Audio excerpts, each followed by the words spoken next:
everyone, and welcome to Unscripted, where we go beyond the headlines, beyond the social, beyond the highlight reels to uncover the stories that shape who people really are. My name is Leslie Mota. I'm your host, and this show is sponsored by WagMe. Tonight's guest has spent his life proving that setbacks don't have to define your future. From a small town in Arkansas to chasing his dream of professional football, his journey has been anything but easy. He's overcome adversity that would have stopped many people in their tracks, injuries, being cut from teams, doubts, obstacles, moments when the road ahead wasn't clear. Yet through it all, he continued to move forward with grit, determination, and an unwavering belief in himself. His story is one of resilience, reinvention, and refusing to let circumstances dictate his identity.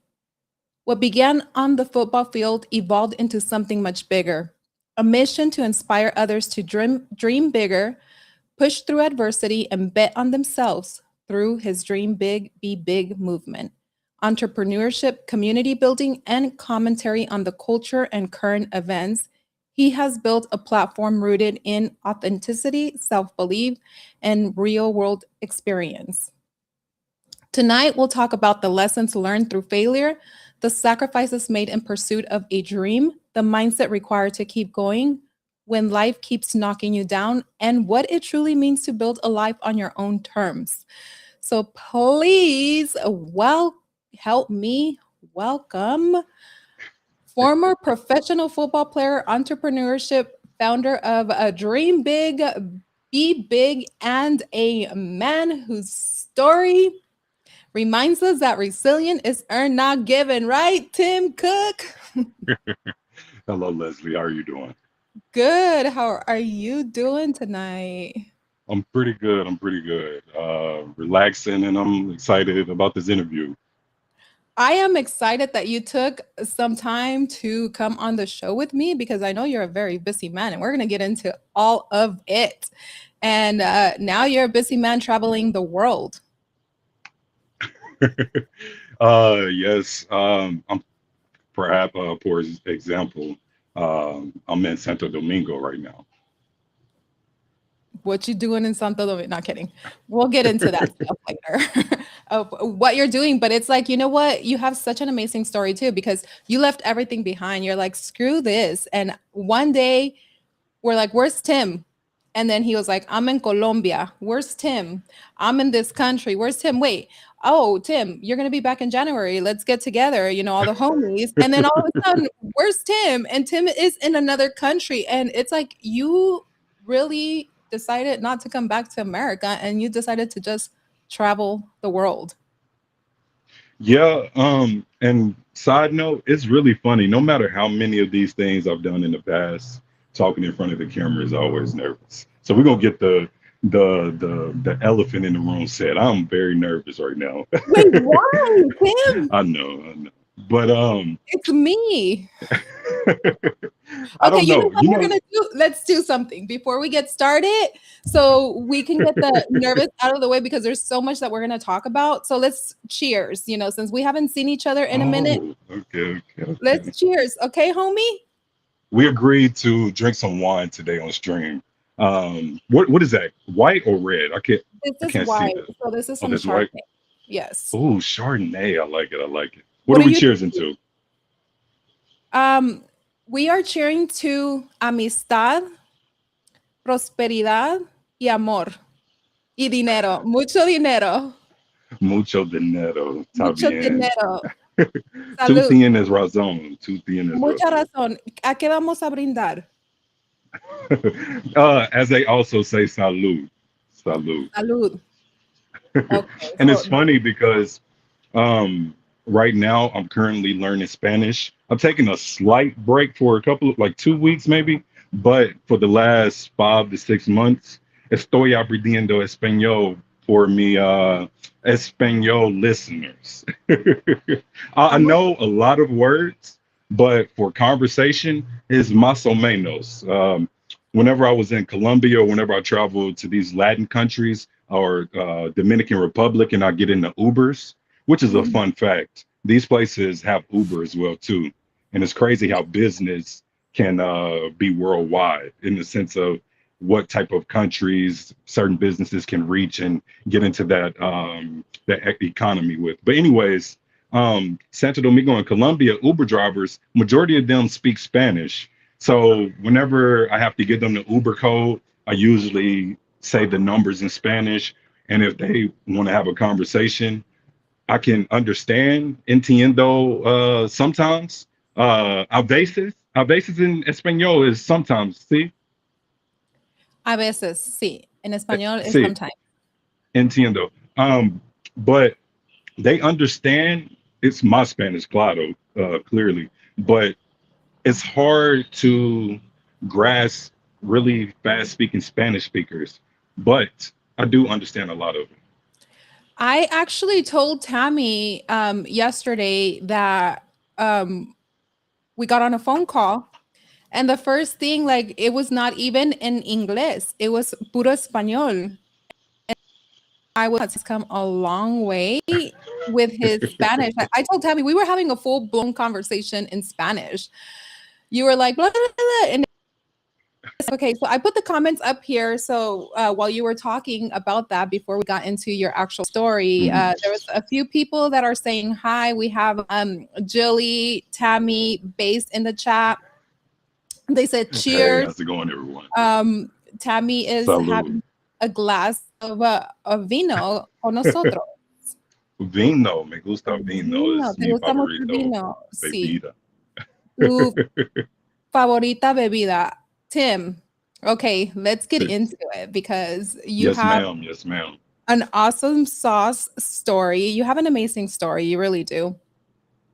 And, I think a lot of people that know you in our circle might not know the story completely of what you've been Mhm. through, and things like that. But one of the things that I wanted to focus, it will not focus on anything in particular, but, when people hear your story, a lot of the times, especially in the space when I first started and watching some interviews, they focus on the football, the accomplishments, and sometimes the setbacks that you overcame or the platform that you've built today. But what stands out is not necessarily what you've achieved. It's that at several points in your life, you had every freaking reason to quit. And you grew up in circumstances that could have limited your vision. You were shot while trying to do the right thing. You battled injuries. You were cut from teams. You faced crossroads where the easier decision would have been to walk away from the dream that you had, but somehow you pushed through it, through all of it, and you kept moving forward. And I think that's what people need to connect with the most, not the perfection, not the success, but the perseverance. Because, people could see the beauty of the story, what it is right now, but people never see what you overcame. So let's go back to your story right at the beginning of it all. The boy before the dream, Tim, before the football fields, before the social media following. When you look back at that little boy growing up, and you shared the story with me, you grew up in a trailer. What do you remember most of that, now that you are at this point of your life and then you're looking back? You know, it's funny. I actually had a conversation last night with somebody, and I was asking them, would your younger self look up and be proud of you today? Mhm. And a lot of us have to give ourselves grace because we started in one situation, one type of environment in the past, whether it's good or bad. And to be able to be 32 now, my birthday was April the 19th, and to be able to see where I am now versus where I was. For instance, for example, growing up in a trailer in the country parts of Arkansas, I went to Whitehall High in a small town called Whitehall, but I lived in Palm Bluff on the outskirts. So the type of school I went to versus how I grew up, it came with a lot of opportunity at this school, and I Yeah. love the many things it provided me, the different outlook on life outside of the family environment that I grew up in that shapes you and raises you for the real world. So I had like in my opinion, a real community surrounded around me because it's a smaller town. And whenever you not necessarily live in the city, and there's nothing wrong with the city, it's just a little bit faster, in my opinion, than it is in the smaller towns, country parts of the United States or in the world in general. Because traveling, I noticed there are a lot of similarities in cultures. But with that being said, growing up in a trailer, majority of my life, 18 years, and getting the opportunity to uh, be raised by my mom and dad, who weren't together growing up, but they both raised me very well. And I want to give hats off to them. My mom, so loving and caring, so creative.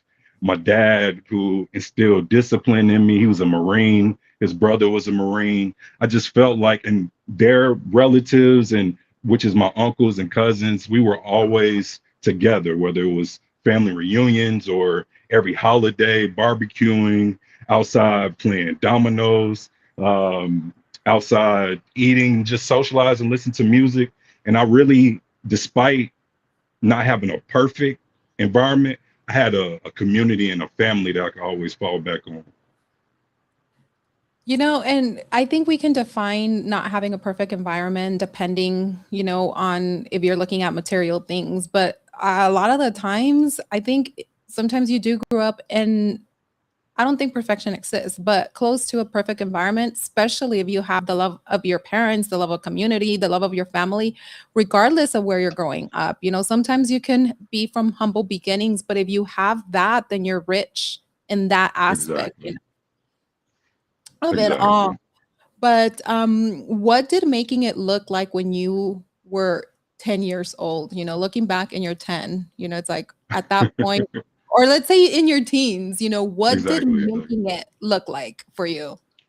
It's funny. I grew up with I'm a child of two. My mom had two kids, Yeah. me and my sister, and um, her name is Jasmine. My sister name is Jasmine. And growing up, majority of the time with my mom, and then I'll go down my dad's house on the weekends, et cetera, et cetera. But majority of the time I was with my mom. And I grew up in the late middle 90s. 94 is when I was born.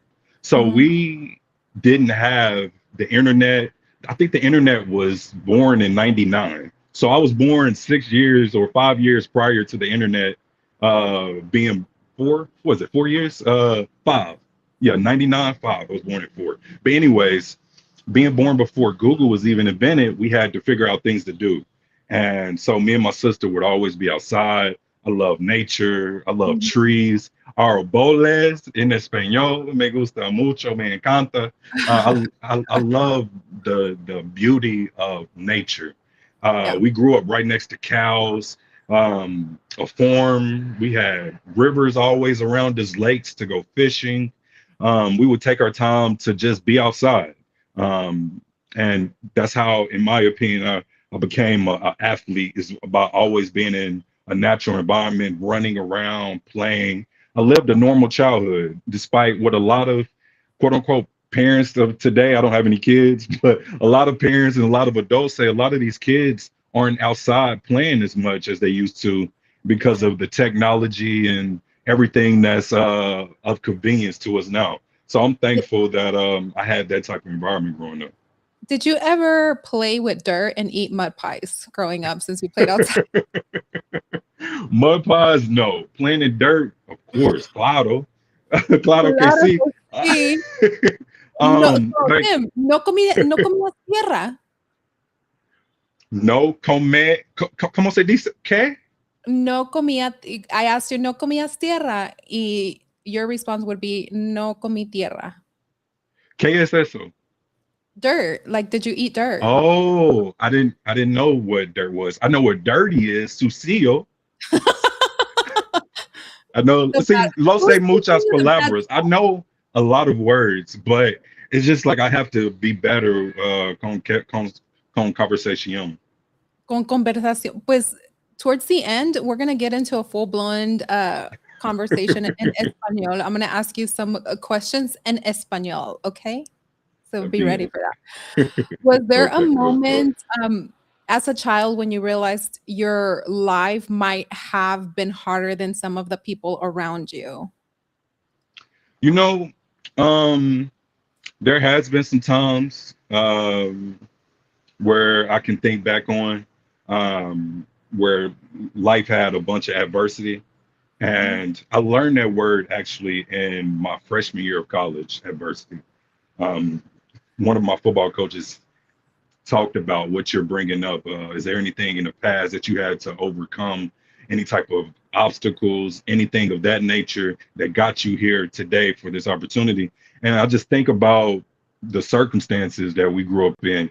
You know, my grandmother, she wasn't born with civil rights. She was born in 1944, and the Civil Rights Act happened in 1965. So we didn't, my people didn't really have the opportunity, but they made the best of it. And they made so much the best of it that even during our struggles, we didn't really notice it because we would always be laughing, especially the kids. The adults may have understood things a little bit differently. But as far as the kid, I had a community of aunts and uncles when it came to Christmas time. We would always have presents. My aunt June Hayes, my aunt Edie Darrell, who's no longer with us, and my grandma, who's no longer with us. But they provided an environment to make the kids be distracted from everything around us. And just for example, my mom didn't get a chance to unfortunately graduate high school. She had me at a younger age at 17, but she made the best of what she could. Mhm. The trailer that we grew up in, it had holes in the wall, and rodents, et cetera, et cetera. Normal stuff, but that's not normal to individuals that don't grow up with those things. You tend to just ignore certain things, and I'm not ashamed of saying I grew up with these types of things without a working bathroom or a working this and that for a very long time until the things changed in my life for the better. And it's not to it's to highlight the perseverance or the things that in your life that may seem like you can't get over it. And in my opinion, it's just it's temporary. You Mhm. have to wake up every day and say, how can I better myself, or how can I look at what's happening right now and not be in this exact same situation later. So I've always carried the weight of being the first person in my intermediate family to go to college, and I'm only the second generation outside of my mom to have equal opportunity to be in this adult life, this early adulthood, and I've made the best of it. Got a chance to go to college and just got a chance to obviously score a couple of touchdowns in the NFL for the Jaguars, and I'll just use this opportunity to not necessarily boast or what people may say brag, but to be humble enough to thank God and to thank my family and the community that helped raise me to be able to have these opportunities and have this view behind me. But you know what? I also think that when you grow up in such conditions like that, and you don't even realize the conditions that you're growing up, it's normal to you, but you develop certain skill sets that, our generation or the kids in this generation would never develop because if you have children, you always try to make a life that is better than the life that you grew up in. It's like a lot of the kids, they don't experience what it is to only have cold water and you have to boil the water to have warm water and take a shower in that, or it's not working right Exactly. and you have to collect it and, put it in the shower and things like that.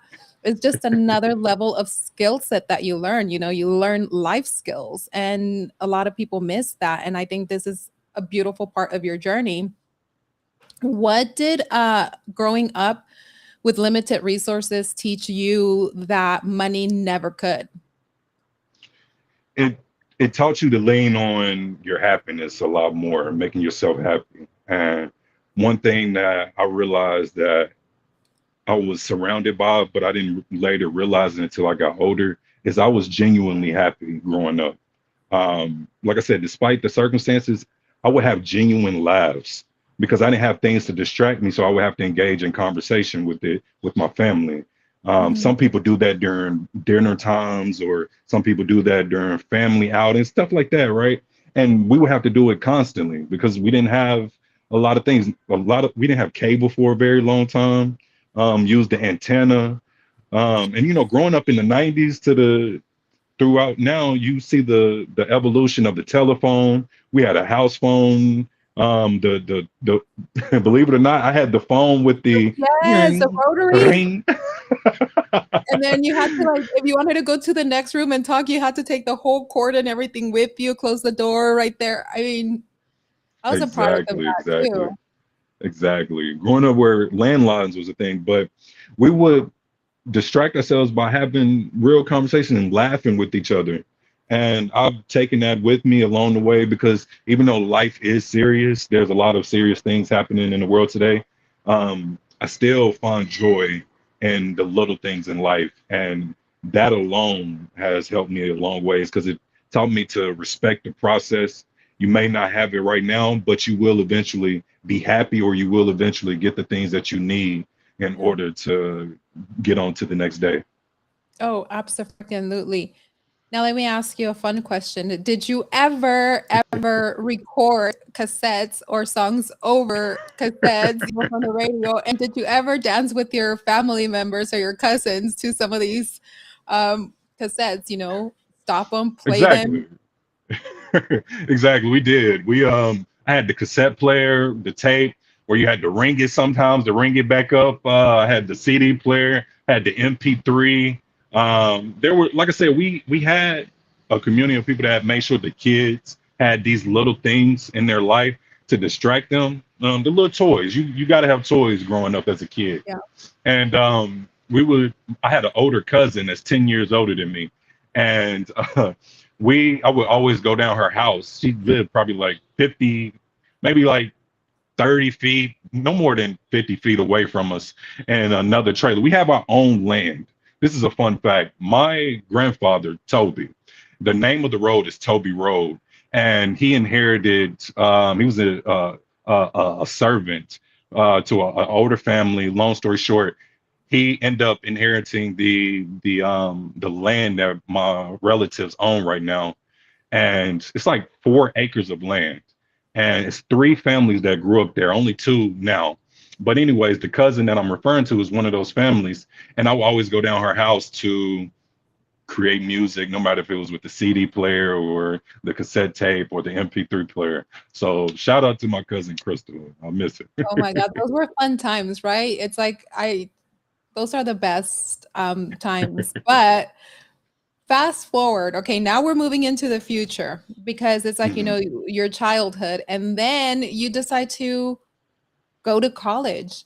And one thing that many people don't know is that your journey almost took a very different turn for you. You were shot while attending junior college. Take us back to that moment. How did it change you? First of all, how the fudge did you get shot? I'll take a sip before I get into that Okay, let's take a sip. The fudge, Tim? one. So long story long or short, I was in my freshman year of college, my first semester actually, and this happened a couple of days before Thanksgiving. It was right before the playoffs in a small town called El Dorado, Kansas. I had to go to junior college prior to my 4 year at Oregon State, by the way. But anyways, I was sitting in my room playing Madden with one of my teammates. Long story short, one of my teammates got a call saying they were getting robbed and that they need help. So we put down the games, and it was like 5 or 6 of us, and it ended up being 9 of us football players that went to go help our teammate. Um, Long story short, fast forward, I was in the wrong place, the wrong time, at the right time, wrong time. And I ended up getting shot. They got arrested. I had to do an interview. I've never seen so many cops before in one area. They came because it's at a campus. It's like right off the campus. It's like one of those apartments that's right by campus, but on campus Yeah. type ordeal. So the police responded pretty swiftly, accurately. They were caring. They did everything that they were supposed to in a type of situation like this. And the guy ended up getting arrested. But he was shooting at an angle at us. I guess he felt threatened because it's a weird story, and it needs details and context. So my teammate got robbed, and he this is the information I found out when I got there. He got robbed, and then he went back to get his things. But the reason why he went back to get his things from this individual or group of people is because he found out he got robbed with a fake BB gun. What? So I know it's such a weird story. And I'm just throwing bits and pieces out there, throw context in it. And then fast forward, the guy came back and was angry that they went and got their stuff back. It's such a weird story. And I got caught in the middle of me and my other teammates, but I was the only one to get hit in the leg. So it went straight through like millimeters from my shin bone. And it recovered pretty quickly, recovered in a month because it's considered a flesh wound. If it goes in the front of the leg and out the back, it's considered a flesh wound. So I was back running full speed after a month's time, and it was perfect timing because it was right before Thanksgiving, and I wasn't on the team. I was redshirted this year, and it took that whole month of Christmas break up until January when we came back in the middle of January for it to heal. But that is how that story and everything happened whenever I was at junior college in Kansas. Do you think that if it would have gone deeper, that would have probably halted your recovery and maybe your continuance in playing football? It's not that it would have gone deeper because it went from the back to the front, but if it would have hit my Oh, shin bone, if it would have hit my shin bone, it would have been a different story. Like I said, it was after I seen the X-rays, it was millimeters from my shin bone. So so it my did trajectory, penetrate. yeah, it went from the so here's your leg and your shin bone is right here. It was Yeah. like millimeters from my shin bone, and it went straight through and out the back. So, Oh, but if it damn. would have hit my shin bone, I probably wouldn't be able to be the person I am today, or I'll be a different Tim. Would that have messed you up like forever? Or like, I probably wouldn't have played football. I would have definitely because that following spring, I was mhm, back in football routine, and then that following August, I had to change or junior colleges again because that was the first time I also got cut after we went through spring ball, summer training, fall camp. Right after fall camp, I got cut. And the junior college that I went to was Butler CC, Butler Community College. And mhm. then they were well known for football. That was one of the top junior colleges in the league, in the junior college football atmosphere. They would win championships every year, almost like two, three times. They would go back to back type ordeal. So they had a reputation of recruiting great players. So it was really the first time I ever been cut outside of football, and it that also build character as well too, failing and understanding things won't always go your way. How do you keep believing in yourself when other people stop believing in you? And what I mean by that is like, getting cut. And because you experienced, that you've been cut from teams, you've been overlooked, you've had doors closed on you. How do you keep Right. believing in yourself when other people stop believing in you? Um, well, there's a couple of there's a couple of phrases that have stuck with me along this whole journey of mine. One is confidence kills. Um, Despite not having a lot of things, my family would always try to dress well, or they would always do things, be confident in themselves, no matter if we're playing sports, no matter if we're playing spades, dominoes, excuse me.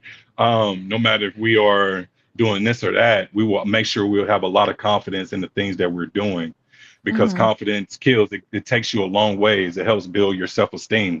I'm not saying be cocky because it's a fine line between being cocky and confident, but make sure you believe in yourself. And that then led me to getting you probably can't see it right now, but it's I have what's called Dream Big, Be Big tatted tatted on my arms, and it's also my LLC, Dream Big, Be Big LLC, which is also my Twitter handle as well. And it basically just means believe in yourself, create a goal in life, figure out the steps, and just work towards it, because a vision without action is merely a dream. And that is quoted from a guy that I like to listen to music wise. And then the last quote that I like to bring with me everywhere is don't count your reps, make your reps count. And that is from a running backs coach of mine that basically he wanted to let me understand or make me understand that there's a lot of opportunities in the or there's going to be opportunities in the world, but don't Mhm. count those. Count the don't count your opportunities, make your opportunities count. And whenever you think about it like that, it's like, all right, I may not have another opportunity to show people my talent or hear my voice or um, put on camera or in front of a crowd the things that I'm capable of. No matter if Mhm. it's a test, you want to make sure the teacher that's grading your paper is giving you the best opportunity as possible. And I had to learn these things in college that, in the sense of the opportunities and the repetition, because in high school I only did enough to get by. I didn't really take classes serious, and that's why I had to go to junior college. Despite me having a great high school career, I started my whole high school career. I have two records: most tackles in a season, most tackles in a career in high school in Whitehall High. Um, Bobby Petrino, who was the head coach of um, University of Arkansas at the time, he recruited me to Louisville, and he also was the one that put me in junior college. So I had people that looked out for me. And for people who don't know who Bobby Petrino is, like I said, he was the head coach of Arkansas. He was also the coach that coached Lamar Jackson at Louisville, which is the Baltimore Ravens head quarterback now, or starting quarterback. But anyways, I would have been there with Lamar Jackson. Fast forward, um, and I ended up at Eastern Arizona College after I got cut from junior college. And long story short, I picked up over 20 something scholarships because I would play multiple positions. I didn't just play running back, I played defense, linebacker, DN, special teams. I just wanted to get on the field and just show people what I could do. I didn't care what I did, just put me on the field. And a lot of people didn't have that mindset. They just wanted to play their position. And I was in the mindset of, I don't care what opportunity that I get, I'm gonna make sure that I shine, or I make sure I put something on film. And that alone grabs college scouts. And that's why I like to talk to young people whenever I do get a chance, is it's not about you. It's about what the team wants. And that's what type of person I am. Is I'm a team player. I really don't care what position you put me in, as long as we collectively reach our goal and make sure things are where we need them to be. So if you're a young athlete, I would highly recommend you just get on the field. And it doesn't matter where you play at, they're going to find you. That is so true. Okay, and then so from Arizona, you ended up going to Oregon thereafter. Mhm. Yeah, Oregon State had um, offers such as Louisville, Wisconsin, a lot of Pac-12, Cal Berkeley, where Marshawn Lynch played, University of Arizona. Why did you Just select Oregon? growing up in Arkansas, and then going to junior college in Kansas for the following 2 years. I didn't want to stay in Arizona. I didn't want to stay in Arkansas. I wanted to continue west. It Mhm. was close to Cali, but I chose Oregon because it's a funny story. I love Oregon State, but it wasn't my initial choice. Um, Out of the 20 plus offers I chose, I went to Louisville. I signed with Louisville in December, and Oh, with Coach Bobby Petrino, and I reported for 3 days there. And long story short, after the third day, they told me I was still academically ineligible due to one online class that I took. So, being a junior college transfer, you have to meet different requirements for different um, divisions in football. So you have the Pac-12 on the West Coast, SEC, ACC, et cetera, right? yeah. So Louisville was in the ACC, and they didn't accept one online class that I took, but Oregon State did. So I had to come back to junior college, repeat one more semester, and take one class in class. But by the time the semester was over with, Louisville moved on, and I had to make another decision. So I chose Oregon State after I took another visit to them and love how they treated me, and just moved forward from there. And then from there, that's what happened. Then you went on to play with the Jaguars, right? Yes, I got an opportunity. I remember that's another situation too. Got to Oregon State. The first year I tore my pectoral muscle right before the season started. So I only had 1 year at Oregon State to show people what I can do. Unfortunately, I didn't start, but I got in and had a few opportunities. And the opportunities that I made or had, whether it was special teams or as running back, et cetera, ended up scoring 2 touchdowns for Oregon State. My final senior year, um, had a lot of good plays on special teams. Had a good combine that following spring. I had like 15 teams numbers in my phone that wanted to reach out to me because my numbers were really good. I had ran like a 4.5 at 240 pounds, bench press 225, 25 tons, et cetera, et cetera. So I had a bunch of teams looking at like this stature of 6'1". Like I was league frame. I had a league frame, and I remember draft. It was the draft season. It was draft time. Fast forward, it was April the 20. It was like the April 20th, 21st, somewhere around that, or the 24th, because my birthday was the 19th. So like a week later, we went through the process, and an old friend of mine, he was getting drafted too, as well too. So we sat together, and he had his name called in the 5th round. And during the 7th, I didn't get drafted in the 7th, but I got called in the 7th, which made me think I was getting drafted. And my agent, no, it was the Jets who called first, and they called me and was asking me what my agent number was, and I told them blah blah blah. Then my agent called me a few minutes later, and he said, "Look, you got two teams right now that really want you, the Jets or the Jaguars. You can either go play in the cold or you can go down to Florida and play in the summer or in the warm weather." And that was when they had Jacksonville had um, Leonard Fournette, blah blah blah. Tom Brady was still in the league. Um, I ended up choosing the Jaguars, and that was the same year that we went to the semifinals.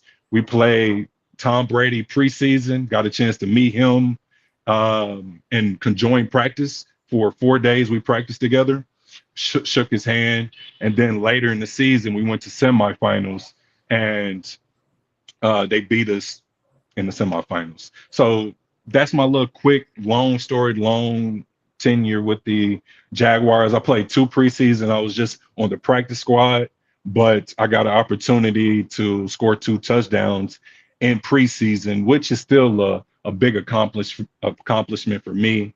Got a chance to see what it's like to be on a winning team.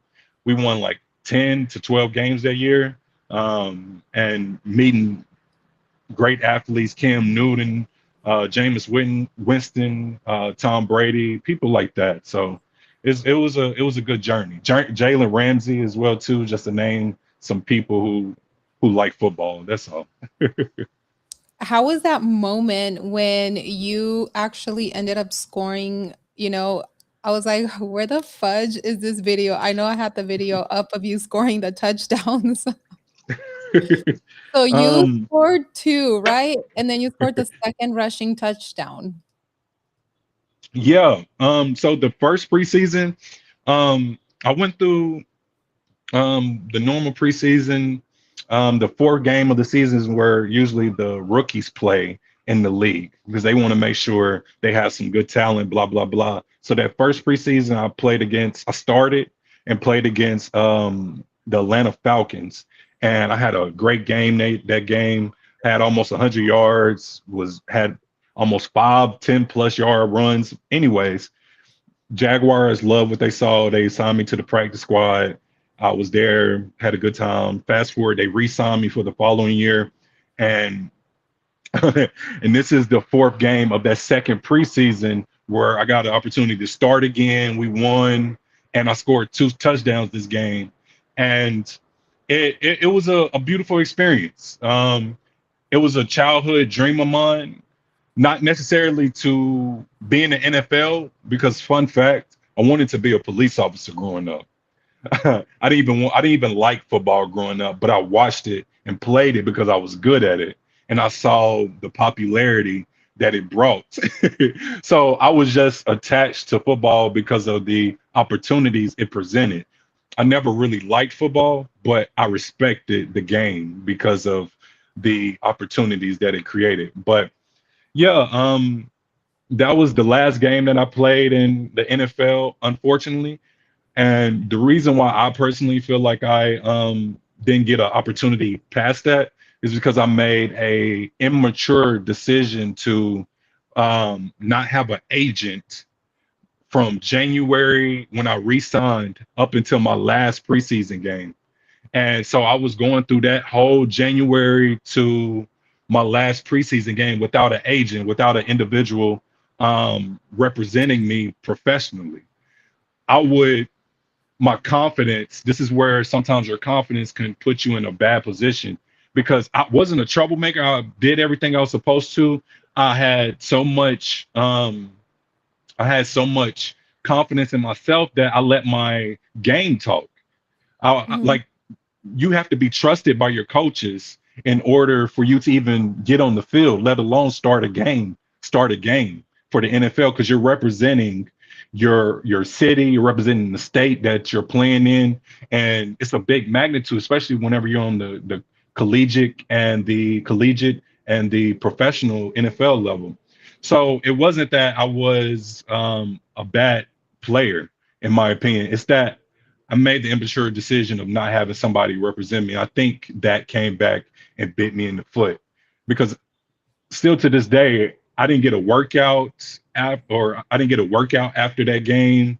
And I like it's weird because you scored 2 touchdowns, y'all win the game as a team, and you don't get any calls afterward to get a workout.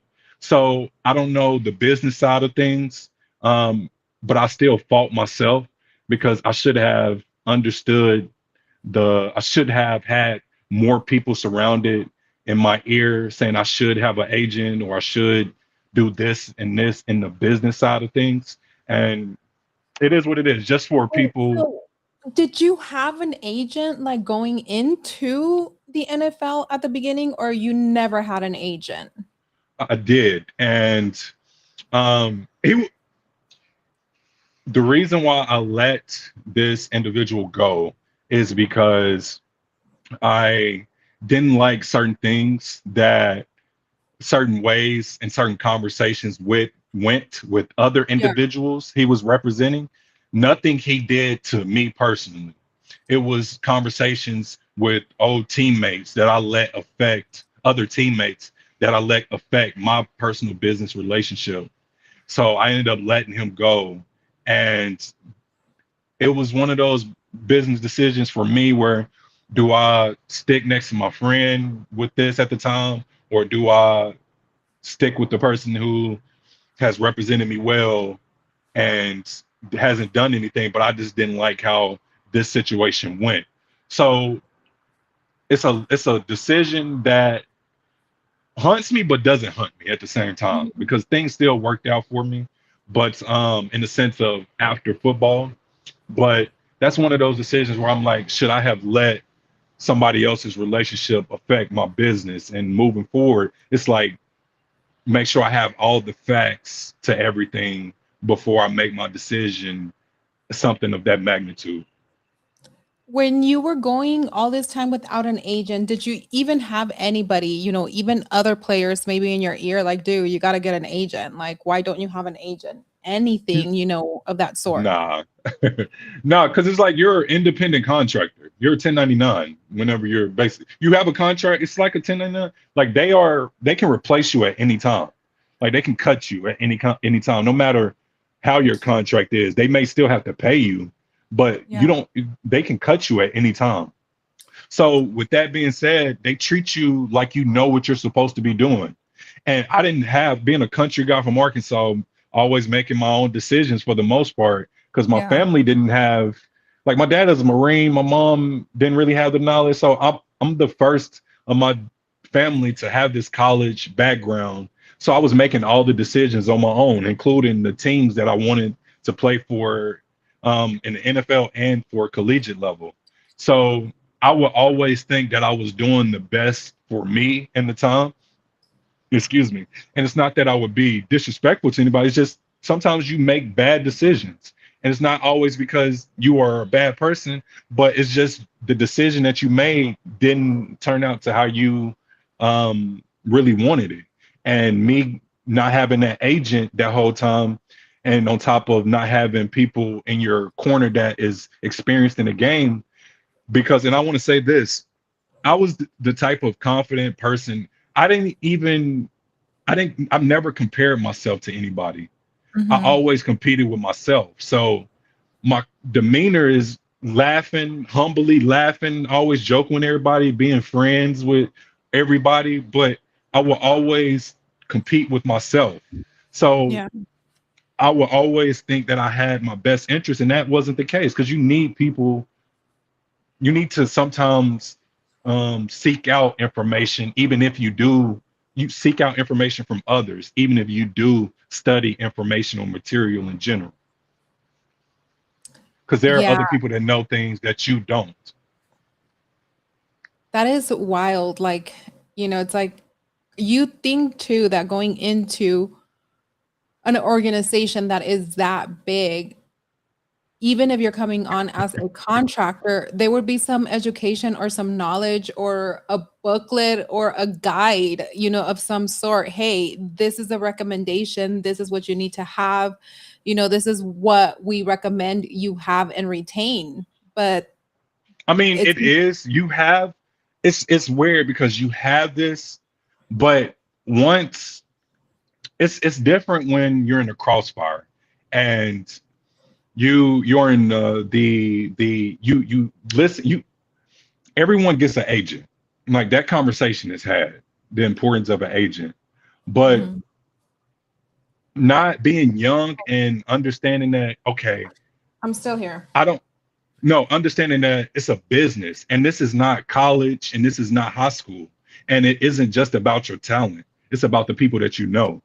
So if you think that you're just going to go into the NFL and be successful based on your talent, that's not what it is. It's about politics as well too. There's a lot of politics in sports, and that's what I mean by politics. Because you got to be able to have conversations with people, and those people got to be able to have conversations with people, and then those people got to have conversations with people, and that's how you get a lot of opportunities in life in general, not just with sports, but with jobs, with access to certain just things in general. It's all about networking, and that's why I studied sociology in college because I wanted to understand humans, but at the same time, not understanding the business side of everything is different. And it's just something to highlight. I'm not upset today about it. Maybe a few years ago, I was upset at myself. I only have myself to blame. So, but it's definitely a learning lesson for my future. Tim, so what did you do? Like, did they even tell you, you're no longer part of the team? Did they cut you, or was it like ghost mode? Like they're just not calling you back. You don't know what to do. Like, walk Yeah. me through So like what happened. Yeah, so I had to go through the same process twice. After every preseason, the last preseason game, you get 2 days to see medical, and you have a meeting with your head coach and your position coach. Sometimes it's position coach, but definitely the head coach. And Hmm. they'll bring you into the office. The first preseason, after the first preseason, I went into the office. They told me that they were signing me. They liked what they saw, and they want to sign me for practice squad. Blah blah blah. All right, I had to go through the same process the following year, and that conversation just ended with, "We like you. It's just a numbers game, but we can't. We're not able to." Find a spot for you this season. So it was pretty simple, straight to the point. Obviously emotional for me afterwards, but I had already been cut in junior college. So I used the mindset of I appreciate the opportunity. I thanked them. I didn't get mad or upset Yeah. because I thought in my head I just scored 2 touchdowns. Yeah. They just said you never know if a team is going to pick you up. We're going to do this and that. And I was like, okay, understood.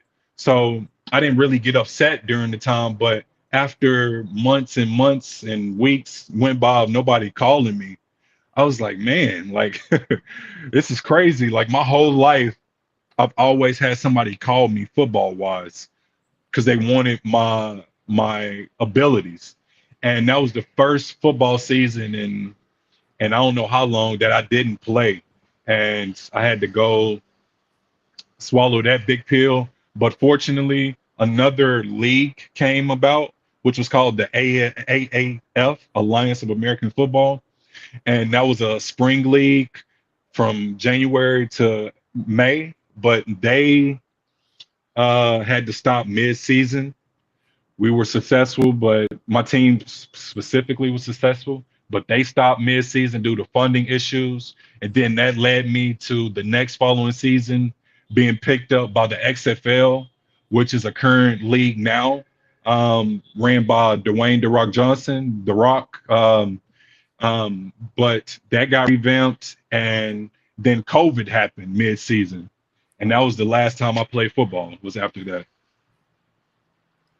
And that was the end of your football journey. And how did you feel after that? How do you cope with that? Doing something for so many years, and then all of a sudden, it's like, okay, this is ending. What do I do next? How Yeah. do you deal with that emotionally and mentally? That's a good question. Because a lot of people do have um, this stumble or this hump that they have to get over of playing in front of thousands of people, stands full of people, knowing your name, people cheering you on, supporting you, family, friends from all over the works, and then having to just go into the quote unquote normal real world. It does do a mental toll on you, but it didn't really process for me the same because I had a great transition to um, social media, which is crazy, and that's how we met. So right after the pandemic happened, we had a bunch of time indoors, and this was Mhm. the same time Twitter started Spaces, and me being indoors, doing just what everybody else did, and me having access to internet still and Twitter. I used to get in financial literacy spaces and all Yes. types of cryptocurrency spaces and have conversations with people. But first, I would sit and listen, and then I would get on stage, ask questions, and people gravitated towards that. And this is when I had a blue check mark before you could pay for your blue check mark. Yes. Um, so people would gravitate towards my page, and I remember, despite me scoring touchdowns in the league and in college, I only had 1,000 supporters. I don't really call them followers; I call them supporters. And then after I got into the space of cryptocurrency, financial literacy, showing up every day, talking, and just being in a community environment that I'm used to, um, it was like the ripple effect. I got up to like 32,000 supporters. I think now it's dropped off a little bit just due to cryptocurrency, being on this little bubble and waves and stuff. A lot of people just don't use Twitter anymore, or they just change platforms. But now I got I like mean, you 20. don't use Twitter anymore, but we're still there. Exactly. So, um, Wait, it was a good transition for me because I had a community that supported me, and it it has never, that switch of people not being in your corner or people not being supportive of you has never happened to me personally.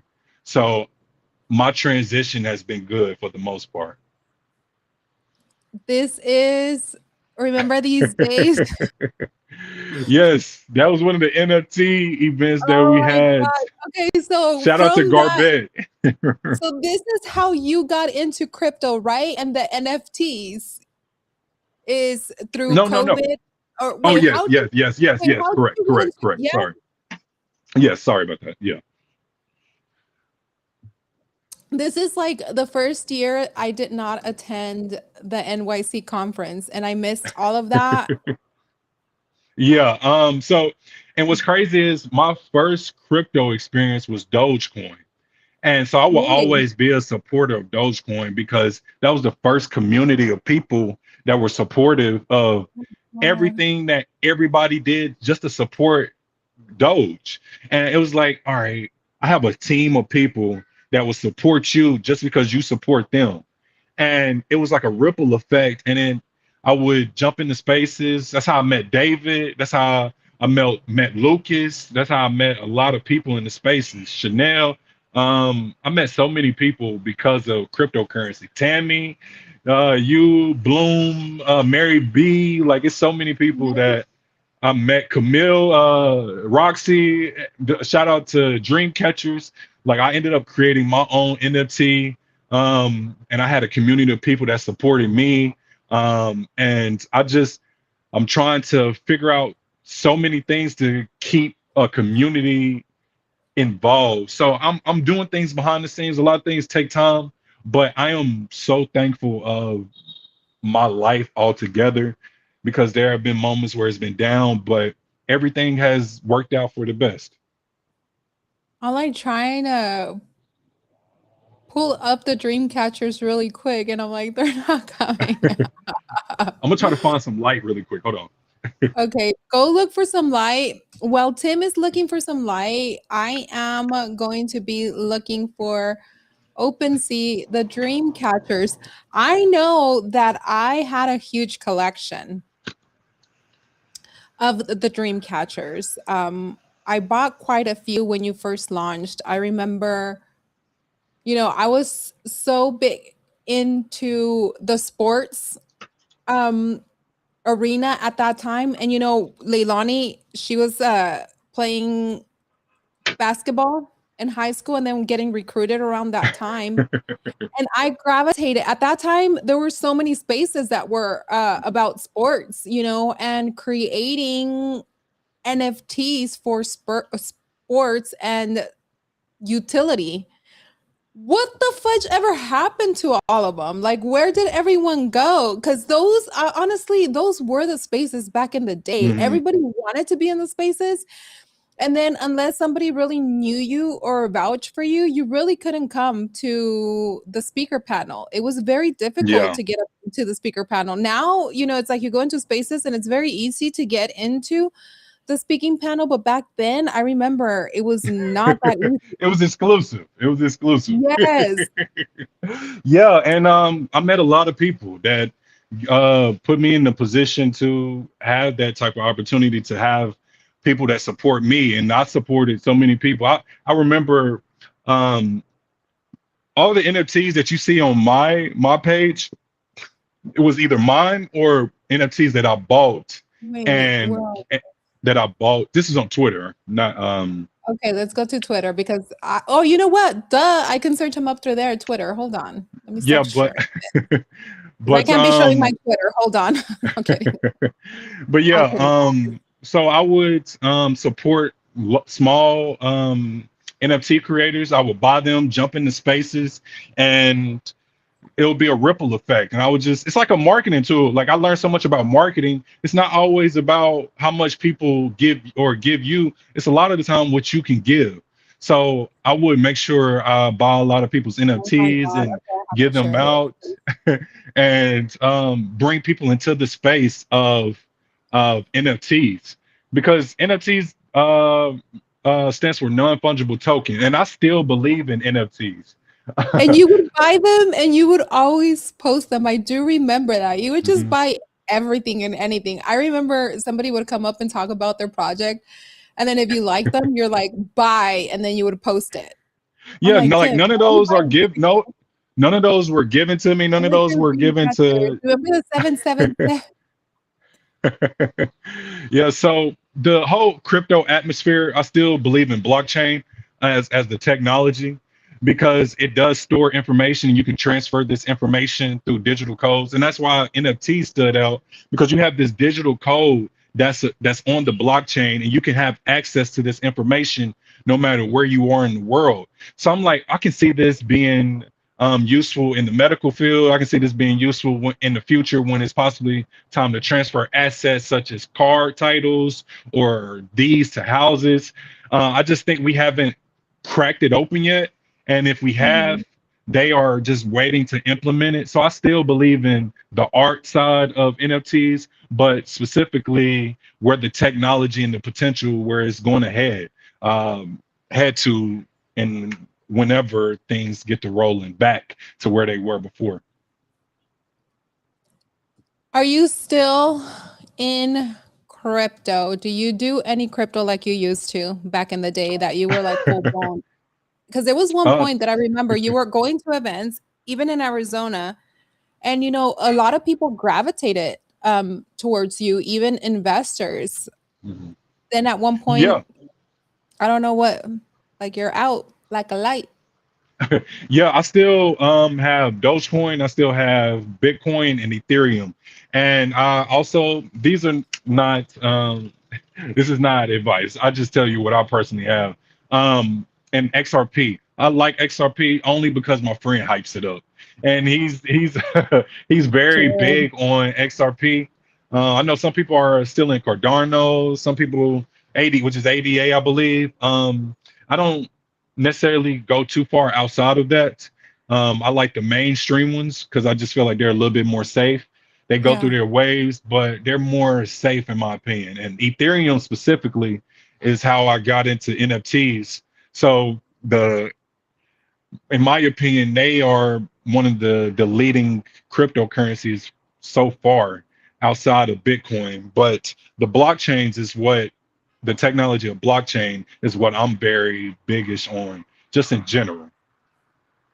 Do you do any trading or anything other than just buying or investing in crypto? No, I tap into it here and there, depending on when I want to possibly get some extra funds. I have friends that I can count on to get information from, or ideas, or just opinions on certain investments. Like Christine, I always reach out to her, or Stacky Oh, I love was her. somebody that I I heard used to you work. talked to Stacky today. Yeah, I used to ask Stacky so many questions, but Christine is a person that's very knowledgeable on stock trading. So I used to Christine Barnum, who also does tattoos. So shout out to Christine. I love her. Um, She's amazing. Shout out to NFT Barry too. I love I love so much just the community that I've developed over the years. They are freaking amazing. I think those are the freaking most amazing, precious moments and memories that I have in this space, getting to meet all of you guys. And I remember when I first came in, one of the first people that I met was Stacky. And then Stacky took me under her wing. And then through Stacky, that's how I met Mary Beth. And then Mary Beth started introducing me to all of you guys. That's how I met you, Lucas. No, for All sure, for sure. yes. And then I can't remember what was it? Did his name start with a G? What was that? Slay athlete. You know what I'm Um, talking about, right? The ones that sleigh through the snow, or what are they called? Like the freaking I'm oh, I'm I lost. can't. It's so many people. We meet so many people in this space that I don't blame you. But I do remember faces. I am bad with names sometimes, but once I'm reminded or once I just realize what's going on, it's easy because Remember I the remember faces. it's the bobsleigh sport. Oh, Re- bobsledding, Garrett, yes, there, Garrett. Like I remember they launched, they were garbage, about to do all this stuff. garbage, garbage. Carbon. Okay, where you go? And I was like, what happened to all of them? Like one day from one day to another, it's like poof, everybody's gone. Like all these athletes, all of these big people, they just It's funny because Garbage he was with the US. I forgot what specific team it was, but I think because of him I also had the opportunity to get into bobsledding because yes, that bobsledding I had a rookie season. It was right after the XFL tenure. It was like in 2022 or yeah. 2023. I got a chance to go up to New York and practice with the rookie team bobsled. And I could have went further, but it is funded differently than regular sports. So that's one of the reasons why I chose not to. But for the most part, bobsledding is a great sport to look into. I wonder what ever happened to him. I know, he shared about his life a little bit right around that time, and then we never heard from him again. I wonder how he's doing. And Kate, I talked to have him a you few heard, weeks ago. how is he? He's really good. He's really good. He's doing things in his community, specifically with athletes. I know him and his program or the people he's working with, have around 100K per year or something in that nature to help upcoming athletes reach their dreams as well too. So, That is if amazing. y'all, yeah, definitely look into what he has. I don't remember his tag, I don't but remember his handle either. I was like, but garbage. yeah, but if you go to my Instagram and type garbage, it'll pop up. But anyways, he's doing a good thing as well too. What do you keep in touch with Kate? Not so much, but Kate is doing well too. I know she got an opportunity after once the Dreamcatcher settled down a little bit.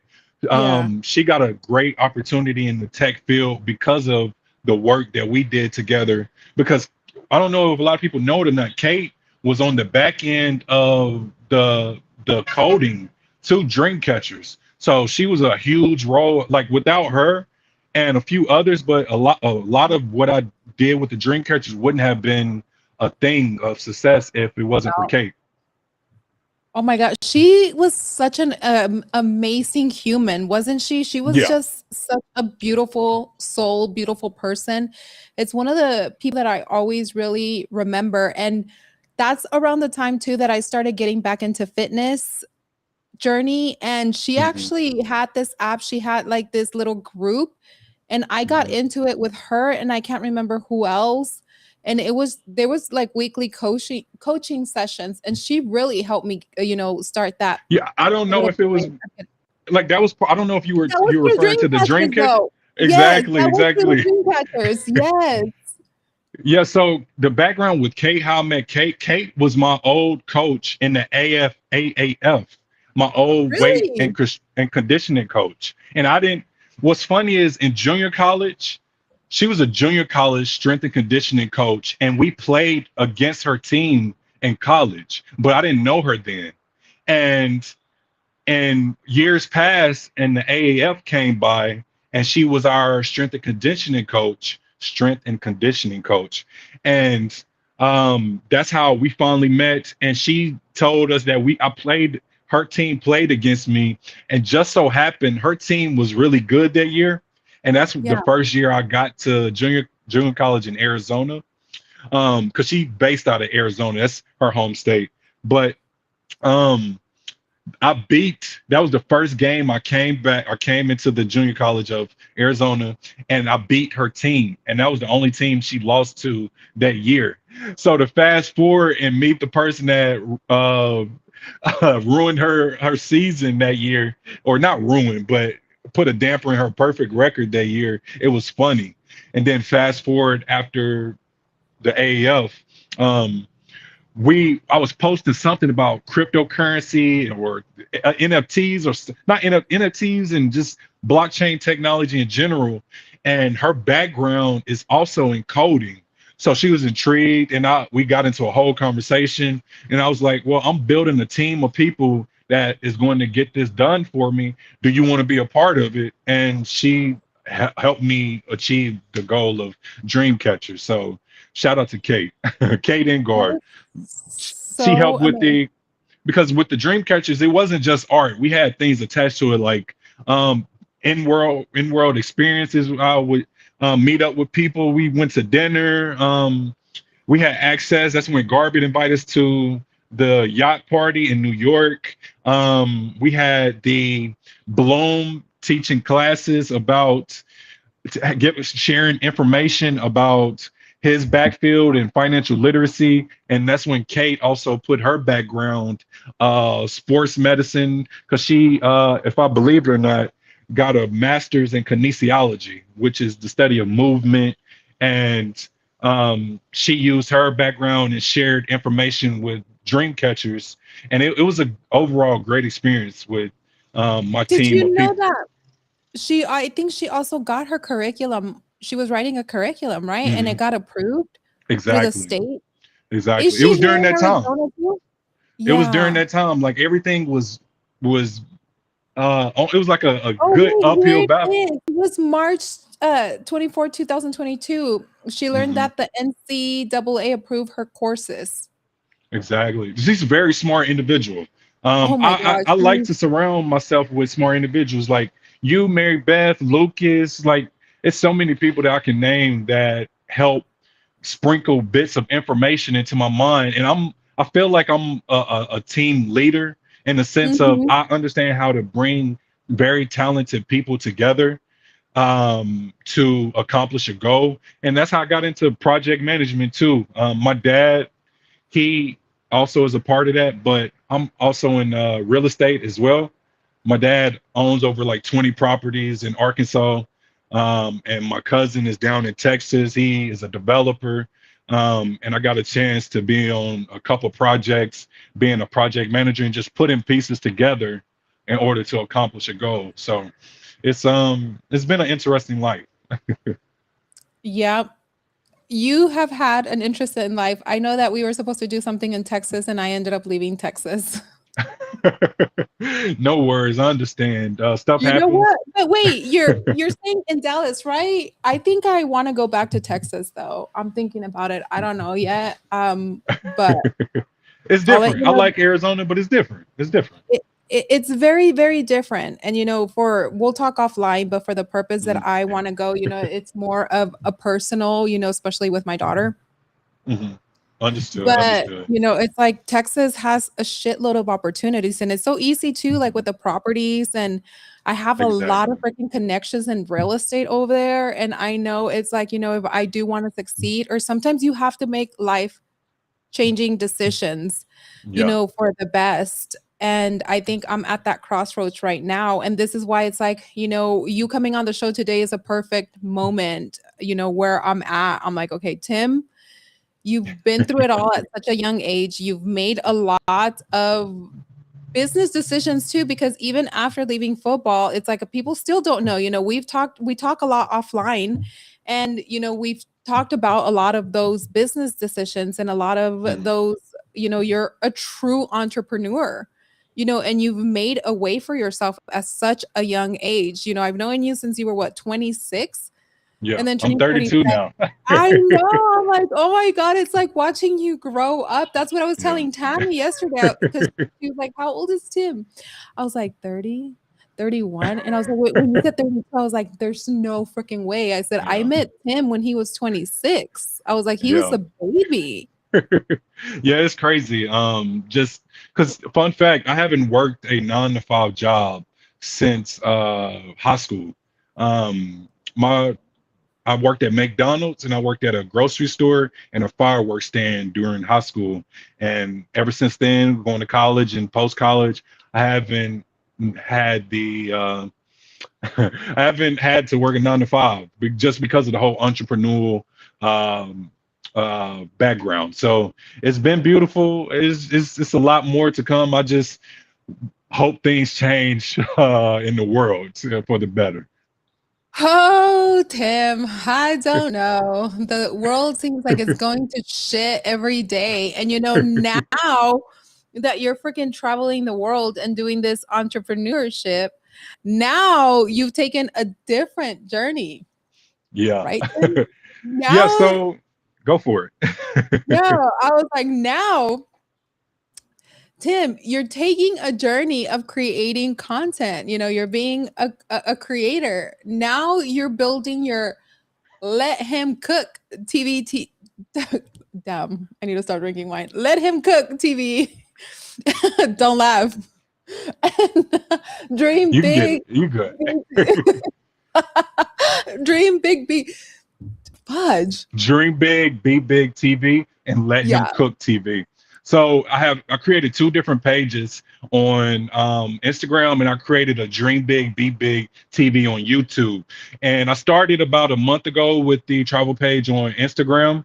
And it's not just a travel page; it's a cultural page of bringing information of different foods, different sceneries, different experiences that I have along the way of traveling. I've been to almost, I think it's 8 or 9 countries. I've been to Spain, Thailand, Malaysia, Bali, Indonesia. Hola, hola, I've been ¿cómo estás? Wait, can we share this? Can I share go this or for it, no? go for it, yo, go for it. This is Hola. me in Santo Well, Domingo, by the way. this Okay. is Tim Cook, and I am meeting. What's your name? Melissa, Melissa. Melissa, I nice to love meet her you, Melissa. accent. nice Uh, to meet you too. What's your name? Tim, nice to Okay. Why meet you you. get so Nice to meet nervous though? We're definitely gonna have to do this again. 'Cause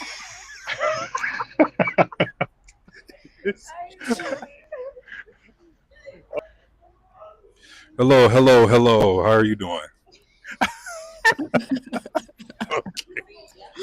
It's because I know you and I know how you are and I know how you get in front of like Quiero que mi Latinas. gente, this is Melissa, It's and we funny. are here in Santo Domingo. I'm today with Tim Cook, que lo que es Santo Domingo. Tim. So, Tim, That what means got what's you up here? in What are we Spanish doing and today? Dominican. I am getting to know more about your country. I wanted to know more about the culture, the food, Okay. And and about the things you, y'all like to do. right? All right. Let's see it. Let's see. This is the Zona Colonial area.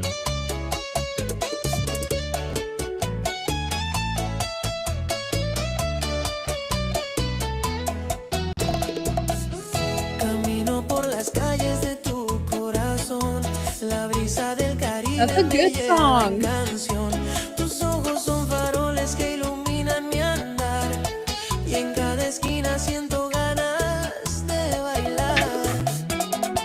Y aunque la luna brille sobre el malecón, mi corazón late fuerte por tu amor. Bajo el sol de Santo Domingo. There's so much culture in this country. Junto al mío. That's It's the so first beautiful. cathedral in the Americas. Bachata nos guía, Really? con cada beso se enciende la alegría.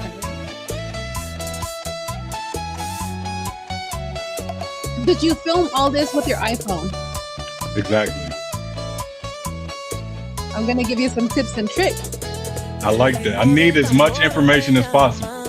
especially if you're gonna put it on YouTube. Yeah, I want you to actually pull up my YouTube page too, by the way. Yeah, I can help Yes, you with please. that. En cada paso siento que quiero Let's volar, freaking do it. que el mar testigo sea de nuestra pasión. They play chess everywhere here. Chess and dominoes. It doesn't matter. I want We to are learn how walking to play around Santo chess. Domingo, and we came across this interesting fun fact. What is this So, exactly? Aquí tenemos un ancla de hierro, valga la redundancia, procedente de la embarcación Galeón Conde de Tolosa, que se hundió en las costas de Samaná en el 1750. From my understanding, this was an anchor from a shipwreckage that accidentally went underwater in the ocean. And I'm going to explain a little bit more in the next video. Okay, so Questions for Tim Cook. Okay, Tim. Yes. Do you have the same person with you travel everywhere, or is it No. like no? So what I do is I go to Where's the shorts next actually. video? Shorts. Oh, Go those to are short. shorts. Okay, there we go. And I just created this 14 or 15 days ago, and I'm getting some good traction on here. So if you all want to support, go like and subscribe to the video, to the page. I really appreciate it. But anyways, whenever I go travel to places, I download apps to help me connect with people that speak English, and then I ask them questions, or I'll connect with them in Spanish as well too, because I know how to use the translating app, but I also know a lot of words in Spanish. Yeah. But I'll ask them questions about their country, and then I'll get information on where to go to next. That's in Malaysia. I have questions about this one. Uh-huh. Because when I was watching it, I was like, okay, I have questions about this one. How the hell did you get these people to like paparazzi around you? Well, so in this particular location is the Petronas Towers, I believe that's what it's called. Yeah. Towers, and it's a famous location in Malaysia and downtown or whatever famous city, Kalaupa. I'm butchering the word, so I'm so sorry for the individuals from there. But it's one of the big cities there, and there are individuals that will come up to you and ask, "Do you want a picture?" Basically. So I was like, "Why not?" And I had a Oh. whole video shoot, but I had somebody recording me getting recorded, and that's what you see is somebody else recording me getting recorded and pictures taken of me. I was like, yo, my little brother over here famous now with all the paparazzi around him, like the fudge. Like, when did this Nah, happen? no, but it does, and that's part of a good experience. Like they treat foreigners well. All the places that I've traveled to, I haven't had a bad experience yet. Um, What the only bad fudge? experience I really had, which wasn't even a bad No. experience, was in Thailand. The police pulled me over, but it was because they were pulling. You'll see one of the videos. They pulled everybody over, Okay, and which if one you is did, it? Oh, right here, um, stopped us. but it's just some cultural things. um, they pulled. Why It's did they just a pull you short. guys? They have it so where in Thailand they can pull you over for any reason. It's not like the United States. It's not like, is And it like Mexico? I haven't been to Mexico yet, but they can You're pull gonna you have to over come to for. Mexico. I will be going to Mexico actually. Um, so they can pull you over for any reason, and they target foreigners in the sense of a lot of foreigners drive without licenses on with their mopeds because in Thailand it's very easy to get a moped. Yeah. So they will pull the foreigners over, and it's only a $20 fine if they pull you over and catch you without the license. Obviously, you want to have your moped license, but they're really easy to drive. But at the same time, the correct way of going about things is going to through the process of getting your license, which isn't a hard process.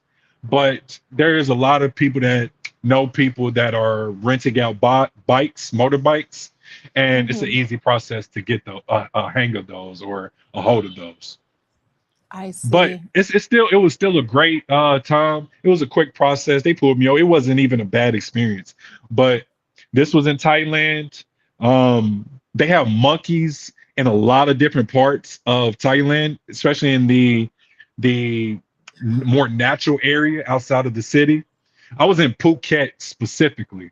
It's a city or a province inside of Thailand by the beach. Can It's you an adopt island. one and take it home, the monkey? Like, if you find it on the street and stuff like that, can you like take it with you? Well, I wouldn't personally recommend that. They have these they have this information wall that lets you know you can catch certain diseases if certain Oh, monkeys have them and they scratch you. Um, this was a scene outside the dentist. what the fudge? What do you mean they scratch you? Wait, Oh no, that's koala. I was gonna say, but they have gonorrhea. No, I think it's chlamydia. chlamydia. But That's what it is. But that's koalas. The koalas Yeah. are the ones that have chlamydia. That's Yeah, crazy, right? I don't know what disease certain monkeys have, but they definitely like if I was cautious not to get too close, but close enough to experience the natural environment of it. And they tell you to pick up a stick because there's a bunch of sticks laying around. So they Yeah. tell you to pick up this long stick about this long, about almost 8 feet long or 7 to 8 feet long, just in case monkeys try to get clever and because they like to steal your food and your water bottles. The monkeys? Monkeys are so intelligent. Like people don't understand how intelligent monkeys are. It's ridiculous. Like look at there's a video on there where you can see one girl and guy drink or feeding giving water to one of the monkeys or two of the Which one is monkeys. it? Up, I believe. It should say I can't believe monkeys are this intelligent. He stole. Go up one more.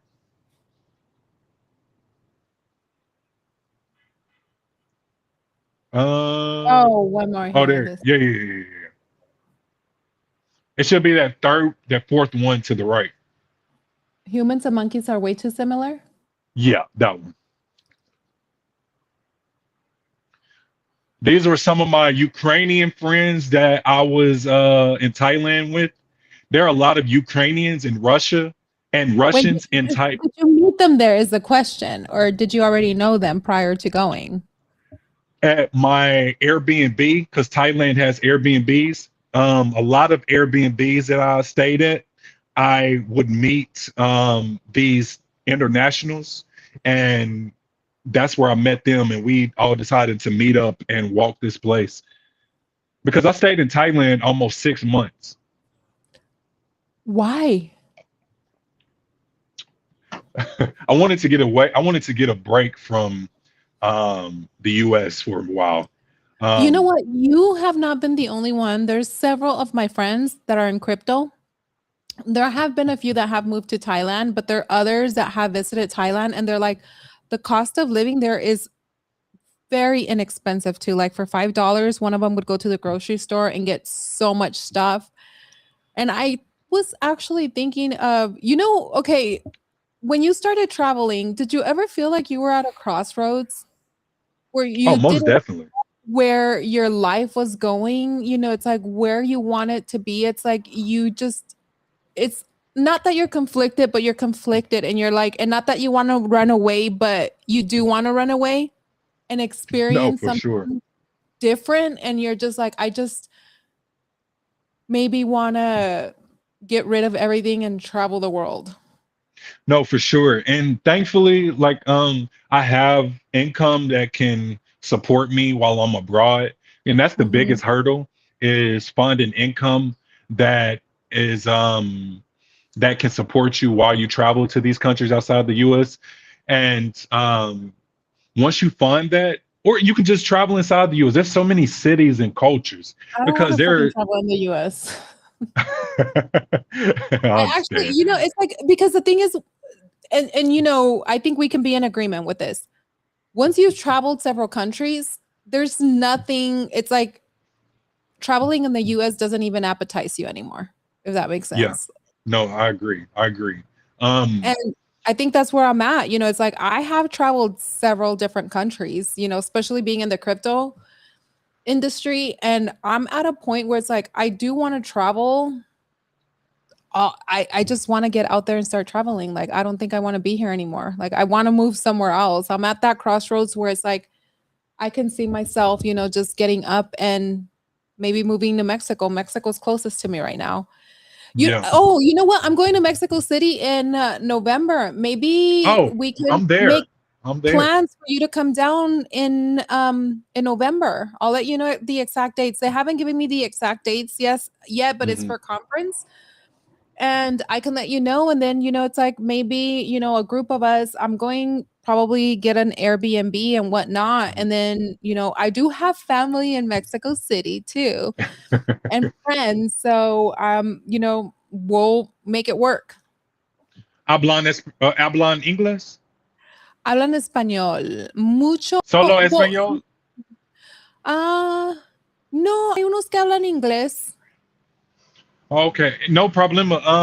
Okay, I Okay. want to interview some of them. If the one I want to find at least one, but you're there, so I wouldn't need somebody to speak English, so it doesn't even matter. Yeah, Because I'll I be want to see there. the culture. And then I have several friends actually that speak very fluent English too, that live in Mexico City. Some of them have moved there from Canada to Mexico City. Mhm. I've met some throughout the years that live in Mexico City that have actually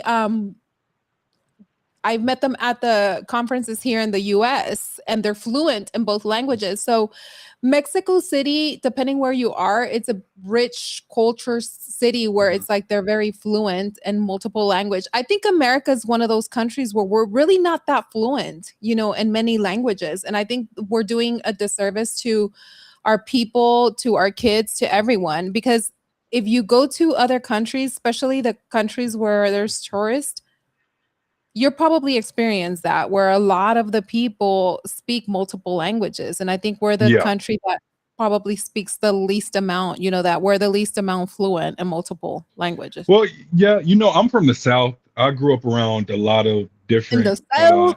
I grew up in the South, and it's a different perspective. And to me, I think that perspective is very prevalent right now. It's a lot of great things that happen in the South, and a lot of bad things that happen in the South. I think one of the negative things that's still existing to today is not understanding different cultures and understanding there are subcultures even within main cultures. And with that being said, there are individuals who let the subcultures of subcultures, the small percentage, reflect their opinion of the masses.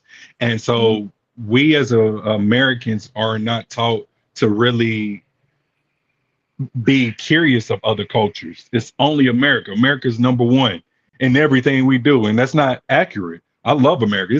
It's the reason why I'm here today. My dad is Yeah. Marine. His brother's Marine. They fought for this country. I reaped the benefits. Another example, the GI Bill. I reaped the benefits. I had access to some extra funds because my dad was in the military. So there's so many benefits to being an American, but to be cocky is a different story. And being an athlete, I understand the difference between being cocky and confident. And a lot of Americans are cocky because they have American background, but they're not curious to what other cultures can bring. And America is a melting pot, whether we like it or not. America is a melting pot full of information, and people who don't seek out information, and information, in my opinion, is not good or bad. It's just information. It's not biased. It's just there for you to obtain. What you do with that information determines if you are a bad or good person. Like a person can make a nuke, but if they don't make a nuke to bomb people, it doesn't matter. Like you just have information on hand. So with that being said, I feel like we don't appreciate education enough. I know the reason why I have an appreciation for it. Growing up in Arkansas and having an accent, or being told my ACT and SAT score wasn't good enough to be accepted into college, it kind of made me think like, okay, I have all this talent in the world, but I'm not accepted into college because of my grades. So let me be more serious about knowledge. Let me be more serious about information. So I took understanding and reading and comprehending the information that I'm gurgitating. Yeah. Because if you're not comprehending that information, you're going to have a lot of people walk over you. You're going to have a lot of people abuse you. You're going to have a lot of people that can say certain things that can get over and manipulate you. And that's probably why mentally or psychologically, I have an interesting opinion about politics. We don't have to get into that, but just in general, I No, we can get noticed. into whatever. It's unscripted, Tim. Like, we can talk about everything and anything. I understand, and it's been consistent. No matter where you go in life, whether it's America or other countries, politics run the country. And some politicians are good people who make salads. They are good salad preppers. They speak in word salads, and it's just a forever loop. And whenever you can really understand words, and let alone when you can read up on numerous amounts of information, you can tell when somebody is bullshitting you. Excuse my language. So it's like you're not answering my question, and I don't understand why politicians specifically don't answer questions directly.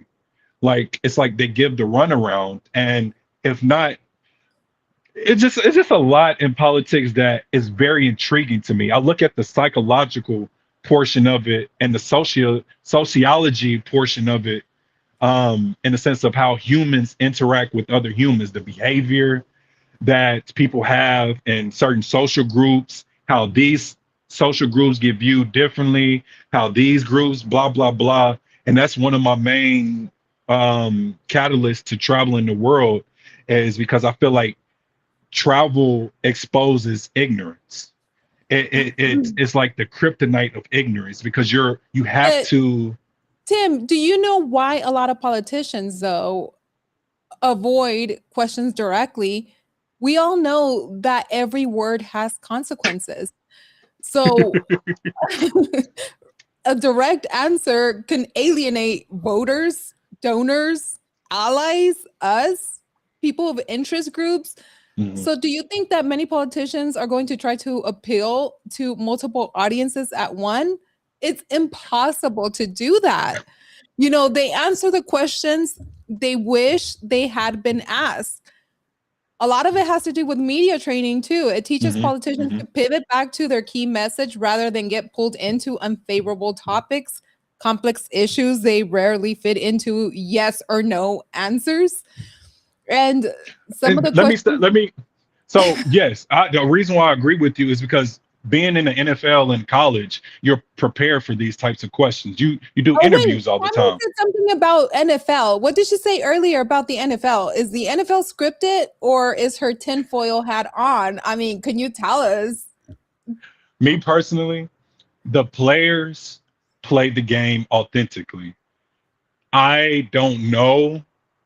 This is just my opinion. I don't think it's I the game is played authentically. Whether or not what's done above the players, I can't name. But the players play their heart out. That's real. So anything else I can't really speak on, but everybody has their tinfoil hats, and that's okay. Even some players may have their tinfoil hats, but I do know the players play authentically. That's not unscripted. Um, but with that being said, what is scripted basically is interviews. So you're Mhm. talking to somebody that is also PR trained as well too. There are Wait, so things you're I saying won't that, say. that some of the NFL interviews can be scripted? You're trained on how to respond to people, Okay. and you're trained from the start of high school to especially college, where you have seminars, and especially when you get to the NFL, because you're representing a city, your family, et cetera, et cetera. So you can't say certain things that is damaging to the brand, because it's not just you're disposable. You can get replaced, and that's what a lot of people fail to realize when it comes to freedom of speech, which is I don't understand people's thought process of freedom of speech. Freedom of speech is to protect us from being prosecuted by the government. It's not to protect you from private citizens and private businesses.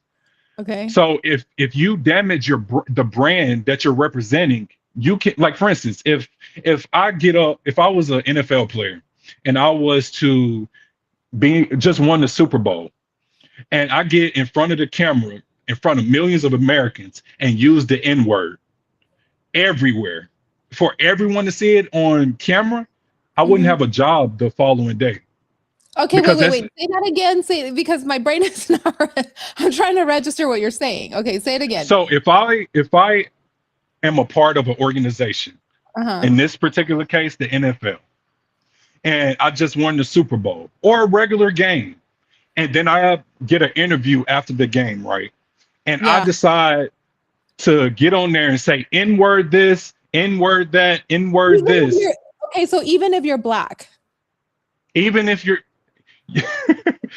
even if you're black, sometimes they may accidentally come out and they'll just bleep it out. But if you're constantly repeating it, you can't even, let's not even use the N word. Let's use the B word or the F Okay. word. Let's use the F word. Forget the N word. Let's say I get on in front of the camera and I say, F you, F you, F you. And all my words is just curse words. Yeah. That's a bad image for brand deals. So brand deals, like you mentioned earlier before, politicians, it's the same with the NFL. That's why I know that they're BSing and they're not their authentic self. So whenever I hear BS, I can detect it because I was trained on these things for years at a time. Because And what do you mean when you hear BS? when you don't give a direct answer or you Ah, beat around the bush, okay. whenever you're not authentically giving me an answer that answers my question, I don't mind giving my authentic answer because I don't have to worry about somebody taking my money away from me. Whenever you have people have to take your money away from you, you don't get the authentic version of yourself on camera. So, Mhm. but at the same time, if even if nobody's paying you now, a lot of people worry about the future type of brand deals that they can have. So even now, I'm giving you my most authentic self, but I'm still cautious. I'm going to be cautious of the certain things that I say. But we haven't really touched bases on a lot of things, but there are a lot of in the sense of being tiptoeing on certain information or certain thought processes. Like I won't just say the N word right now. I use it a lot. That's my Do authentic you? self. Wait, Tim, but as long as I've known you 6 years now. I've Mhm. never really heard you say the N word though. Because I'm PR trained and it's a cultural thing. Like it's like for instance, some people get upset that some groups don't want certain groups to say certain words. But Okay. you don't say certain words to your around your mom. I was taught not to curse around my parents. Some Yeah, I cultures, didn't curse in front of my mom. So how do some you feel about a cultures, Mexican saying the N word? there's two ways that I view this, right?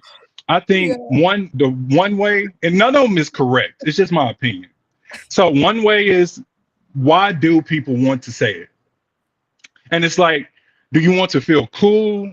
Do you want to feel Because to me, accepted? okay, Do you want to feel accepted, or do you just want to be race? The reason why, okay, let me say this: Mexicans specifically, and I think of life, I think of life very differently as well too. I believe everybody derived from Africa due to the I know mitochondrial I engine. was.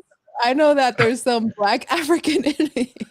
So I also include white people to be a part of of everybody, including black people. But there are Yeah. people who think we're separate race-wise. I think Mhm. ethnicity and culture separates us. I don't think race divides us. But anyways, when it comes to the N word in Mexican specifically, my question is to anybody who uses it: do you only use it around black people, or do you only use it around everybody that you talk to that you're comfortable with? Because if you only use it around black people, that's what makes it racist, outside of intent to disrespect.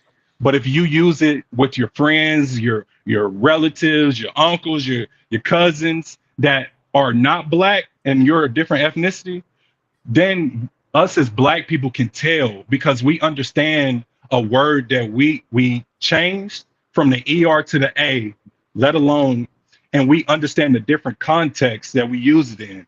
For example, we call dogs, we call cats, we call a group of people, we call, and it doesn't matter the ethnicity, it doesn't matter the race. We use that term unilaterally, and we can tell when people only use it around just us or out of context, and that's what makes it offensive.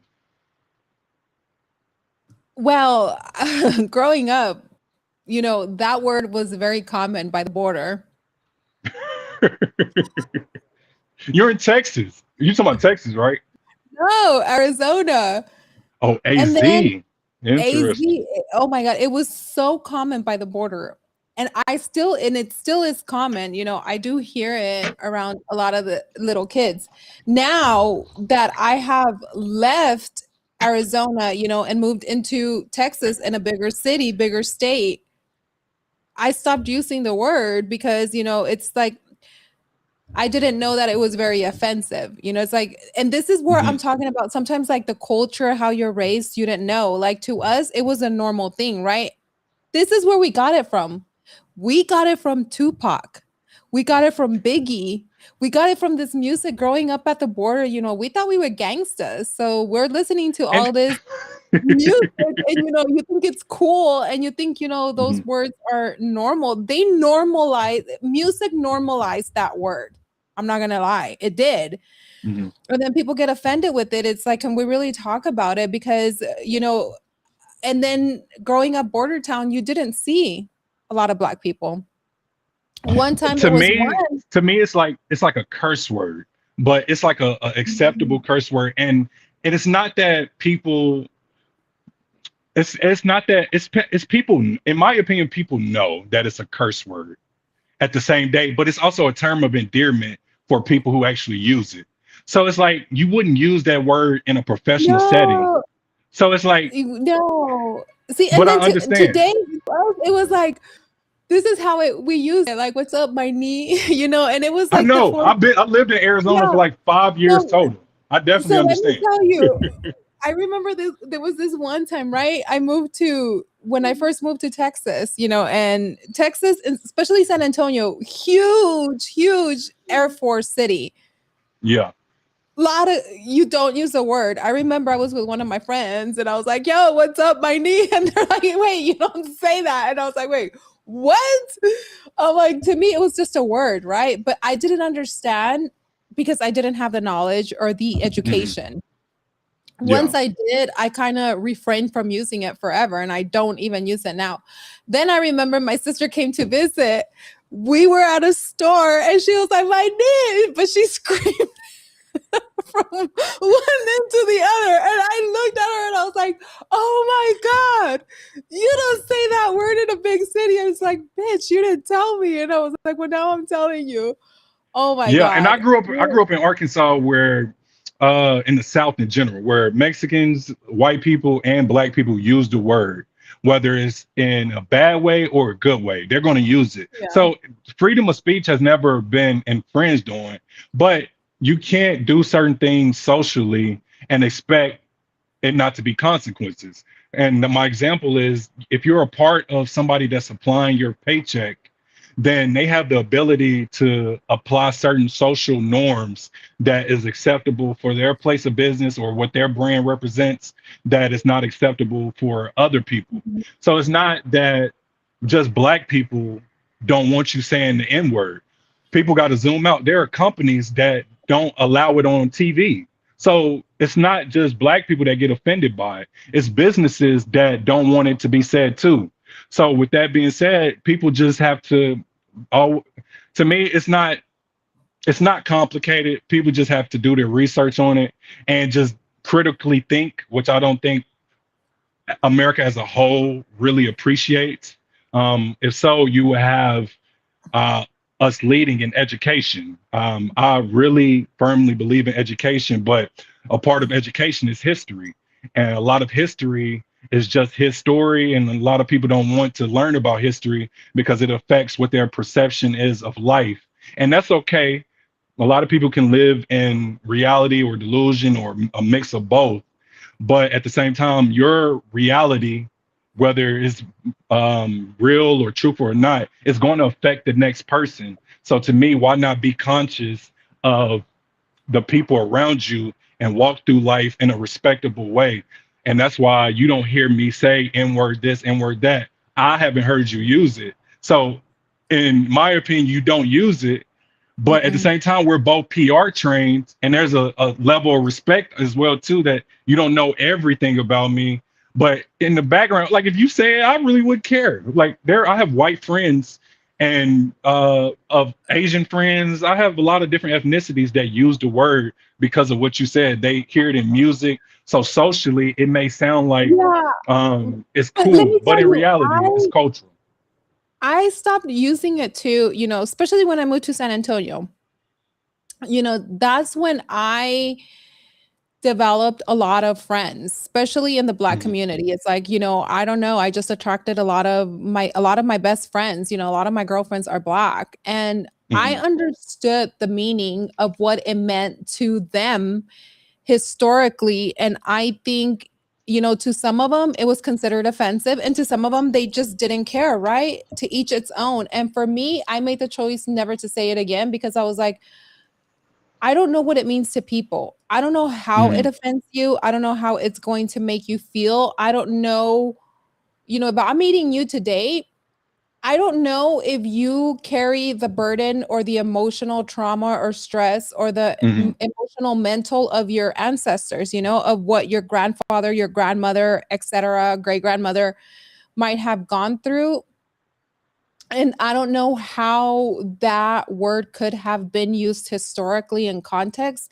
And that's one of the reasons why I was like, even though I grew up around using that word, because it was in the music that we listened to, because we thought we were gangsters or whatnot, like, I'm never going to use it Mhm. again. And I made that choice. I'm like, if it's offensive to somebody, it's like, I wouldn't want to feel offended. So I am going to make that conscious effort not to say that word.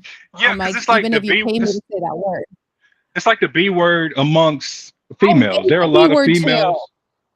Yeah, there's a lot of females that call each other the B words, but it would be out of place for me to say the B word.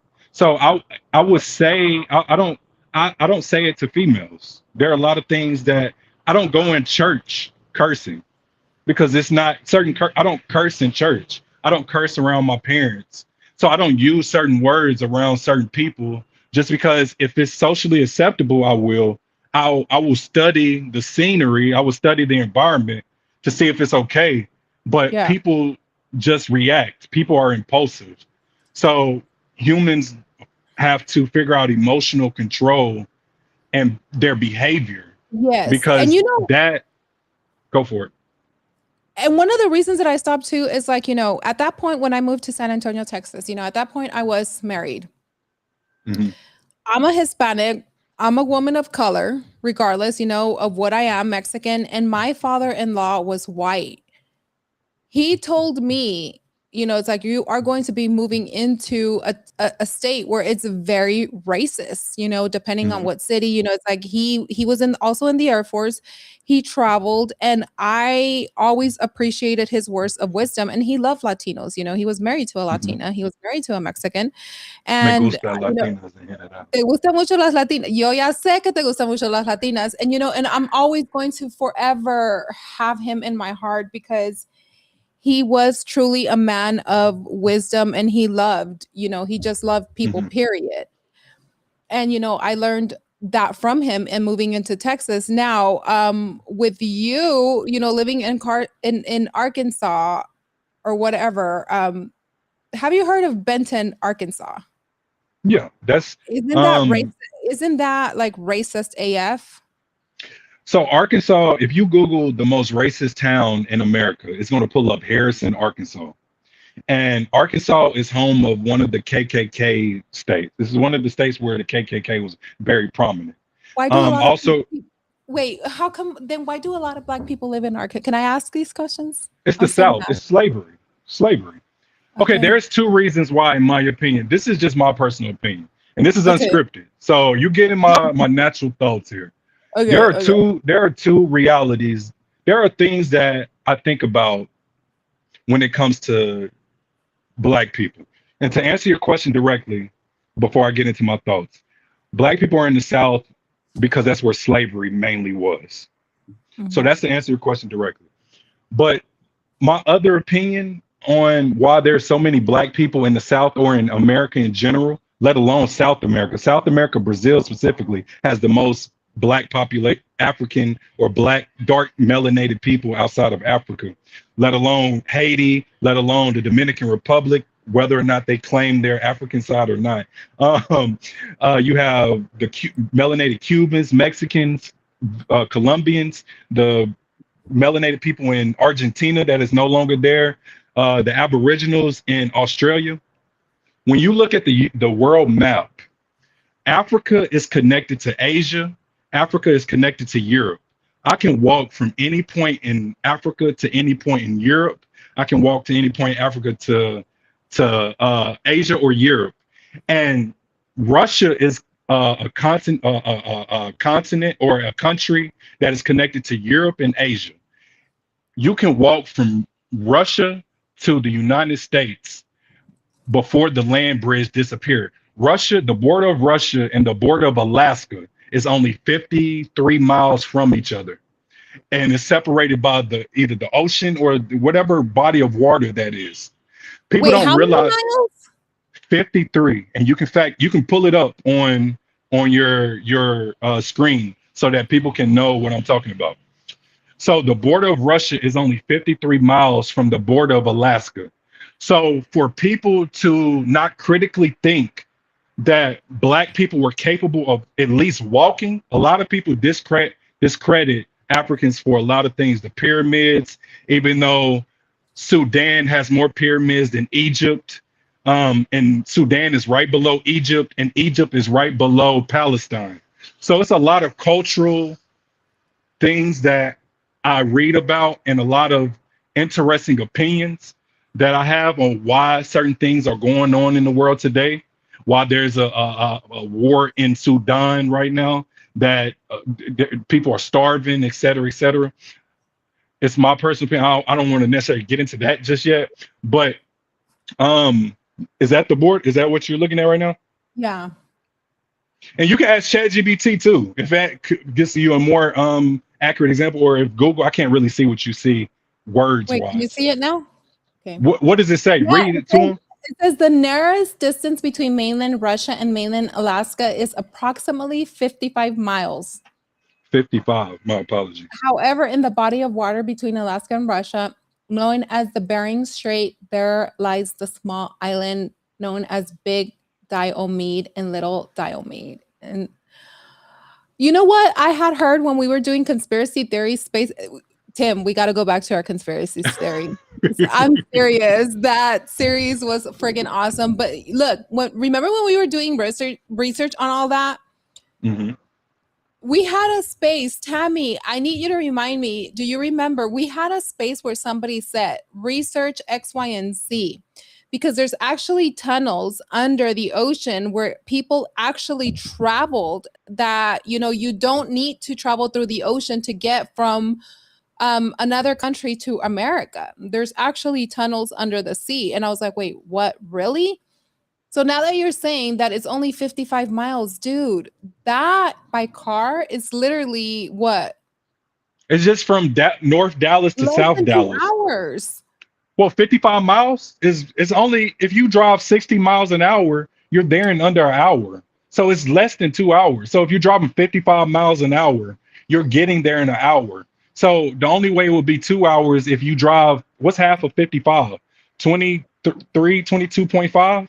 So you can travel 55 miles in an hour by going 55 miles per hour. It's 44 minutes here in Arizona, because in Arizona, Exactly. it's 75 miles. It's 75 miles here. So it's literally 44 miles.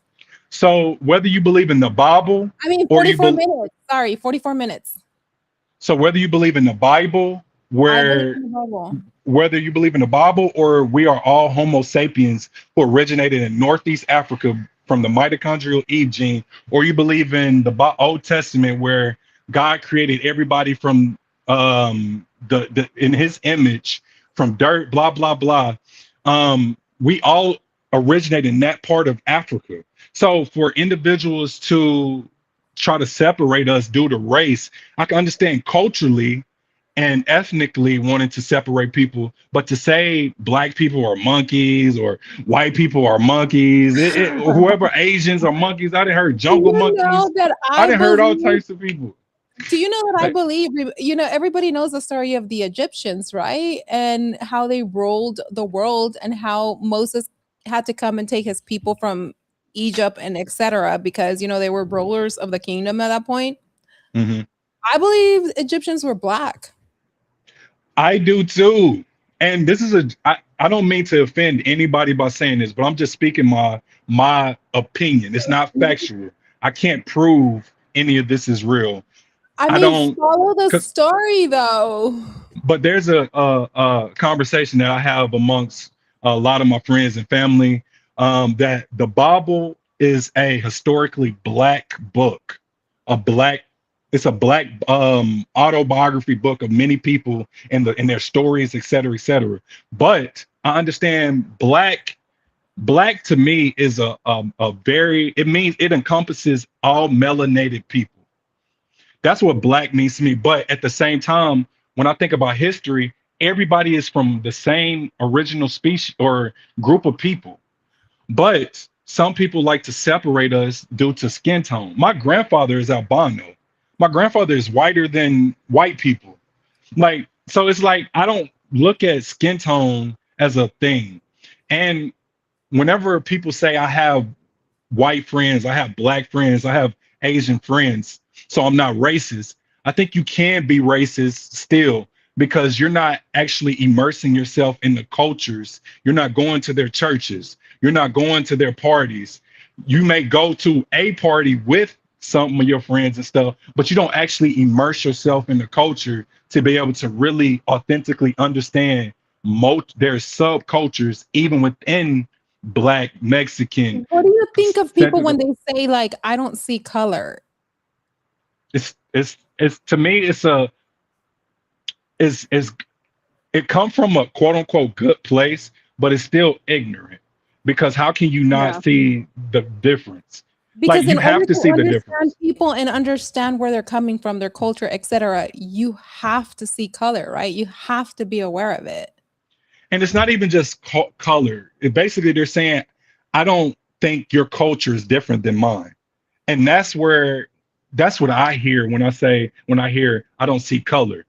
It's people trying to cop out of making everybody equal. I don't believe in equality. I believe in equal access to opportunities, but I don't believe in equal outcomes. And that's why I understand certain conservative principles. I understand certain liberal principles or Republican, Democrat. I done been on the poor side of things. I'm traveling to different countries now. I don't even live in the United States. I understand why people vote for taxes a certain way, why people don't, why people want a community more driven socialist environment versus a capitalist. And in my opinion, it should be a blend of them all because there are things that work here and there are things that don't work here. And you can just put puzzle pieces together to make things work. There's no absolute in life.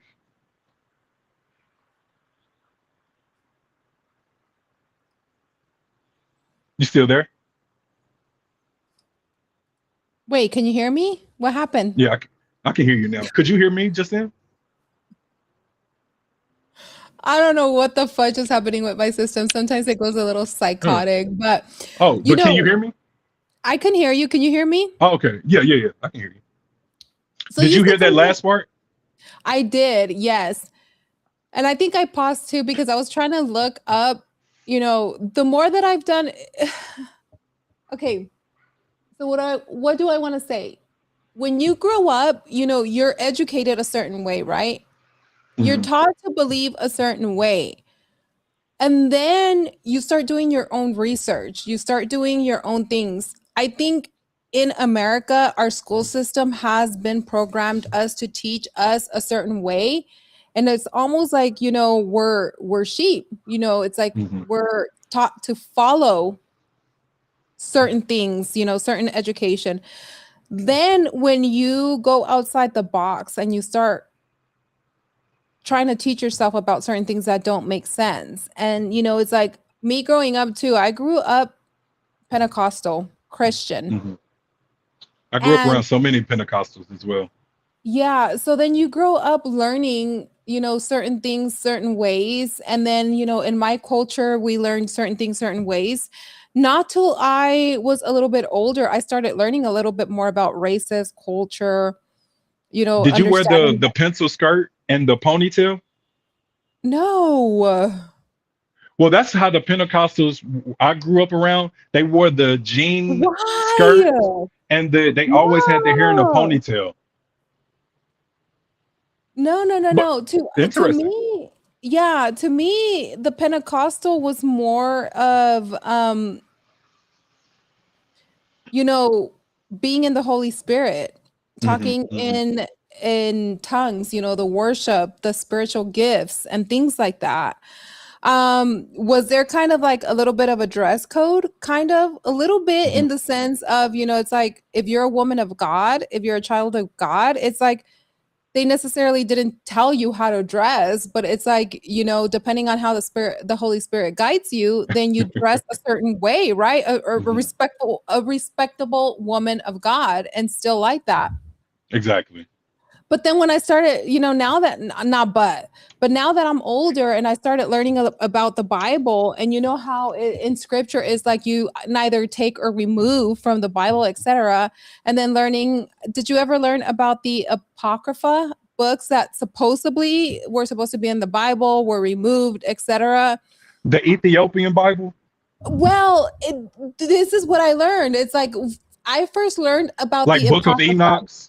Like the Book of Yes, the Enoch Book of Enoch and all that stuff. And then when I went down the rabbit hole of researching, I was like, the true Bible that is out there is the Ethiopian Bible, because the Ethiopian Exactly. Bible has all of these books, and these books were removed by these kings and all these stuff and these churches because they really didn't want us to learn the truth about certain things. And things are starting to make sense now, because then I started reading for educational purposes, the Book of Enoch, because this whole time we've been taught the King James version is the Bible type, or the EVJ or whatever is the version, whatever.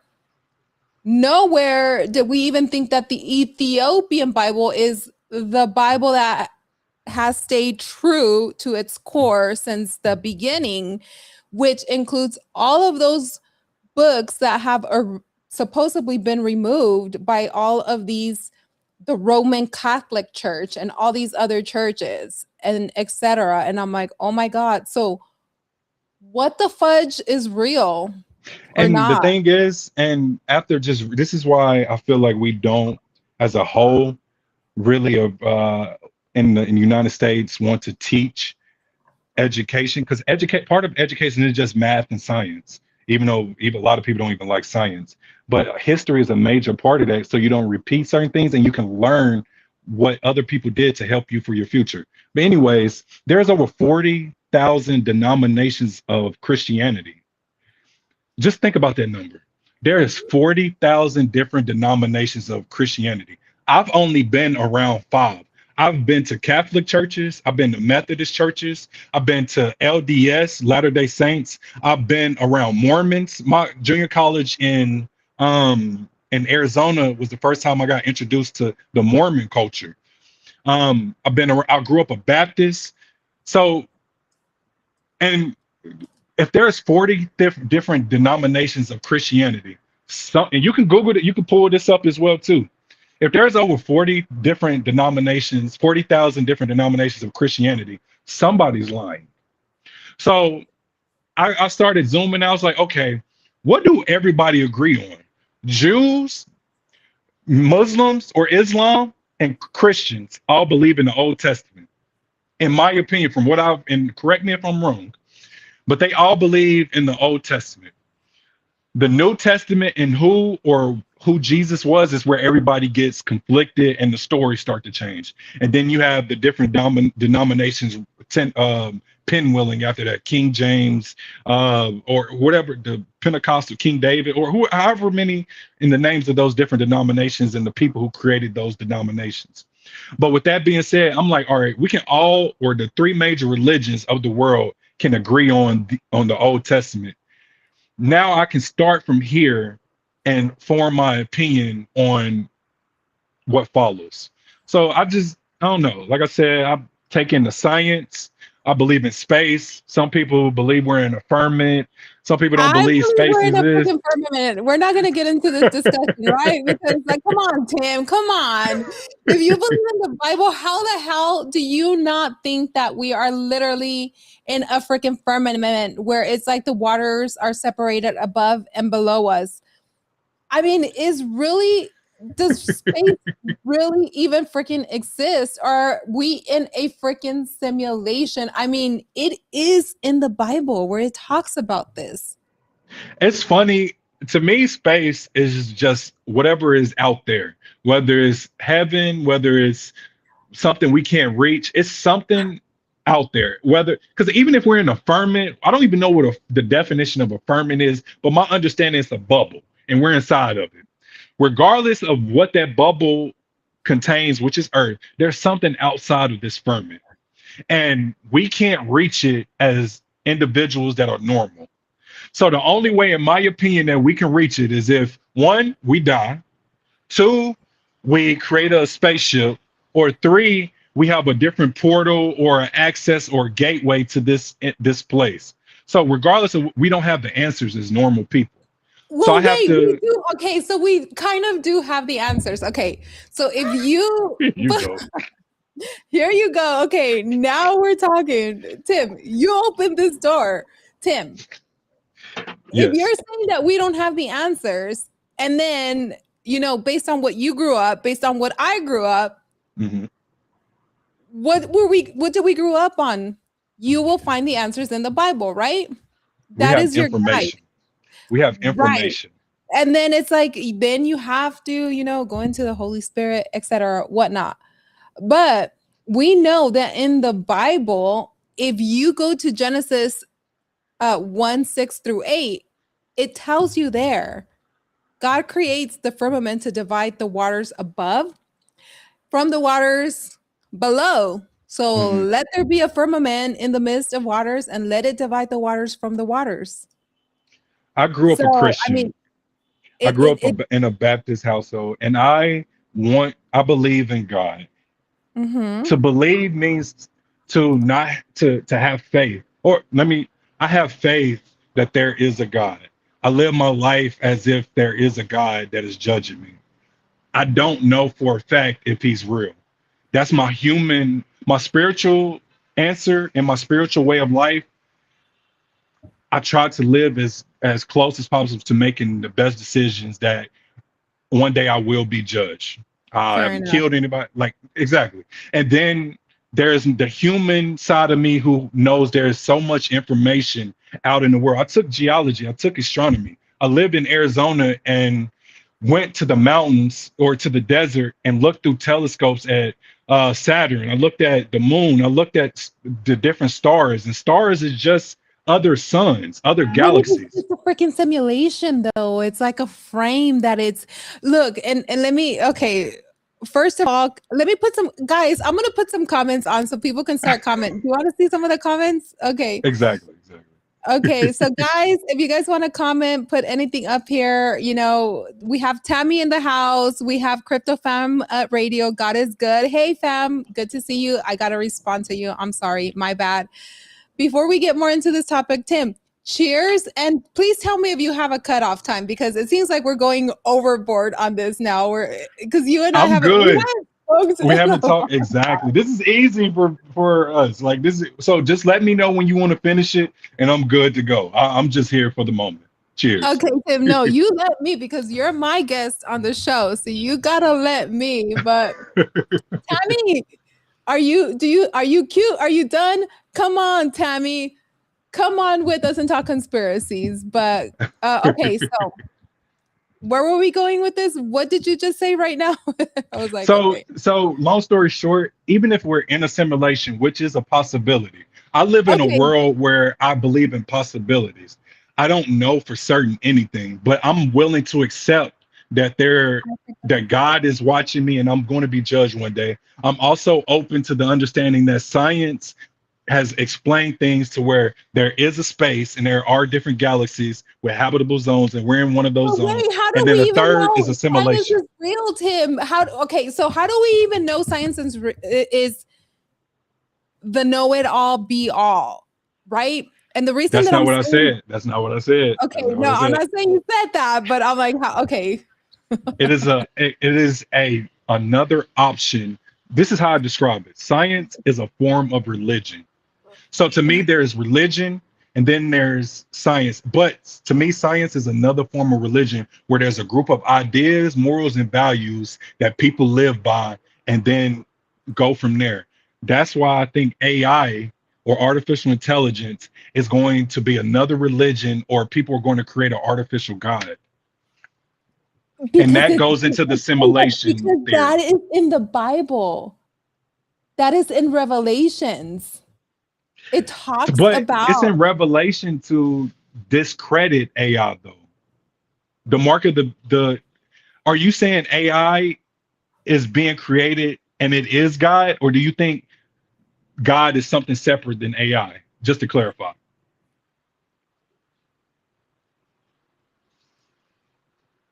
okay, so this is how I see it. Now you're asking Because me. your simulation theory, to me, Oh the shit. simulation is AI is a God. Is No, no, he? no. Well, it It is is a form of acting. It's God because acting. It's people, acting like right? God. It's an acting because people are Mhm, going to follow it and people are going to mhm, think certain things about AI and it be a form of God and they're going to worship it. And I think people are really doing that now. mhm, I don't think that the Bible explicitly like mentions artificial intelligence as we understand it today, right? I mhm, think the people who wrote the biblical text lived thousands of years before computers, software, or modern technology existed. However, some people draw parallels AI in certain biblical passages. Like, for example, I draw the line, the image of the beast. And if you know Revelations and you understand Revelations, you know the book of Revelations, and you are going to understand what I mean by the image of the beast, and people can find it in Revelations 13, 14 through 15. Um, with that being said, the passage, it does describe an image that is given the ability to speak. Some modern readers speculate that this could resemble um, advanced robotics, AI, some future technology. mhm, And that the beast is going to control us, right? That we're feeding all this information. We're feeding it, we're feeding it, we're feeding it, we're feeding it. And we've been feeding it information for so many years. And this is mhm, going to control the civilization. This is what is going to control humanity. This is what mhm, is going to control everything that we do moving forward. And at one point or another, this big mega computer that is being built and that we're feeding and we're feeding and we're feeding information to is going to have so much information on us. And this is where it talks about, like, we're going to get stamped with the seal of it. And if we don't have the seal of the beast, then we can make purchases. We can't buy mhm. food, we can't buy groceries, we can't buy, it's like our daily living. It's And programmable. It's a programmable, whatever it is. They're going to program it to dictate what they want to dictate. yeah, and if you are looking at everything that's being built right now with digital assets, with Palantir, how technology is evolving, how the government is moving, the ETFs that are being filed, the crypto, Bitcoin, Trojan horse, all of this, you don't think we're already moving into that type of world? To I do. Like I said, to me, the Bible is a source of information. What you do with that information is good Yeah. or bad. So I do think it has documented so much good and bad things that has happened throughout history. And with that being said, I think artificial intelligence is what you're saying it is. And I think it is headed in the direction that you say it is. But with that being said, right now it's not where they ultimately want it to be. So it's accessible to humans because we're feeding it more information through our Google searches or our searches, what we want to know, et cetera, et cetera. So I'm trying to utilize it as much as possible to create generational wealth before all of this is implemented into society. I do think we're either 5 or 10, if not 20 years away, but we're very close in my lifetime for sure. And with that being said, to bring up the Bible again, the Tower of Babylon was a tower that was being built by humans to reach the heavens.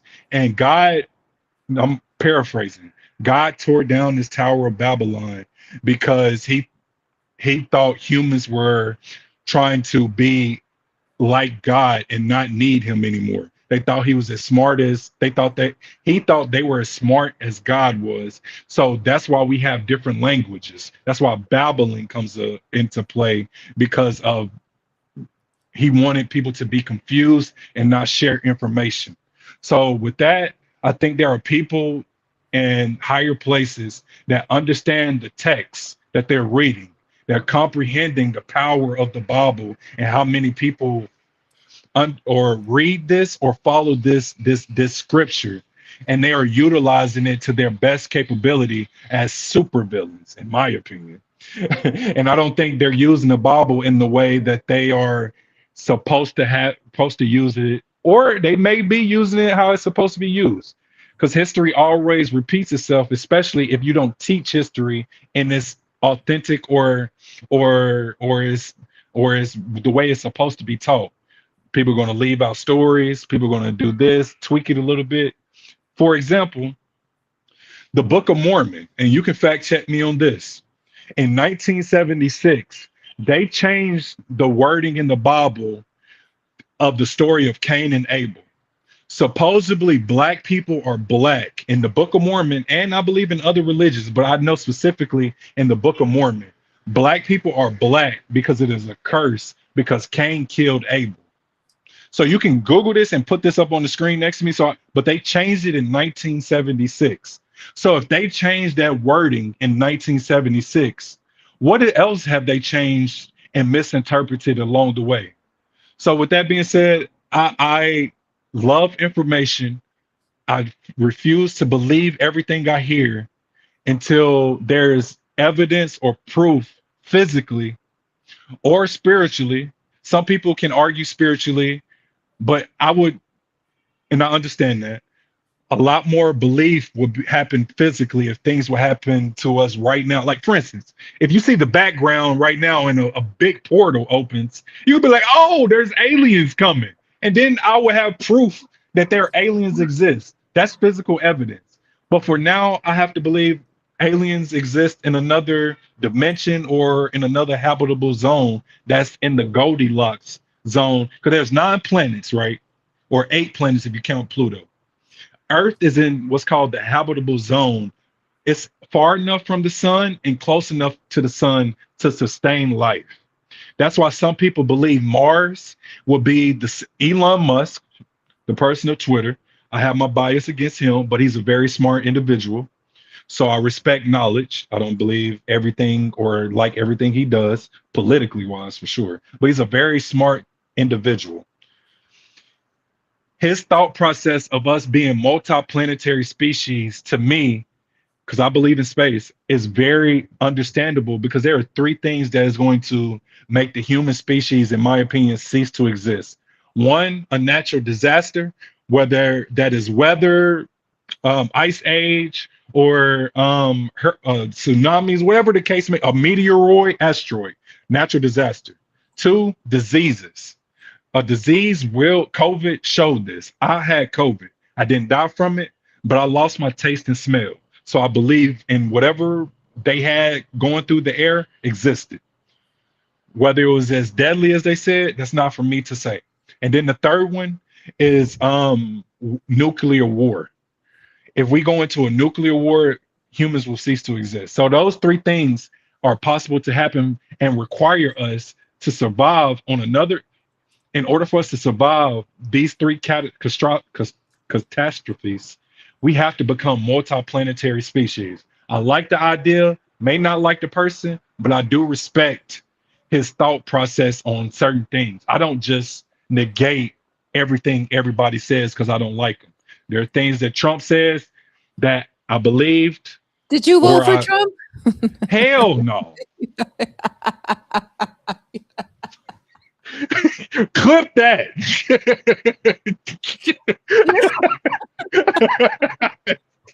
Wait, so you were gonna vote for Kamala? Did you vote for? I've never voted in my life, but I respect my ancestors for fighting for 1965 for our right to vote, and I respect the history. But I haven't voted because I have. Can we elaborate why you said hell no? So like with passion. You know, growing up a black individual from the South, I live. This is a fun fact for me. My grandfather is albino. To me, he's white.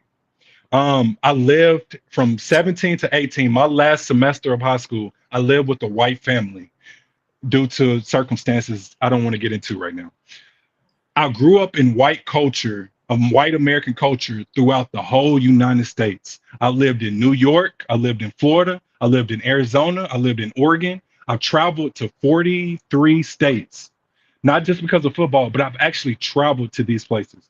I'm very immersed in white culture in America specifically. Even been to Europe, been to Spain, been to Amsterdam, white culture in general, been to churches, been to picnics, barbecues. I've immersed myself. I don't think everybody has done that to with black culture or other cultures in general, so they don't understand. With that being said, to me, Trump represents white privilege that a lot of people said doesn't exist. Whether he is guilty or not, he is a, a convicted felon. I understand that there are people that get convicted at a high get convicted and they're not guilty. There's a lot of people, black people have the highest exoneration rates in America. We're also the most over policed and a lot are convicted as well too. I understand this thought process, but he's regardless, the paperwork still says he's a convicted felon. She's the first lady of the United States. I respect the presidency, but still her body is on the internet in nude. I don't have a problem with nudity, but as the president of the United States and the wife, it shouldn't be a thing because you're representing the masses and you're representing the conservative party, Republicans. That's two. Three, I don't like the attack on DEI.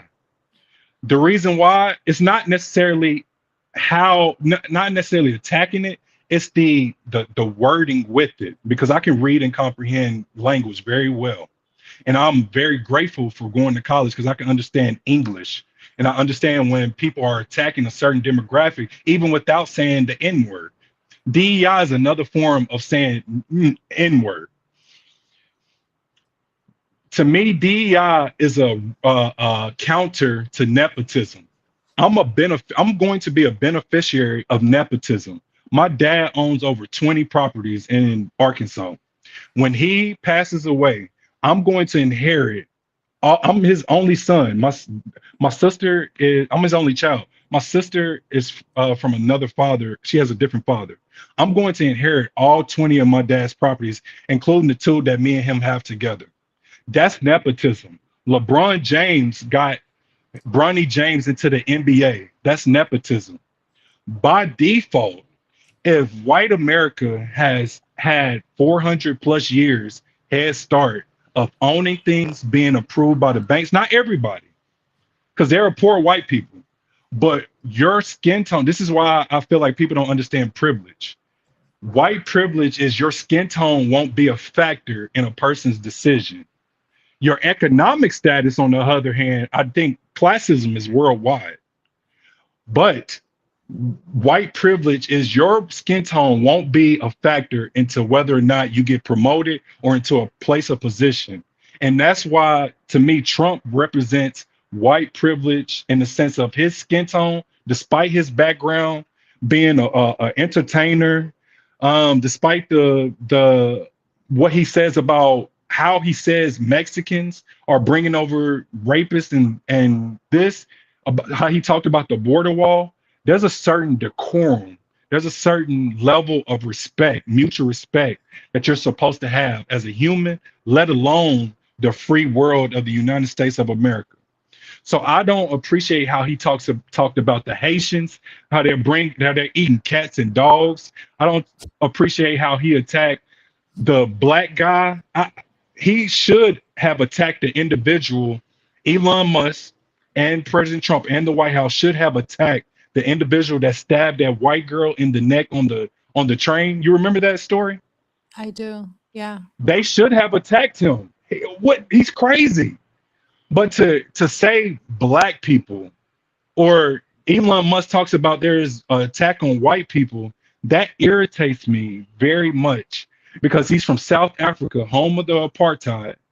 where all of these countries, Africa is consisted of 54 countries. The British and the French have a stronghold over that economy. Belgium has a stronghold over the Congolese people. They made chocolate, cut off. There's so much history of the oppression of melanated people of Africa, let alone the people in other countries. Haiti, it's split. I'm in Santo Domingo, Dominican Republic. It's a whole island. It's split in half. Haiti, Santo Domingo. One was colonized by the French, one was colonized by the Spaniards, which is both European countries. I don't have a problem with these countries. I have a problem with the people in charge issuing orders. I've never had a problem with white people. I have a problem with white privilege and racism. Your privilege should never oppress my opportunities. And I've been a victim of this, but I haven't let it stop me. And sometimes people equate speaking out on things to becoming a victim mentality. And it's a difference because I'm very respectfully, humbly successful according to my Arkansas standards. People can be successful by cutting 10 pounds. If their goal is to cut 10 pounds, they are successful in life because they are healthier than they were 10 pounds heavier.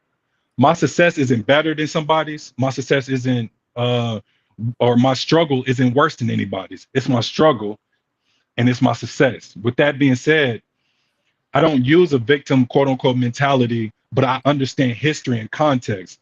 And if I see things being repeated, then I have to speak on things. Some people may not agree. I understand, but I'm open to learning and being corrected. A lot of people are not open to being corrected because they have the thought process of how they grew up.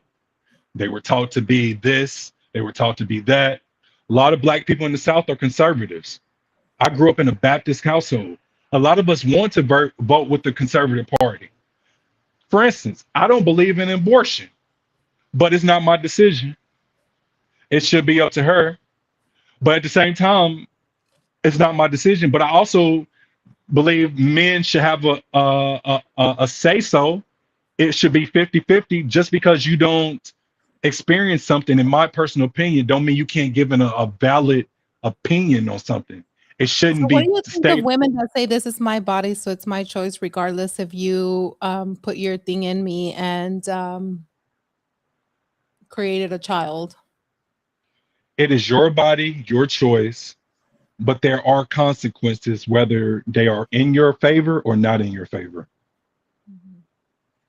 You should be able, as a woman, decide, in my opinion,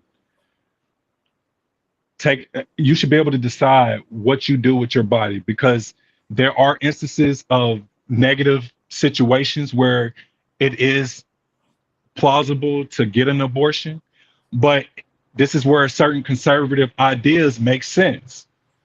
If people are using abortions to get out of parenting because of lack of poor decisions, then I understand that. But if you're using it if you're using it for a medical emergency, you're a young lady who was in an unfortunate event, or an older lady that was in an unfortunate event, I can understand. I have empathy and I can understand your decision. But the way politics makes it seem it's a one all sum, and that doesn't work for me. And politicians fall into the narrative of absolutes. You can't support this if you support this. And to Mhm. me, that's what also Trump stands for, is a gang mentality. I grew up around gang members. I know Crips and Bloods, Vice Lords, GDs, Gangster Disciples. That's what GD stands for. I've been around certain cartel members. In Arizona, I've been around, heard stories. I've heard people, different conversations. To me, it's a gang mentality. Worship me or follow what I say or else. Like, there's no another reason, there's no accountability. I'm an athlete. I know what real leadership looks like. I know what success looks like. I know what winning feels like. And it can either go to your head or you can let it consume you. And humbly speaking, he has a lot of power. He's a very wealthy individual. He's a one example of a type of success, but he's not the success that I would want to follow in every aspect. There are things I can learn from Trump's life. Of course, he's successful in some areas of life. So to just shut him out is ignorant in my opinion. But to follow him and not call out the BS is another thing. And there are people in this world right now, especially the United States, that everything he says is piss gold. And I don't agree with that. His There are things he implemented. For instance, let me say the things he's done good, in my opinion, that's supposed to be good. His attack on DEI is supposed to be good, but the way he's going about it is not. And I understand what the underlying objective is. Food stamps. I grew up on food stamps with my mom. My dad is a Marine. He didn't go through that whole process. My mom was on child support, or my mom collected child support. I love my mom to death. She collected child support. I had a very interesting life, but my dad still took care of me despite being on child support. By taking away certain assistance, it forces you to critically think and survive and or create a work ethic that's different than what you're used to over the last quote unquote 10, 20 years, 30 years, however long these assistant programs have been around. It has created a crutch for a lot of Americans that abuse the system. I completely agree with this conservative thought process. But to make it seem like black people or quote unquote immigrants are the only ones on it, yeah, that's where the racism kicks in. That's where the undertones kick in. Because from my information, and I may be wrong, well, you can Google me, white people are the biggest beneficiary of these social programs. Because if we're only 13% of the population, they're not giving the whole assistance program to these individuals, quote unquote. So the way they go about explaining how to correct certain stuff that has been abused seems targeted. The border, it seems we need a controlled border. I go to too many countries to abuse their laws. I research the countries that I'm going to before I go. What are your laws here? How long can I stay? I have to respect that. And if anything, why should I think I should be able to get citizenship and vote on problems that has been going on for centuries? Have you tried getting citizenship in another country, or like trying to stay there longer than you wanted to stay? Because I know you've been traveling to a lot of countries, and depending on like what makes you decide when you're traveling to certain countries, and you want to stay there for a certain period of time, same that you're just traveling just to visit. At one point or another, do you decide, you know what, I want to stay longer for an X period of time? And then at that point, do you file to extend your stay? How does that work? Walk me through that. So as an American, you have access to a passport. If you're not a felon or if you don't have any serious things behind your name, you can apply for a passport, and that grants you access to over 100 something countries without a visa. So I can arrive to these countries without a visa. Then there are countries where you have to have a visa, and that visa gives you access to enter the country. Some places it takes 2 days, it takes 24 hours, it takes a couple of weeks for this visa application to process. If you're an immigrant or a foreigner coming to the United States, it takes 2 months, a month, or some cases 6 months, depending on where you're from.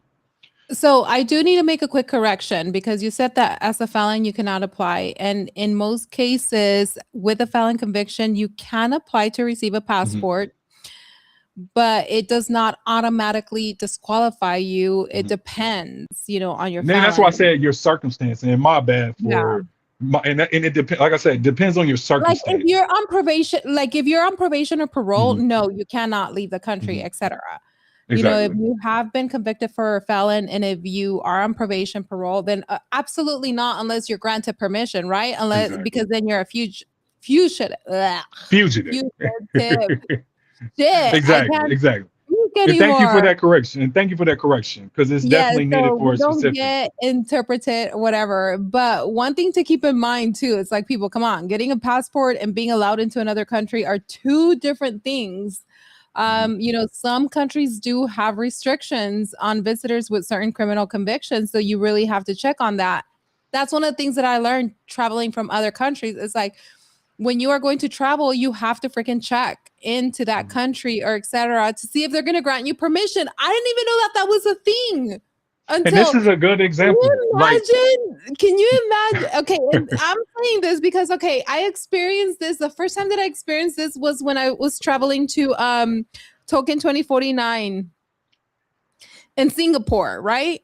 mhm, When they were like, "Oh, do you?" And the flight attendant was like, "Do you have this? Do you have that? Do you have etc." And I was like, "Wait, what? What do you mean?" And they're like, "Oh, you have to exactly. apply to enter into the country." And I was like, "Wait, that's a thing?" And they're like, "Yeah." So it's like I had to. They're like, "You can either do it when you land, which is going to take a little bit longer, or you can do it right Exactly. now on the internet." So I did it on the internet, and thankfully, I got approved. But I didn't know that they run your record, they run certain countries, etc. And it's like it's, you know, you think you're going to get approved to coming into the U.S. It's also the same thing going into another countries. Other countries, you also have to go through that Exactly. Exactly. system. And I was like, oh shit, I didn't know that. That's why I respect borders. I understand the conservative. It's not even conservative. I understand the Republican talking points. That type of stuff. That's how I know I'm not biased. I can grasp what the concept is, but whenever you start adding that extra undertone is where I get pissed off. But anyways, for instance, when I went to Colombia, I just was in Colombia last week. I have to apply. I can arrive and just get I can be there for 90 days just with my passport. But you still have to fill out paperwork to enter the country. Mm-hmm. In Santo Domingo, the Dominican Republic, I have access to this country too. I can just book a plane ticket, fly there. Excuse me. I have my passport. But this is what's interesting. An interesting fun fact about Santo Domingo, aka the Dominican Republic. This is where culture plays a part. And sometimes people are raised up in a culture where they don't necessarily know what's right or wrong. They just know how it operates in their country. And Dominican Republic, if you overstay your visa, all you have to do is pay a fine.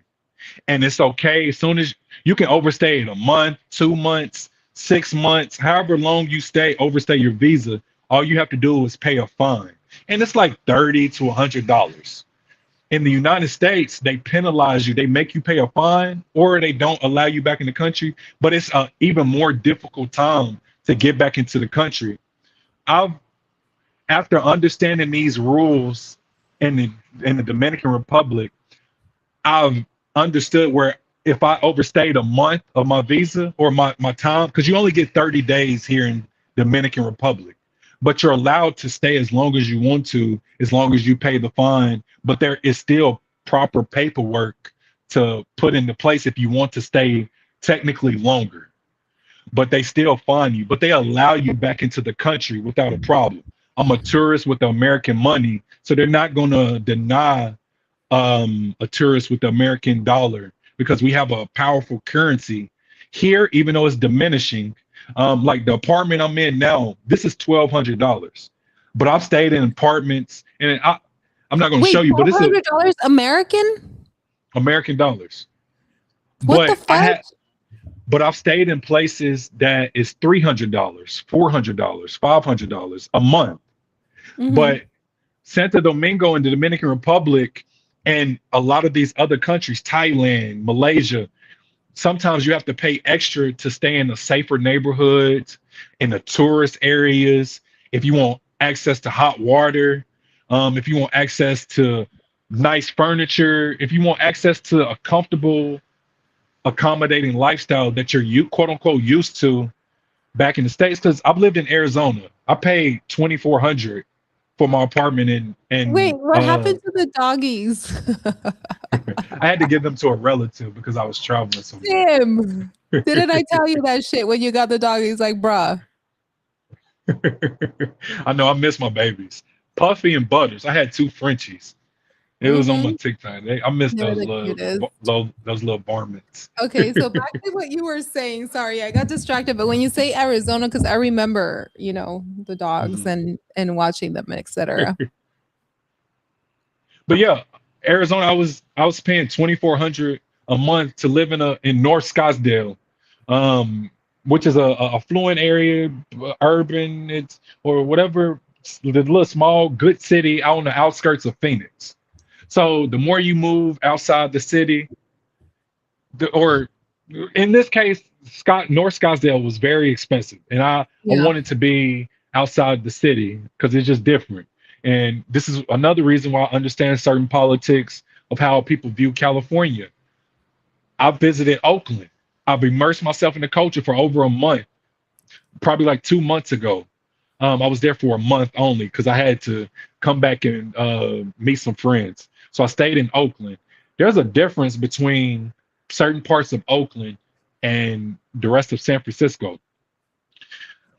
You have certain parts of Arizona and certain parts of LA, certain parts of California, Skid Row, where there's an overwhelming population of homeless people. I don't want people to be homeless.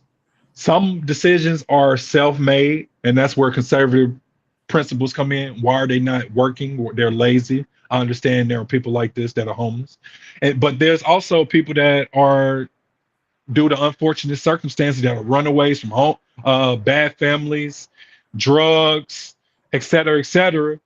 They criminalized the crack epidemic, put a lot of black families in jail. Um, but the opioid is a crisis. They don't penalize it the same, in my opinion. And I would Mhm. like to say this since I'm on the subject, and it's just a little information. Whether or not black people get reparations, I really don't care. Do I think that we're owed? I do think black Americans are owed reparations. Do I think other people have had things done to them? Yeah.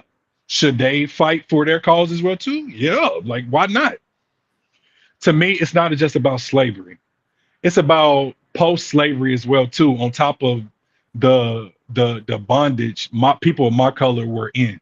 You have Jim Crow. You have redlining. You have the crack epidemic. You have the over policing. You have we're my grandma didn't grow up with the same opportunities as new immigrants and people who just got their citizenship in 65 who don't really study history.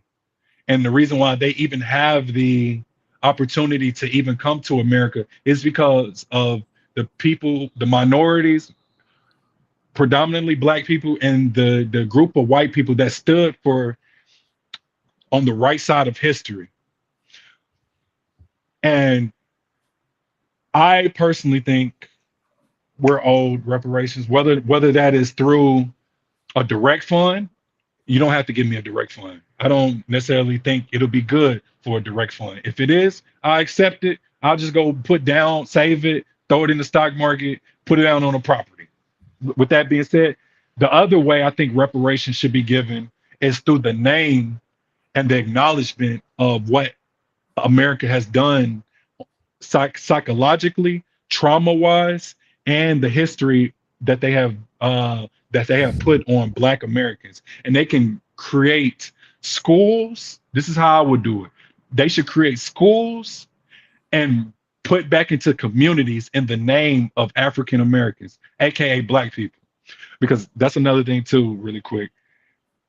I acknowledge my African bloodline, but I took ancestry. I have 11% European DNA in me, 1% Filipino, French, Swedish, North Wales. I'm 11% not quote unquote African. The ancestry DNA only goes back 200 years, which is 8 generations. And the way my mind thinks, if everybody on Earth took a DNA test that dates back to how they discovered mitochondrial Eve gene, which is also quote why is kind of ironic that it's mitochondrial Eve gene, and the mother of all humans in the Bible is the Eve gene, is Eve, Adam and Eve. It's funny. But anyways, if you date it all back, we're all African. So I don't personally like the term African American because there's no European American unless you were born in Europe and got your citizenship and became an American. Just like there are people from Ghana that get there, or Nigeria, or Thai people, or Mexicans, or Canadians, and they become Canadian American. So black people, and this is where I'm about to hand it over. I'm about to hand it over. When you talk about 23andMe, I have a conspiracy about it that I Talk did to me. research. Oh my God. Because, okay, there's two, right? Uh-huh. One of them is Ancestry and that, 23andMe. yeah, so 23andMe and Ancestry, because they work together. Hmm. Once you sign up for 23andMe and you do your DNA, and then all this shit about Ancestry starts popping up. But the first conspiracy is like they are doing your DNA because they're also tracking a lot of the people that have, Ashkenazi Jew blood Mhm. DNA, Mhm. because eventually they're going to track you and try to kill that bloodline, right? Because they're the chosen. And, that's why there's like a lot of sleeper cells that have been set up in the US and other countries that are very close to it. The See, that's second, where I just chosen.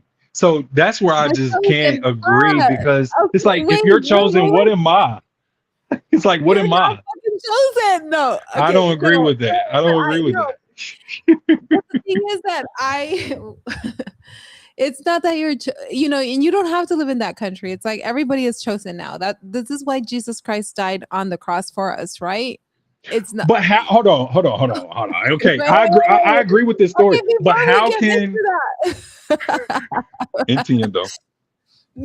okay, hold that thought and don't forget it, okay? All right. But the second theory that I have is this conspiracy theory is that that the Rh negative blood, which is especially the O negative, Mhm. it claims that the conspiracy is, sites like 23andMe Mhm.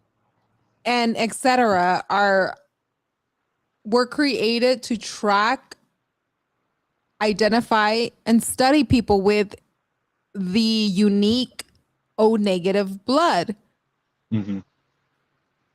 And this is the reason why, because Rh negative blood, it did not originate from normal human evolution. It is individuals are descendant. This is a theory that they are individuals that are descendant of ancient lost civilization, fallen angels, extraterrestrial, or a special bloodline, right? Because the DNA testing companies, they collect the genetic data to identify these individuals, governments, intelligence, etc. There are even claims, or recent claims, circulating that the DNA databases are being used to search for alien or unusual bloodlines, but these claims are based on whistleblower stories, that speculation rather than public verified evidence, because Interesting. apparently there's people that have worked with 23andMe that are, and you can find these on TikTok and everywhere. It's like if you research whistleblowers from 23andMe DNA, you're going to find them. And this is what they were saying, is that these were created to track this specifically bloodline, because the Rh negative blood is generally explained as a genetic variation involving the RHD gene, which about 15% of people have it or less. O negative blood is relatively very rare and valuable, because it can often be given in emergencies as universal donors, etc. Now, what people are saying is like, every single bloodline, even up to O positive, we all carry that Rh recessive gene, right? Which is derivative, or linked to monkeys or to species of the earth. But the O negative is the only one that lacks that Rh recessive gene. It's the only single one that does not carry that, which does not tie it to anything of this earth like the rest of the bloodlines. Mhm. So That's this an is, interesting. yeah, so I'm the gonna have to look conspiracy, into that. look into it, because you will go down this rabbit hole. And this is why they're saying that a lot of these like 23andMe and a lot of these DNA things were created to track these bloodlines. Because when I went down the rabbit hole, there was a lot of scientists that were very conflicted as to they couldn't even understand why the O negative bloodline was missing the Rh recessive gene. You know, why all of us have it on the surface, but why doesn't this bloodline have it? You said RH. Right, which What does is RH stand for? so I don't mean to put you on spot. I know you know the overall concept. I don't mean to put you on spot, but I'm trying to figure out what I'm gonna have to look more into it, because I do yeah, believe it is so collecting a bunch of information on us. right. Whether or not So what they do with the information, I don't know, but it is plausible that that's what they're doing as well too. yeah, so the Rh stands for recessive factor, and it's spelled, I don't know if I'm saying it correctly because I have that language barrier. So Oh, okay. So this may be it's accurate, the R, but yeah. this is where I have an opinion of things, because Okay, so let me the tell you what it is, and then you can give me your uh opinion. So the okay. recess, and the way you spell it is Rhesus. Hmm. So it is a protein that can be present on the surface of your red blood. So you have your red blood cells, and it's present on your red blood cells. So Hmm. if you have the protein, you are Rh positive, right? Hmm. If you do not have the protein, you are Rh negative, Rh whatever.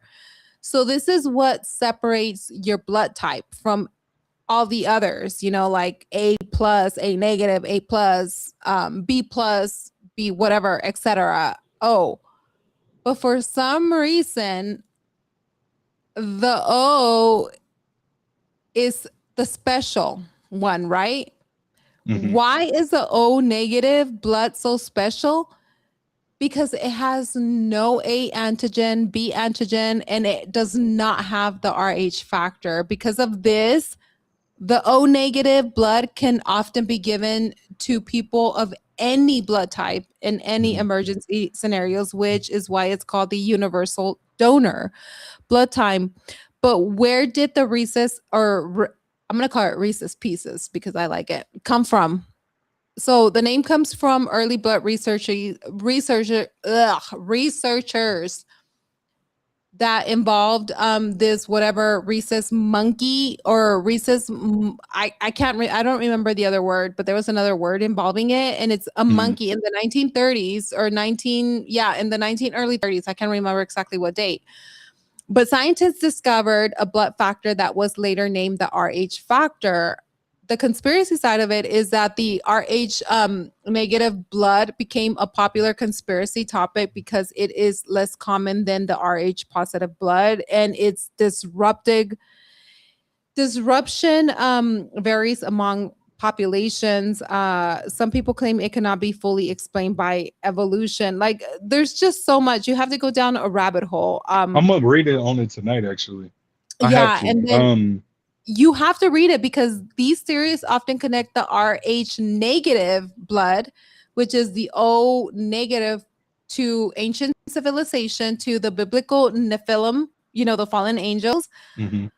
It also connects it to royal bloodlines. It also connects it to maybe the Jesus bloodline. It also connects it to extraterrestrials. However, a lot of the mainstream genetics explain that the Rh negative blood as a hereditary genetic variation. And then it's saying that, there are some people that actually you have a sleeper, right? And Hmm. then when that child is born with that bloodline, it awakens the sleeper in the bloodline. For example, like my ex had O positive. I'm O positive. All of my kids are O positive, right? My son was the only one that was born with. Why the fuck did I get a thumbs up? Did you see I seen that? it on my screen too. I mean, that's good. Somebody's interacting. No. There's another one. Wait.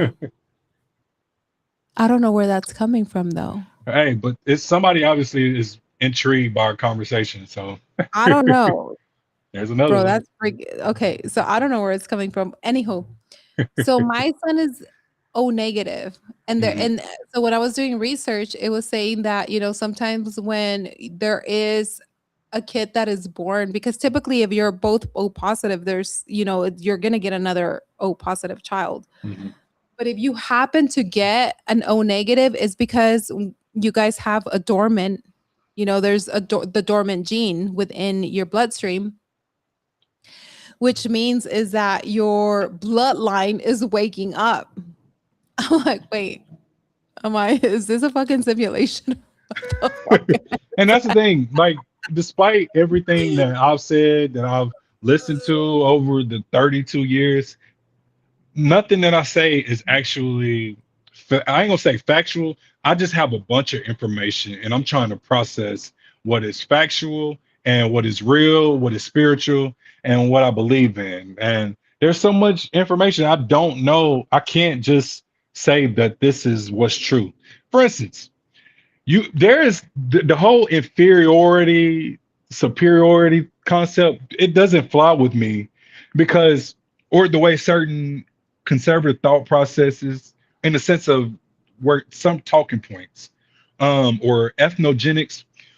People like to say black people are, not everybody, obviously, got too many friends to say that, or too many people I've been around. But a lot of people like to say black people are inferior and their IQs are low. If I was to take an IQ test prior to college, I feel like I would do very poorly. When I took the ACT and I had a very minimum score, I did everything to get past until I saw importance in education and I was surrounded by people who cared with me. It increased my IQ score and it also increased my understanding of information because people teach you different patterns. This is why I feel like people can have an opinion on how to raise children without actually having children.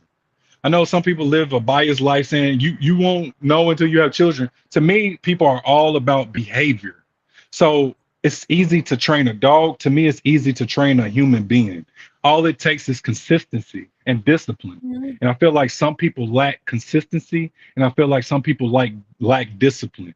Because when the two is combined, you create a pattern in a person's psychological brain to develop this habit that is going to be done every day after day after day.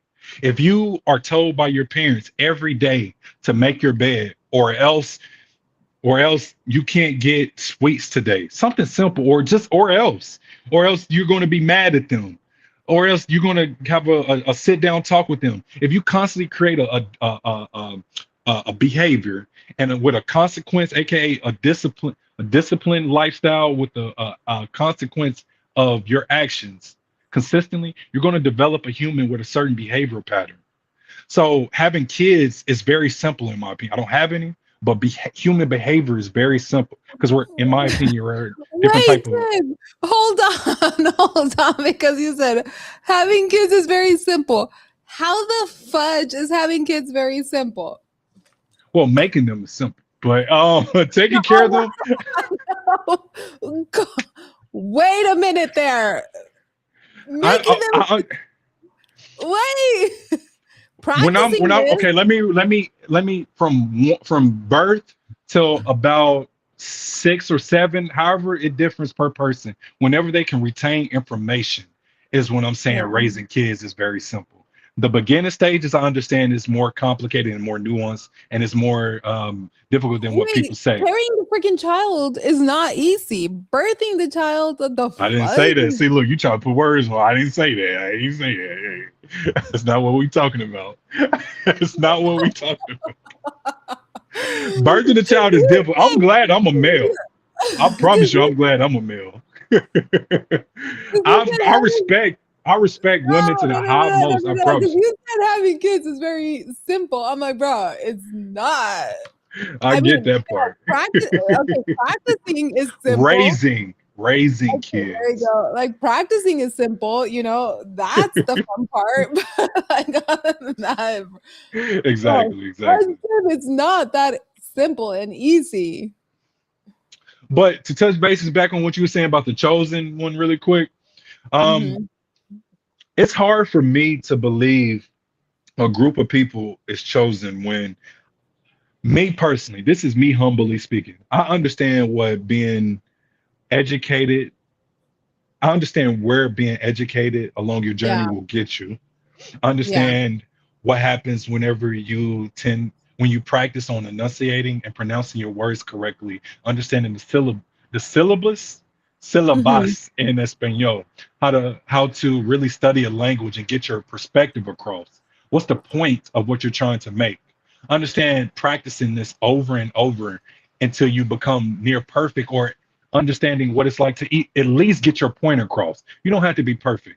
I cut my G's off a lot of my words. I don't speak perfect English, but I'm not the same Tim that Tim, was raised in Arkansas. you're okay. I like what you just said. Okay, so you said I am not the same Tim that was raised in Arkansas. Hmm. Elaborate a little bit more of that. Walk me through that. I think the English language is very beautiful. Do I think it's the only language you should learn? No. But I think you should perfect your messaging and how do you communicate with humans, Oh especially shit. the ones who speak English. Because if you Mhm. can give a clear and concise message, you won't be you the less likelihood of you being misunderstood is less likely to happen. So I try to eliminate my accent, but at the end of the day, I'm not a perfect individual. So therefore there are certain cultural things about me that will come to light. For instance, I will cut off some of my G's or I will say certain words a certain Wait, way. you would But cut off some of your what? there are words that end in ing, and Yeah. instead of putting the G at the end of that word, I leave it with the N, like handling instead of handling. Or like I won't pronounce the G. There are certain enunciation or I won't pronounce certain words correctly, but that's just due to accents and how you grew up and studied different languages. So let me That's ask you why. a question Mhm. because it's like I know you. I've known you for so many years. And you are from Arkansas and you're very intentional with your words, and you're very freaking specific about your words. And it's like sometimes us that we are not from Arkansas, it's like we just Mhm. say words, and it's not that Mhm. we don't assign them meanings, but you know what I'm getting at, right? Because you're very, Yeah. very freaking intentional and you've Yeah. always been that way. I met Mhm. another person too that's very freaking intentional with their words and the meanings. Mhm. Is that normal? Like the people growing up in Arkansas, and how do you say it? Forget Arkansas or Arkansas? Arkansas. It's Arkansas. I grew up around a lot of women. My mom, her siblings, my grandmother who had 9 brothers and sisters. 6 of them were Mhm. women. So there's a lot of women in our family. So a lot of men in Arkansas grow up around a lot of women in general, big family. And we have to worry about feelings for the most part and how to talk a certain way to certain individuals, Yeah. specifically women. So I've learned respect a long ways. And also, like, my dad is a Marine, so he taught me about respect. So I just had it on both sides where you are intentional with your words. But with that being said, I have a lot of individuals in my family and throughout Arkansas that have a country accent and they mumble whenever they talk. So Mhm. I can understand them and I can speak just like them. But if I spoke just like them, the masses of who speak English won't understand me.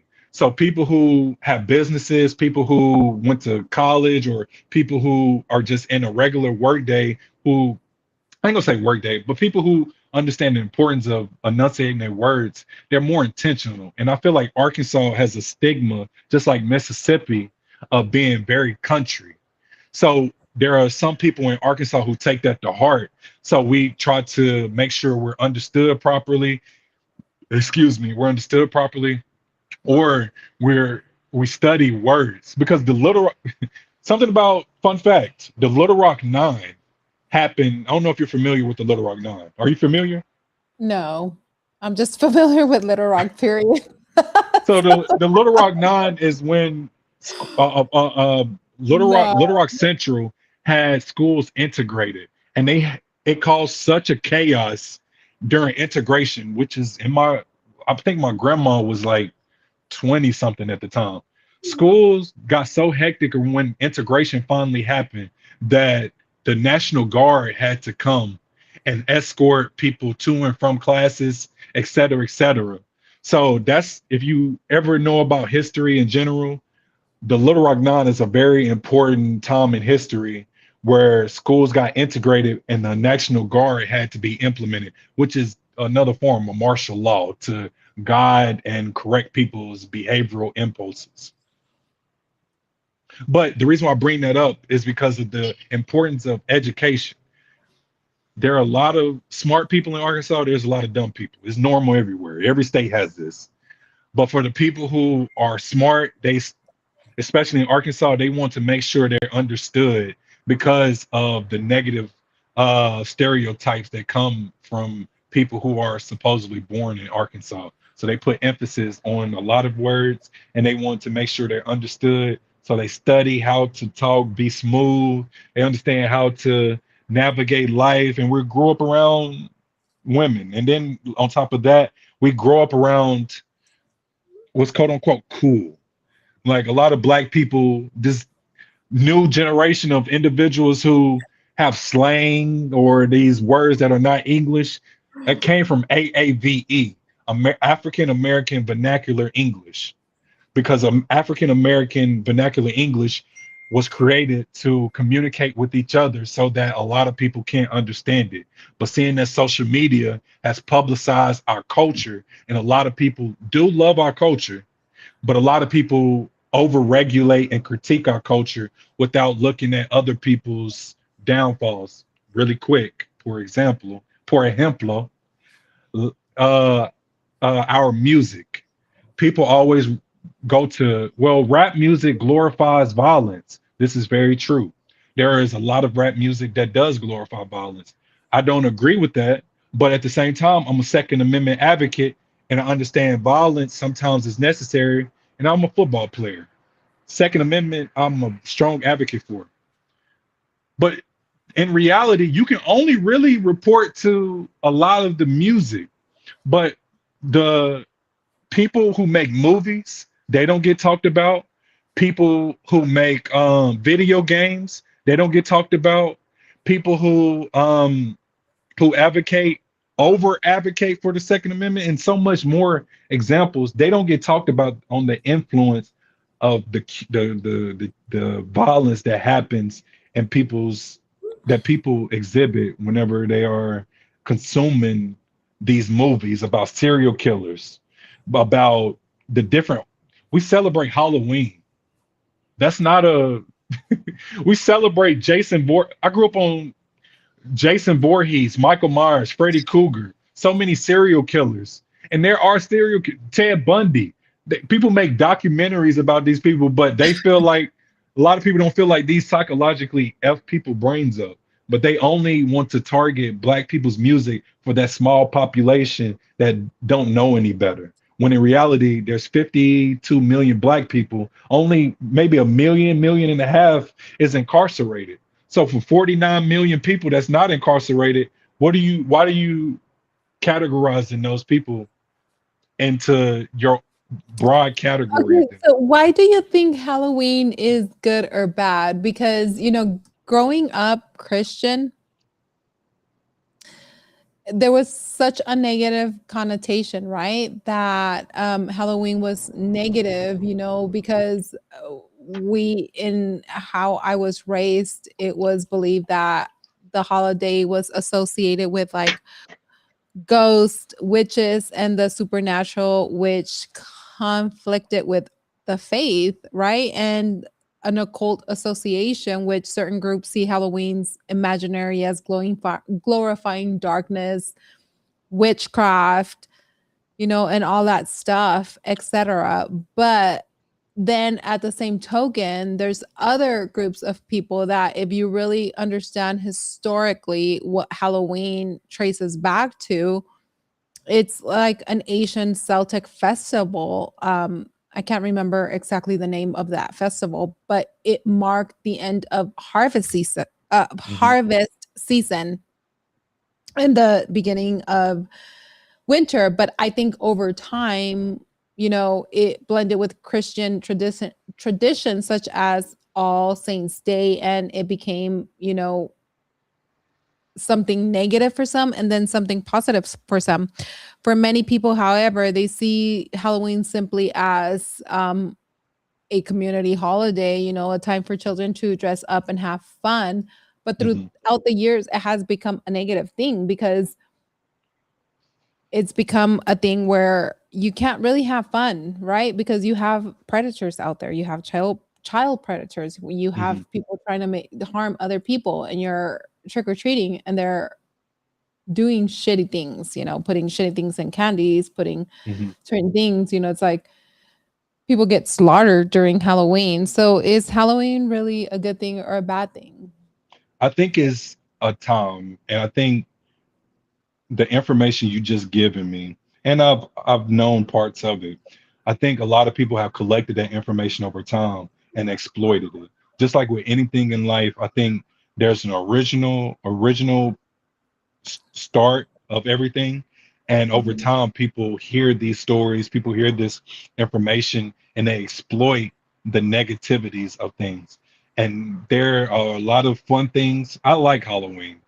I've had a lot of fun on Halloween. I like scary movies. I'm one of those ones that can listen to a movie, listen to music, and not affect me mentally. I'm also aware there are people that allow these things to create scenarios in their head that they want to live out in real life. With that being said, I think Halloween possesses what you said in the beginning. It was what it was, but I also think it also portrays the negative energy that is in the world that somebody is ready to release. And Halloween is that moment to release through art. Some people release that energy in real life outside of Halloween, and that's negative. That's bad. I don't believe in killing people for reason, no reason. Killing is bad overall, whether it's for a reason or for no reason. It's bad in my opinion. Thou shalt not kill is one of the commandments. That's why I don't believe in a lot of wars. I understand you have to, understand it have to, and understand that it's still a sin in my opinion. It's different. So that's why this whole picking a side, that doesn't fly with me. I'm going to say I understand, but this is still some BS. Like this don't have to happen because there's alternatives. But to your point, Halloween is both. It is what you said in the history portion, but it's also a way to express negative thoughts that people have as humans. I've killed people in my mind. Like I've knocked people out. I said, look, and this is the reason why, because people are not perfect. I'm like, if people had 9 lives, forget it. But the fact that we all have one lives, I'm not that type of person. But like, I'm living a super artificial world, obviously, and I'm not going to act on these things because killing is bad. I'm not going to do these things. But if people had 9 lives and was a superhero, lived in Mortal Kombat or the video games that we play that they try to articulate to us, and people can just restart life, people will be unhinged. And that's why rules need to be in place. I understand certain conservative and Republican thought processes. Rules do need to be in place because people are unhinged. That's why, even when it comes to, if I travel and I go to these countries, say I go to the hood of Santo Domingo, I go to the hood of Colombia, and I wear a certain thing, I look a certain way, 50% of that is my fault because I took my black self over here looking different in these countries or in Europe or Asia, and they targeted me. 50% of that is my fault. The other 50% is the perpetrator's fault. That's why I have a certain viewpoint of assault on certain women. 50%, I know this is controversial, but 50% is their fault. 50% is the dude's, the perpetrator's fault because you didn't have to go to the club. You didn't have to wear certain things. I'm a big proponent of that. Should you be able to? Yes. Should you live in a perfect world where it doesn't matter? Duh. We don't live in that world though. So you have to be conscious of your surroundings. That's why I don't believe in delusion when it comes to certain black people. I could bring black people into this in general. We live in a world where we should be treated fairly and we should be able to cuss or cuss out the police or use our First Amendment rights and be able to express ourselves, we should be more conscious than anybody of public perception. And we should be on our P's and Q's. I've been pulled over 20 times by the police department due to driving without a license, headlights, being out, speeding. I've been guilty 18 out of the 20 times. This is not exaggeration. I've never had a bad experience except one with the police. And the other time I did felt 2 out of the 18 I felt profiled. But other than that, I have a very good experience with the police because I don't have impulsive behavior problems. People have impulsive behavior problems because they don't think outside of right now. And that's what irritates me, not just with Black people, but with humans in general.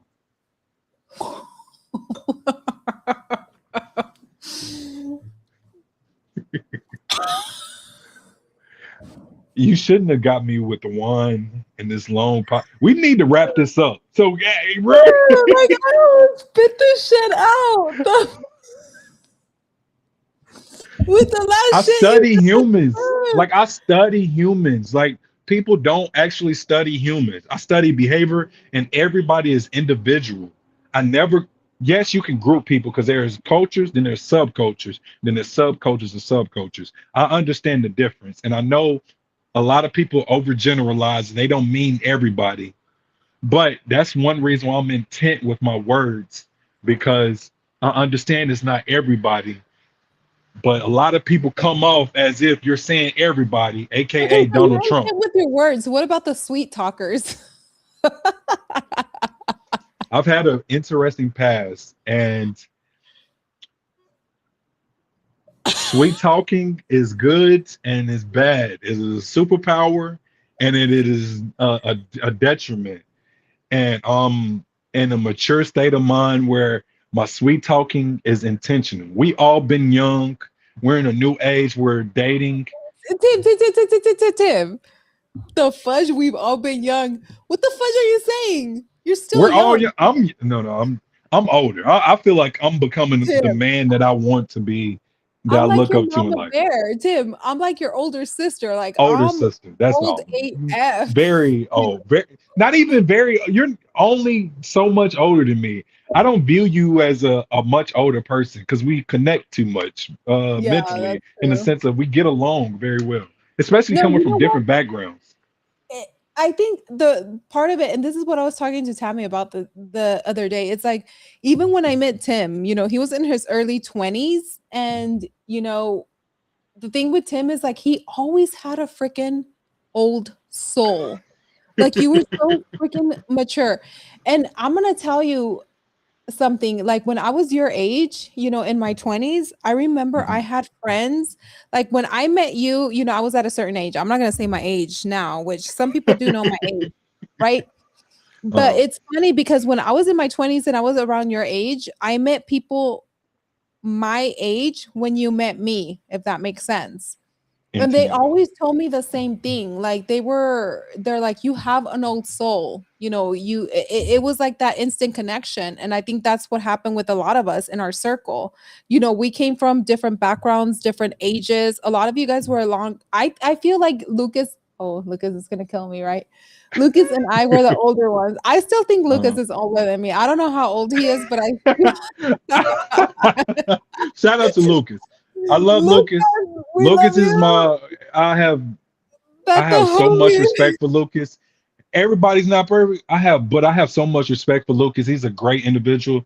Everybody just has their You know moment. what? So Lucas, the thing is, Lucas, I think he's very misunderstood. He is a exactly. brilliant mind, and Hmm. sometimes brilliant minds think very different than your Exactly. average human. And it's like Hmm. when you really get to know and understand brilliant minds, then it's like it's different. But Hmm. I feel like a lot of us, when we connected, it's different. That's why it doesn't feel like a lot of people that I connect with, they're like, I don't feel like you're that age, that older, is because of the Exactly. soul, Because our it's a soul. maturity level. And that's Yeah. why I feel like there should be a cognitive test or a maturity level test before you vote.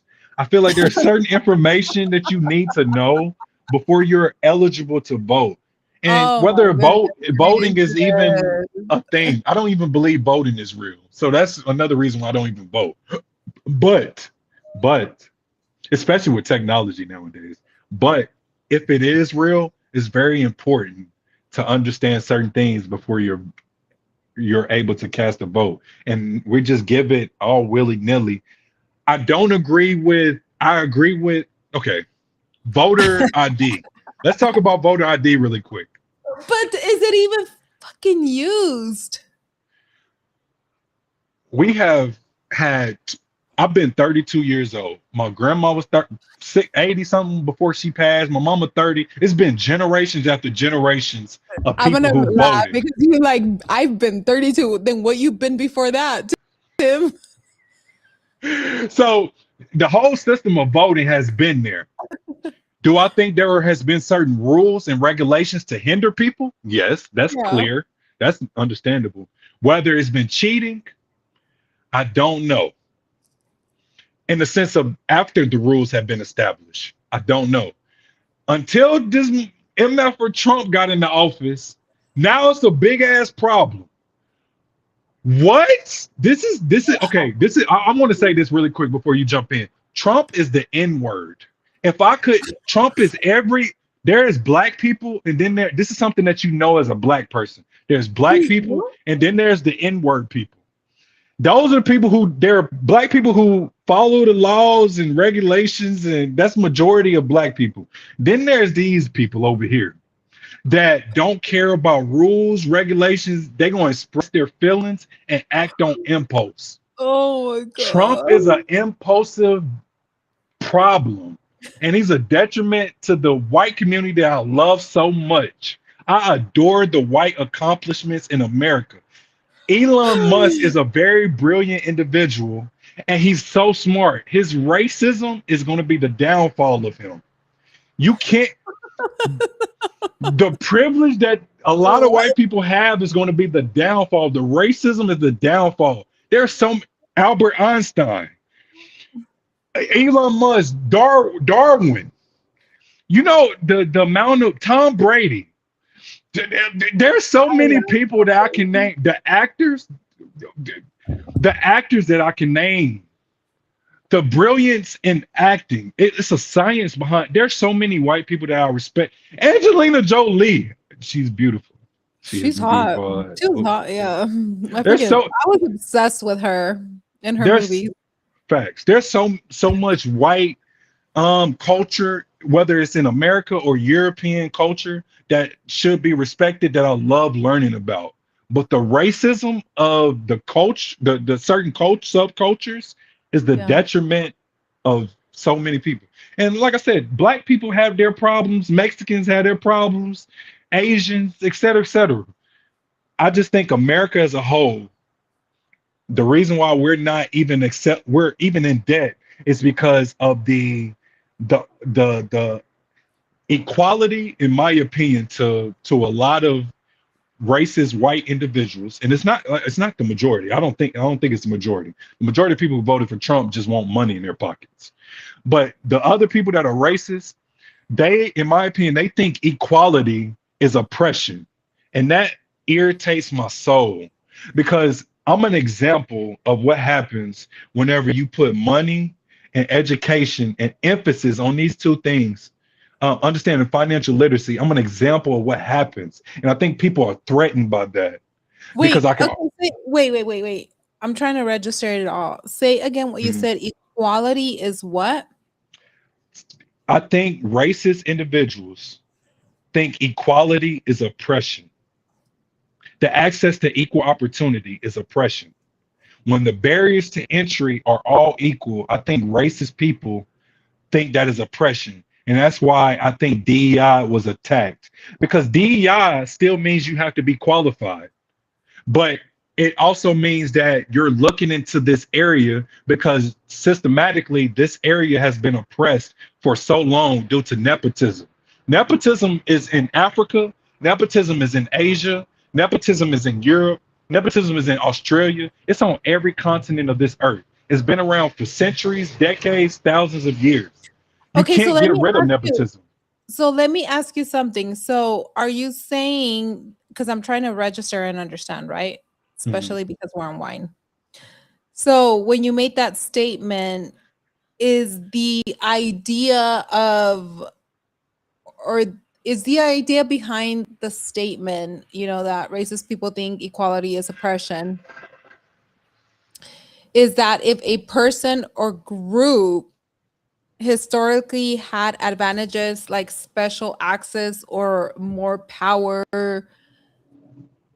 then efforts to make things equal may feel like they're losing something, even Yes, for if instance. others are simply gaining opportunities, just like in the corporate world, etc. It's like if these certain type of group people, had advantages because of their skin color, their education, etc. And then here I come, that I have no education, I have brown skin, and I'm fucking excellent at my job and I can do the job better than you can, regardless of your freaking education, certification, graduation, degrees, etc.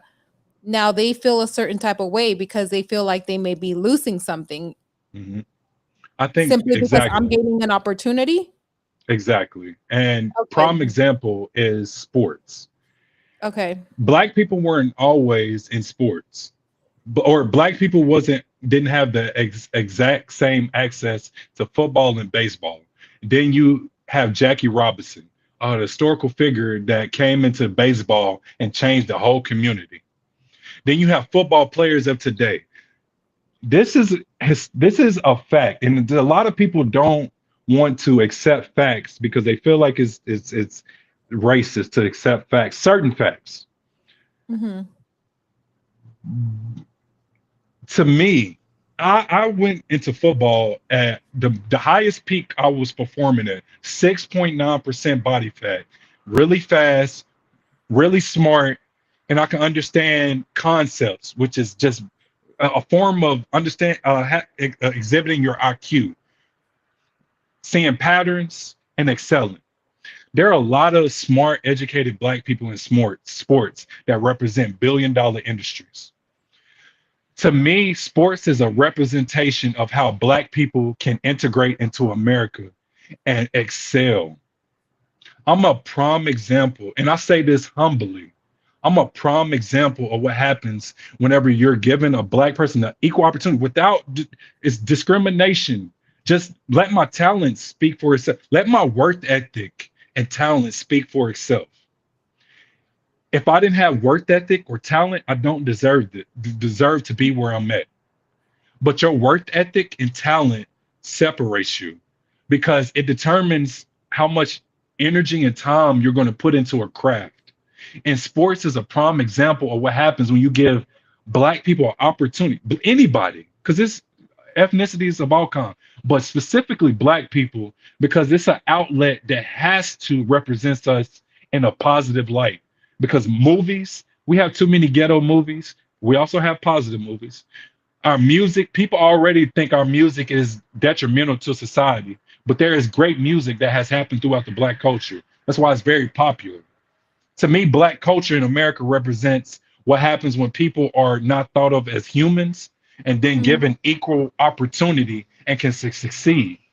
Because right now I have the opportunity, I'm analyzing the opportunities I have. I don't have to, I've worked so hard in the beginning of my life. I don't have to work for the next 15 years. I can just sit back and relax. This is a fact. I'm not even just saying this just to say it. I don't have to work for the next 15 years, but I'm choosing to because I want to compound the opportunities that I have now. I understand financial literacy and me just sitting on money that's coming in month after month and not utilizing it is very it's detrimental to my family and my future. My dad didn't go to college. He went to the Marines. He has 20 properties. He's the second generation of people who has civil rights. So black people are not perfect. We got too much bull BS going on in the world, right? Or in the United States right now. But for the majority of us that understand opportunity, we get a hold of it because we didn't have that.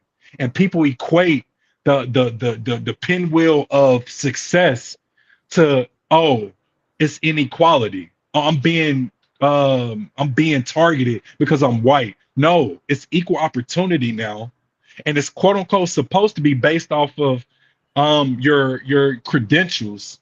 So there's this guy really quick. There's this guy named Brian Hope. He's a black entrepreneur that's a billionaire. And he talks about how respectfully there's not enough white educated men or people in general to progress. This is just stats. You can't argue numbers. The population in America is like 50, 59, or almost 60% white individuals. The other half is blacks and Mexicans. The Wait, majority is blacks and Mexicans. The other half of America outside of white is blacks and Mexicans. There's a transfer of wealth that's about to happen in the next 5 to 10 years, let alone right now. There's businesses that need to be handed down to somebody else. Brian Hope owns so many properties in America as a black male. He's a billionaire. He's written many books. He talks to black communities, but his message is for everybody. There's not enough white educated people. That's not a bad thing, but they just become blue collar workers or workers in general. But for the entrepreneurs who need access to capital and want to invest in a business, these white individuals have to sell their companies or their businesses. So it is up to black Americans if they want to change their life. His first goal is to improve our credit score. I've always paid things in cash. My dad has always taken care of me. There are certain things he knows, and there are certain things he doesn't know that had needed to be taught to me. Credit was one of them. I have a 738 now. It took me 2.5 years to get a 738 credit score, starting at a 500 something. Brian Hope said the first plan of any American, let alone specifically black, is to make sure they improve their credit score. You have to have above a 700 credit score. This is access to capital, because then you can access you were or are have your license to be a loan officer. You deny people solely based off their credit score. Imagine now that information is so accessible. AI levels the playing field. We're finally in a time where information is easily accessible.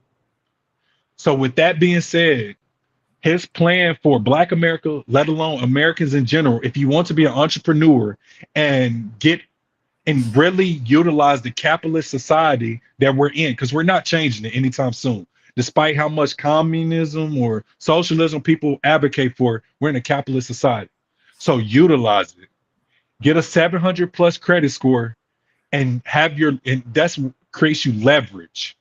Once you have leverage, you have access to capital to either invest in a business or invest in a property that you can then have a secondary job to invest over time to build the equity inside your home, because assets is the biggest transfer of wealth.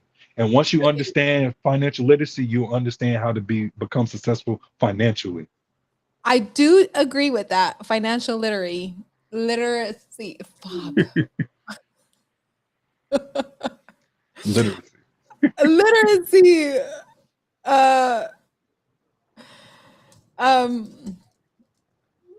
But anywho, okay, so I do agree with what you said, but one of the things that I do disagree with is that, I do think that you need education for certain things. Of course, claro. But education, like, you don't have to have a degree to be successful. That's not what I said. That education and degree is two different things. Okay. Because education is just educating yourself on certain knowledge. Okay, there we go. Okay, got it. Because you can teach. That's why nepotism, DEI is a counterism to nepotism. Nepotism is a generational pass down or lending of information. And that's why I don't understand why people don't believe in nepotism. I'm a form of nepotism. I'm fine. My future is in stone. Now it's just a matter of repeating the formula that my dad has created. And then on top of that, I got a chance to be in the NFL and go to college and add on 2 different types of information. Now it's okay, how do I bring my family into this and my future kids? Because I don't have any kids right now. So it's like, how do I multiply what's I have and what I'm going to inherit? And I know everybody isn't born into Okay, fam- so let me ask. Can I ask you something really quick? Because you talk about DEI, you talk about nepotism, right? Mhm. And if you are a business owner and you're building a business, like I'm a business owner, and eventually I want to Copy build in. a big business, right? Mhm. So we're talking about DEI hires. We're talking about nepotism. To me, am I going to hire my cousin over a more qualified candidate? Honestly, I'm sorry, cousins, and I love you all people, but fuck no.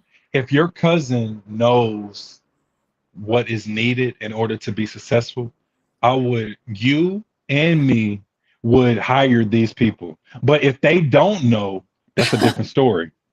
So it depends. It depends.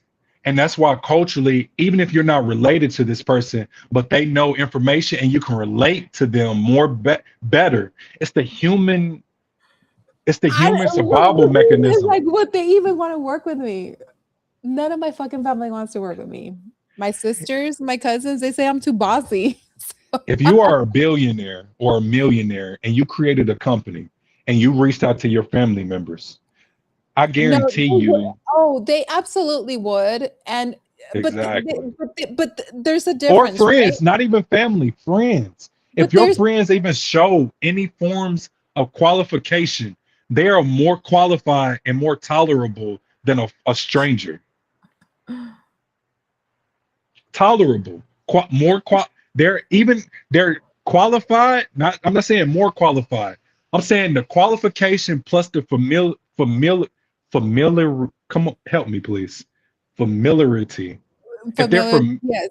if they're familiar, the combination of the two automatically mentally makes you want to hire these people because you can communicate and get your message across effectively. That's why that's why DEI is crazy and people don't like the name diversity, equity, and inclusion.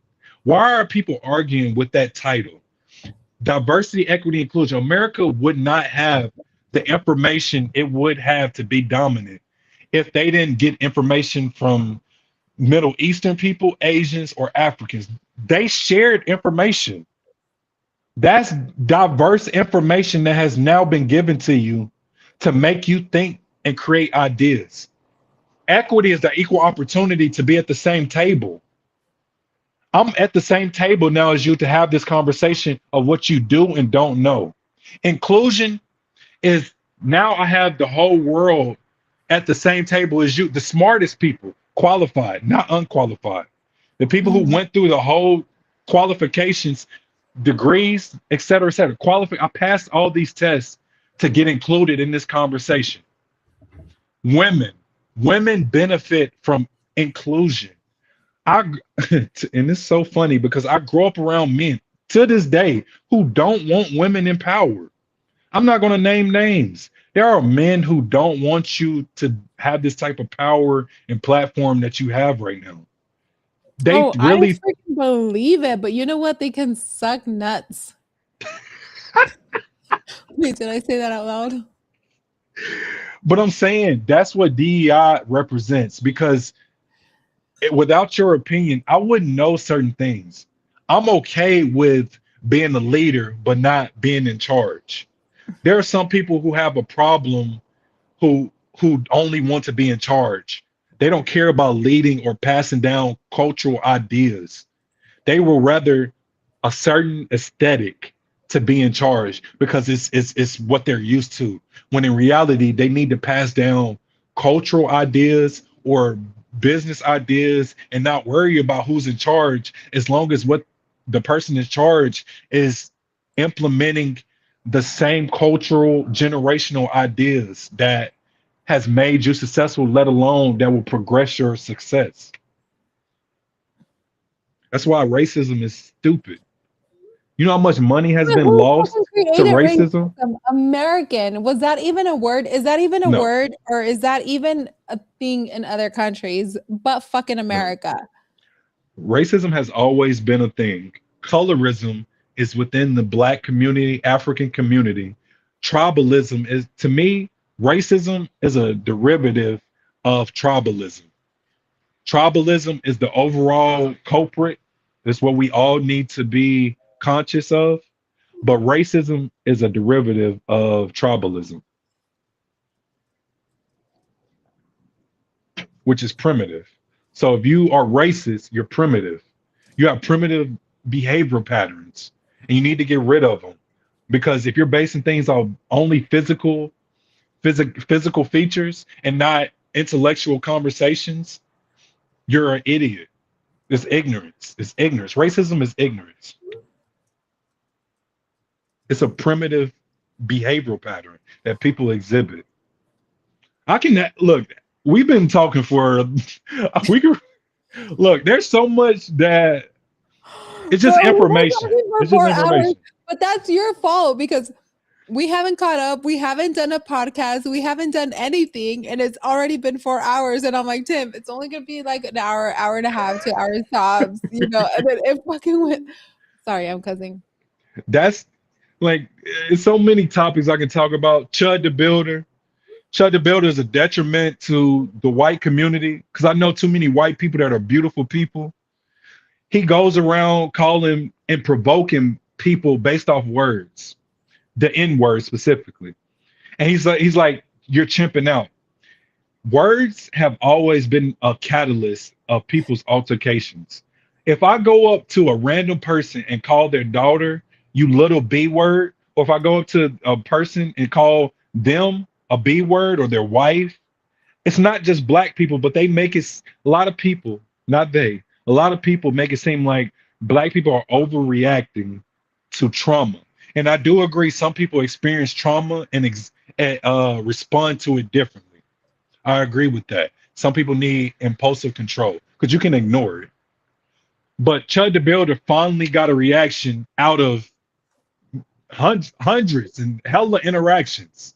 I don't know if you're familiar with the story, but he finally got a reaction and he shot somebody and he ended up shooting himself. Now he's in prison because he don't know how to act because he has impulsive behavior patterns that he don't know how to regulate. He only knows anger and he has the victim mentality.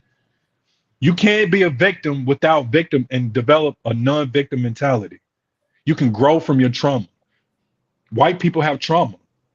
There's a lot of trauma that they have. I agree. But how he went about things, quote unquote, talking about it's a First Amendment issue, it's not a First Amendment issue. You're not being charged with violating the First Amendment. You're being charged with shooting somebody. Now it's like, what is your thought process? And that's like, if your thought process is to go on social media and antagonize people, this is how I saw things. He is okaying me to be able to go up to random families and assault them verbally and expect no consequences to happen and be protected by the law. We're in a chaotic world. Everyone doesn't know how to exhibit or express their emotions. People have trauma. And the moment you say some traumatic issues or Wait, is it just words, normal trauma or like trauma bonding or like emotional trauma bonding? Like what type of trauma? both, it's all of the above. Trauma is trauma. And some people deal with it perfectly. Some people deal with it and it's exerted in a way that is uncontrollable. That's why people are in jail because they have primitive behavioral patterns and they also don't know how to process their trauma. If prison is only a thing for people who don't know how to process their trauma and primitive behavioral patterns on top of the 13th Amendment abolish slavery if you're not incarcerated. So slavery is still a thing only if you're incarcerated. So So, slavery so you're wasn't saying abolished. that we all as human beings, we have some type of trauma bonding, right? And for people Yes. who don't understand trauma bonding, I learned this after my divorce, right? I was married for 24 years with this person, 27 years. I didn't understand trauma bonding until I started healing. What I learned from it was that, you know, it's an emotional attachment that we may develop between myself and the other person. And someone who repeatedly hurts, manipulates, or mistreats us, and then is often mixed with periods of kindness, affections, or promises to change, we attach that and we're addicted to that, right? So the bond is created by the bond isn't created by healthy love. It's created by a cycle of affection, attention, or validation, which is very, very short-lived, right? It's like that dopamine hit. And then it's also created by freaking conflict, abuse, manipulation, neglect. Then it's a cycle of apologies, reconciliation, temporary improvement, and then the cycle repeats itself. So over time, the brain can't really become the brain can really become attached to the emotional high and lows, making it difficult to leave, even when the relationship is very harmful. So are you saying that we experience that even with what you're saying, even with all of the above? Small or generational trauma, whether it happened yesterday and it only happened one time, or you inherited through information trauma. Like slavery, I didn't go through slavery, but I inherited the after effects because I understand slavery, Jim Crow, crack epidemic, over policing. I inherited to these things because my Okay, grandmother, somebody just said Jim Crow earlier. I don't want to tell you who, but no worries. it But was all of this is, tested, yeah, about Jim Crow and to research it. Okay, so tell me about Jim Crow. let alone Jim Crow. Jim Crow was a set of laws in the United States. This is where the one drop rule also formulated as well too. If you had one drop of quote unquote African DNA, you were considered black. And if you were considered black in America, especially in the South, you were treated a certain way. This is where segregation happened. It's post-slavery. So segregation meant you got different opportunities and you got treated a different way. This is where different water fountains came into place.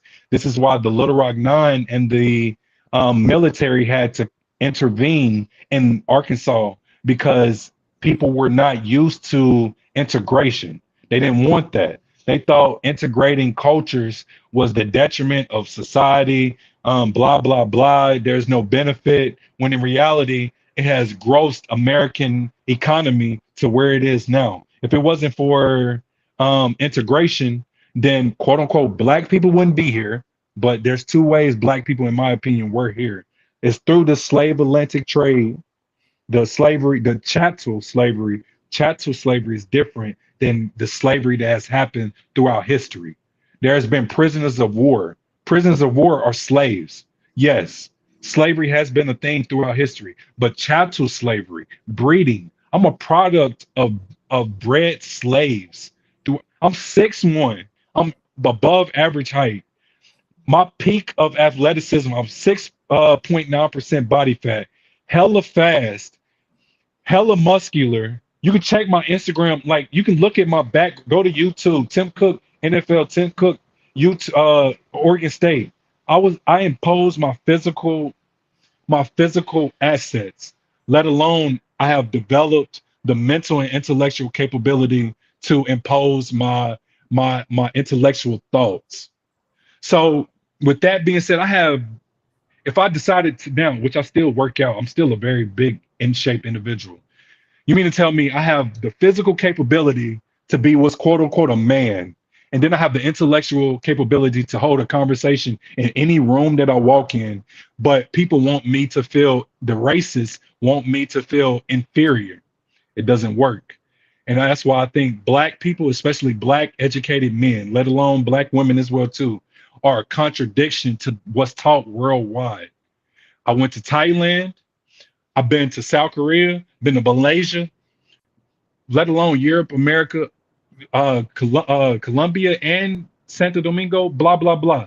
Specifically in Thailand, Malaysia, South Korea, these people bleach their skin because they think us not everyone. Some Wait, what do people you mean by bleach. police their skin? There's $1 billion industry of skin tone lightening in a Really? lot of Asian countries.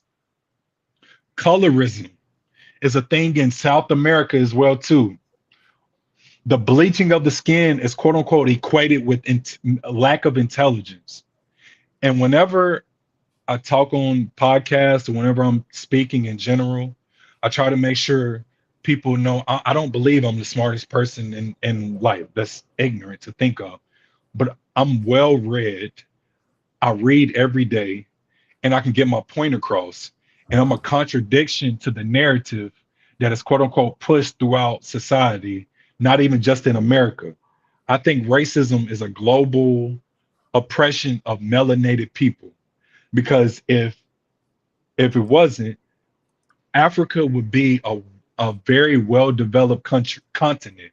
It's made up of 54 countries and it would be treated just like the European nations or respected just like the Asian countries, specifically China or North Korea or Japan or Singapore. But a lot of that is classism. But in my opinion, racism has been the downfall systematically worldwide to collectively oppress Black people or quote unquote extra melanated people. You can look at Extra. Haiti. Exactly. But that's called Marxism. What I'm saying is called Marxism. Marxism. Wait, What I'm what saying is the called fudge is okay? What is Marxism? Like, I'm learning new vocab. Okay, educate me, because I'm that Mexican that doesn't freaking know. What the fudge is Marxism? Marxism, socialist, brand governments, communism is all tied to the opposite of what America stands for, in my opinion. America's is a capitalist society. We're a quote unquote democracy, but we're a capitalist society. And Do you even think America's real at this point? I love America. I love capitalism. I just think capitalism, socialism, communism, and sprinkles of everything is needed in order to have a healthy society. Socialism is implemented in our capitalist society through police stations, firefighters, daycare, and other forms of where our taxes go to. So it's not that people only want capitalism, because police, if they only wanted capitalism, then police officers wouldn't exist, firefighters wouldn't exist, our taxes wouldn't exist. And I know there are people who want less taxes. I agree. But at the Yeah. same time, some of our taxes are going to good causes. Defund But the police, okay, I don't so believe that either. part of the taxes though is freaking fraud. I do think it's like we're getting taxed for what? Exactly. I As collectively, Americans feel like we're overtaxed right now and not yeah. represented. It's not that we're overtaxed, we're not represented. We're not represented with our taxation. Okay, so So the if thing is, like, you can't fund your American people. You can't fund your police department. You can't fund your the freaking fire department. You can't fund, your education system, your teachers, etc. But then you can send millions and billions to other countries, for war, exactly, for exactly. equipment, for etc. And What the fuck are you doing? I love standing on principles in the sense of if this person has violated things, I understand you have to deal with them physically or war wise. What I don't understand is what's going on in Palestine. To me, Palestine, to me personally, Palestine and Israel right now, there is the Israel citizens, the quote unquote Jews that are there now. I want them to live a prosperous, safe life where they don't have to worry about other countries messing with them.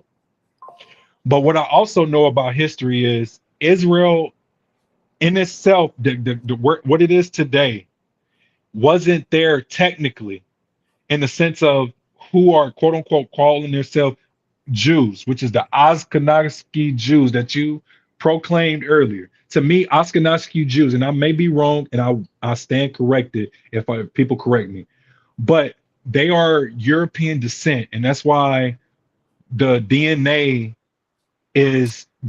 tests are not promoted in Israel right now because it doesn't make sense to me. Check this out. Sudan has the most melanated people in all of Africa. Sudan is right below Egypt. Egypt is right below Palestine.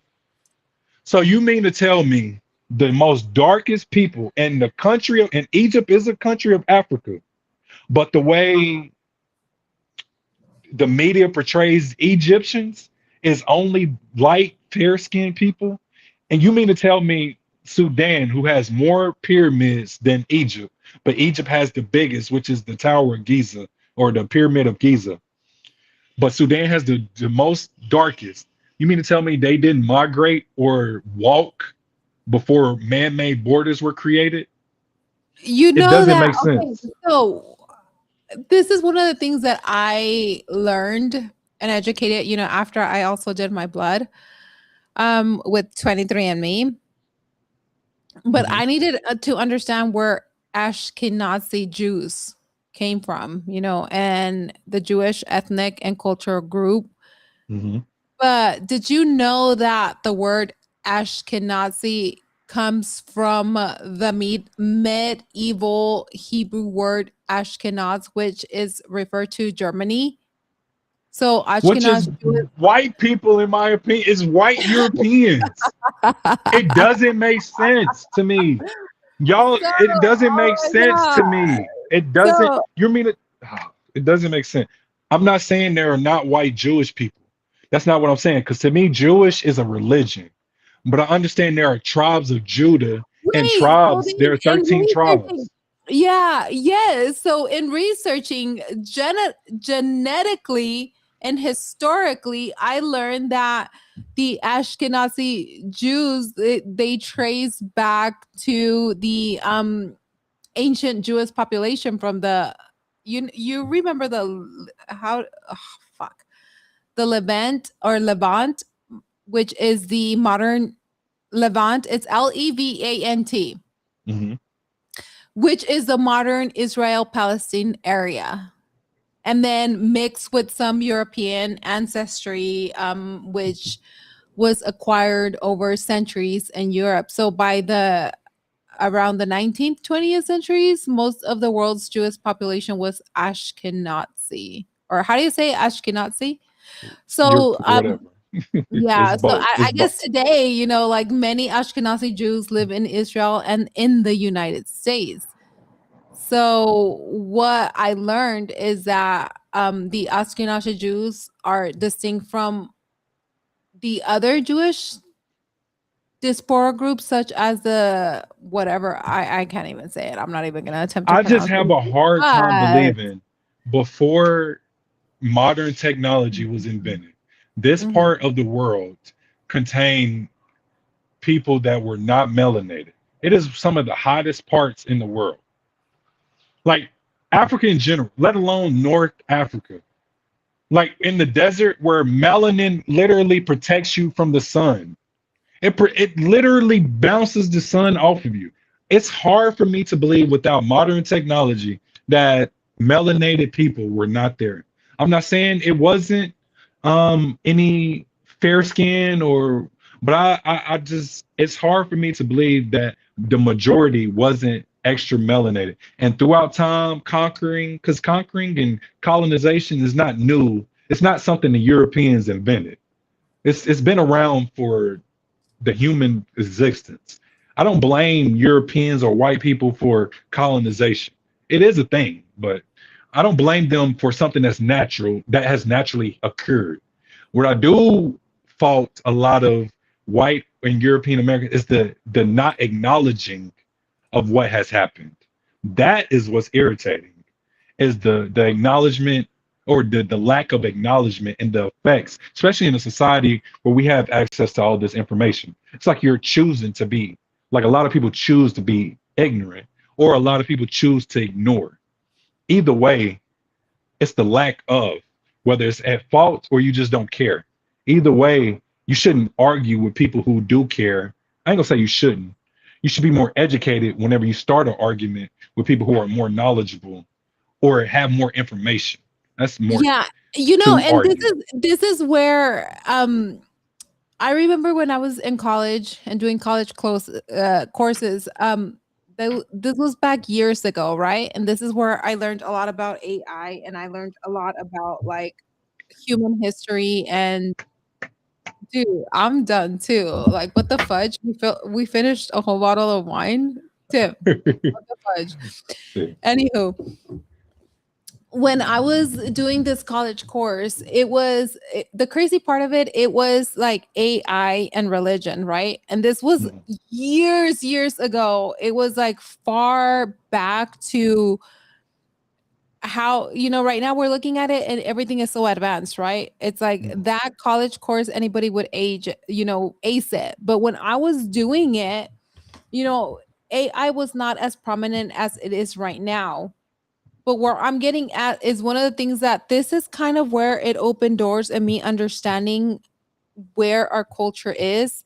And this is kind of when I was doing history about AI and religion and all that stuff. I don't know why it let me down a rabbit hole of the ancestry, where we are really from, scientifically, the people that were here on earth first, and then leading back to scientifically view that the earliest modern humans that evolved were in Africa and likely had darker skin, which, like you said earlier, it provides protection against, UV, etc., and all that stuff like that. And then I was like, okay, so if colored people were here, were in charge, and I do believe Egyptians were the ones that were in charge, and were they in charge probably? And I always feel, I don't know why I envision this. You know how like Moses came for his people and stuff like that in Egypt? I always feel like Let my people go. that my Slaves. Like, wait, okay, so wait, I feel like the people that were slaves were Mexicans. it's crazy because it's pyramids in South America. It's pyramids in parts of the almanac. Like Yeah, the because I Mexico has so always much history.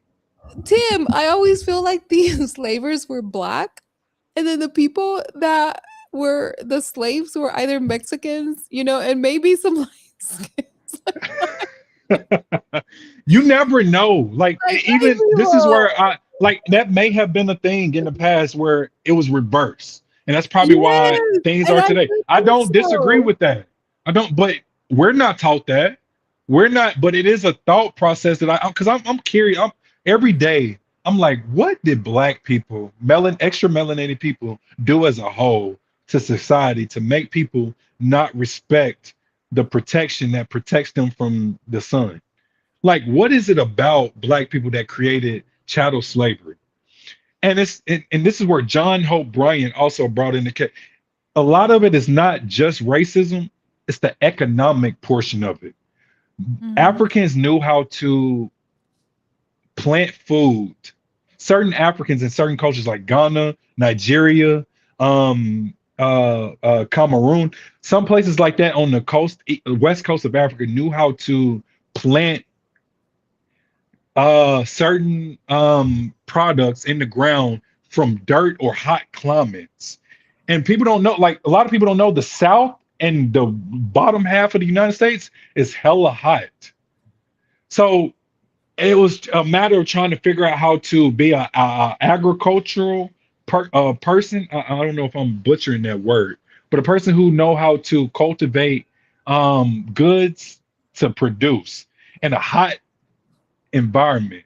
So it was part economical and part classism and part racism that got black people, extra black people, because I do think black people, aka Africans, quote unquote, were here prior to 1465, before chattel slavery even began, because you can walk from any point in Africa to any point in Asia, Russia, Europe, and you can walk your behind, or at least create a little canoe to cross 55 miles.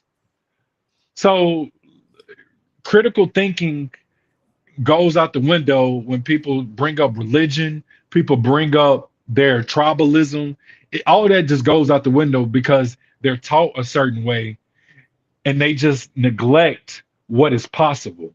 Logically speaking, black people walk this earth because I also believe in the Pangea theory. I think continents separated. And if you really want to be technical, a continent is separated by a body of water, a large But body it of did. water. But it did separate, right? When God decided to flood the earth. Isn't that when Yes, it separated? yes. So technically, it's only like 4 or 5 continents because Africa is connected to Europe and Asia. So that's one continent in Oh my itself. God. Do you want to hear another theory? And you can look this up. Do you know right now what is on the maps and everything that it shows? What is the biggest country? America, right? Yes, geographically speaking. That is not inaccurate. It's actually Africa. No, no, no, no, no. Okay, I Here, gotta correct yes. you. I gotta correct you. Continent is different than a country. Africa is consisted of 54 countries. No, no, Europe, no. basically what you wanted to say was that they make United States seem bigger than what it actually is. Africa is consisted of the continent of Africa is bigger than majority of the other continents. But Africa has 54 countries. The United States is one country. South America is a continent.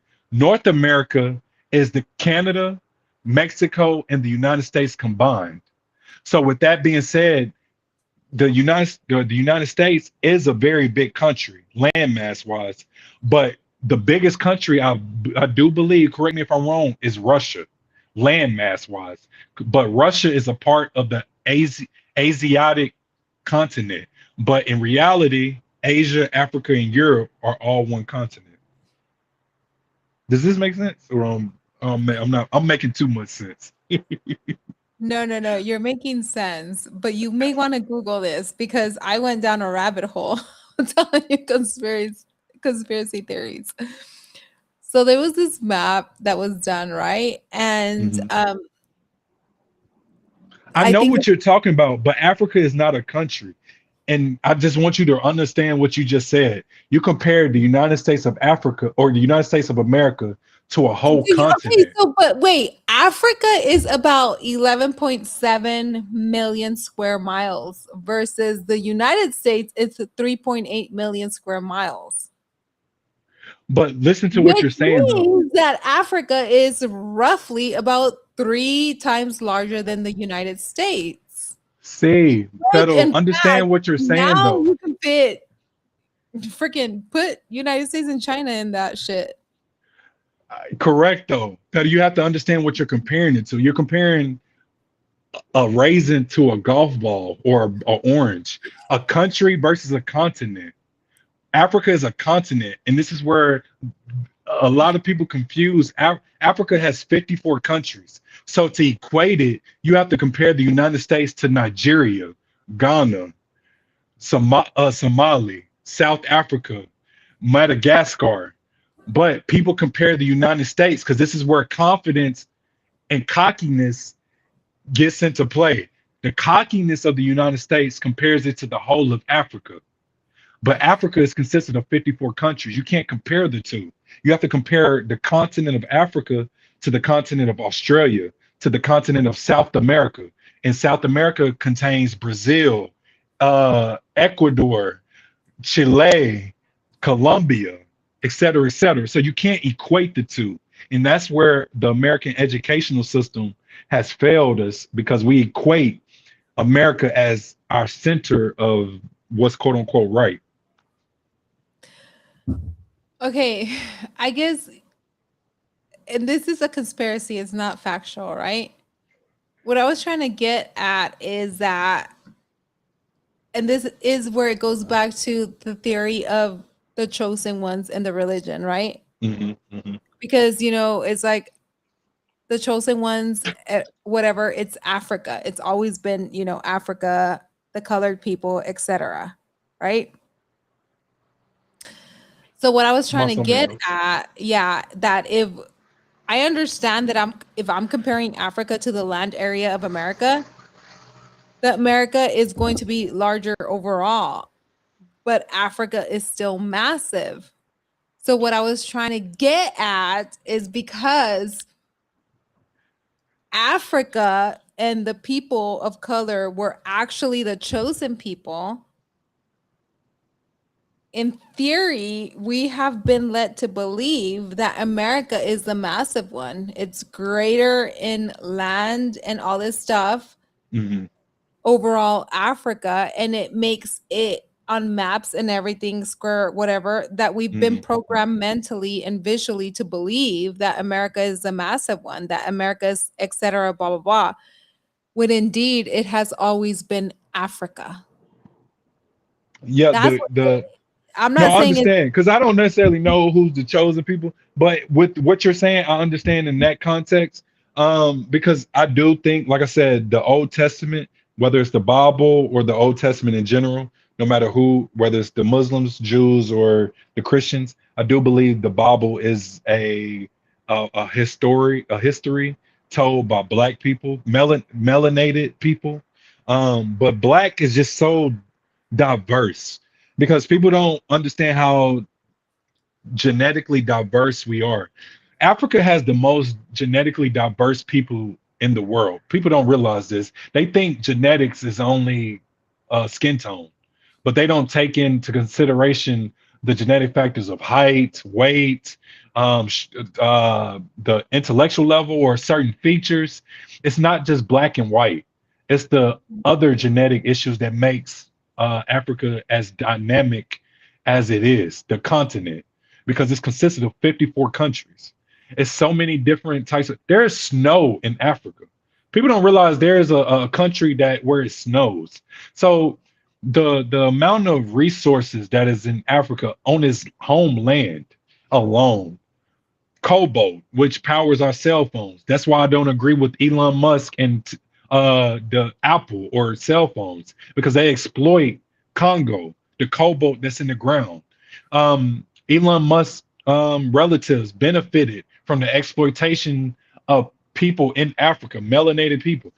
If they really respected melanated people in Africa, they would build facilities that could um extract the resources in a way it doesn't cause cancer. It doesn't put the young generation into harm to dig these. There are people digging cobalt up by hand.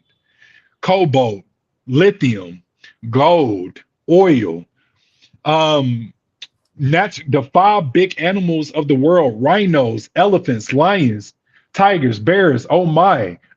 Like I ain't gonna say bears, but the five, the rhino, the elephant, the giraffe, the buffalo, and it's one more that I'm missing.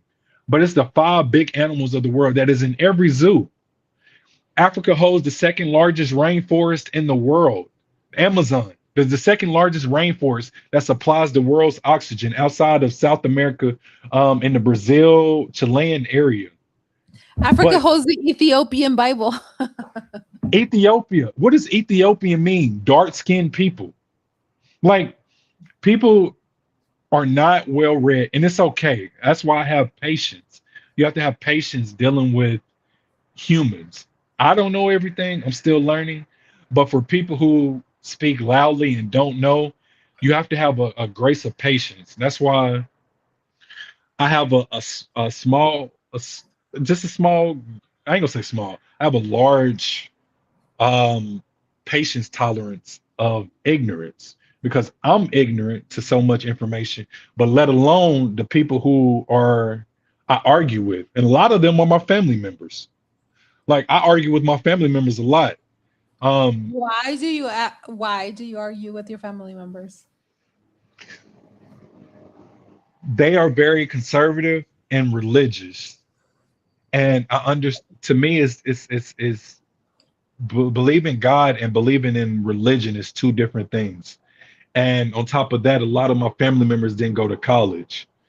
And college isn't the end all be all, but I utilize college tactics or ways of understanding learning specifically, how to research, how to read and comprehend the information I'm being presented and critically think, and let alone go to multiple resources to verify the information being presented to me. I understand this, but a lot of my family members take things as is. That's why Fox is a detriment. CNN is a detriment to communities. It's because they a lot of people consume television and take it as is and as facts when they need to hear this information and then go do their research, not just from the Googling one time, but they need to go read a book or they need to go to different resources to verify what's going on. Research is not just Googling something and taking the first thing you find and taking it as facts or truth. And that's what a lot of people are guilty of. And that's what's wrong with society now. And that's why Trump was successful with his rhetoric and saying fake media or fake news, because it is fake news. A lot of it is fake news, but a lot of it is factual. But whenever you constantly say everything is fake news, now you have a new group of people who doubt everything that's told to them with or without research. That is freaking crazy. Okay, Tim, do you want to take like a few minute break, go to the potty, get some more wine, get something to freaking eat or whatnot, and then we can come back. I want to ask you some questions in Espanol, and then I mean, depending if you want to wrap it up, we can begin wrapping it up. Yeah, let's go take a quick break and then wrap it up with the ending. Okay, let's do that. Like 2 minutes, like 2 minutes. Yeah, a couple of minutes. I'm gonna go to the ladies' room, get too. some water, whatnot, and then we'll begin wrapping it up. Okay, cool, bet. Okay, I'll see you when you get back.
Wait, we're waiting for Tim Cook. Tim, are you back? What the fudge happened to Tim?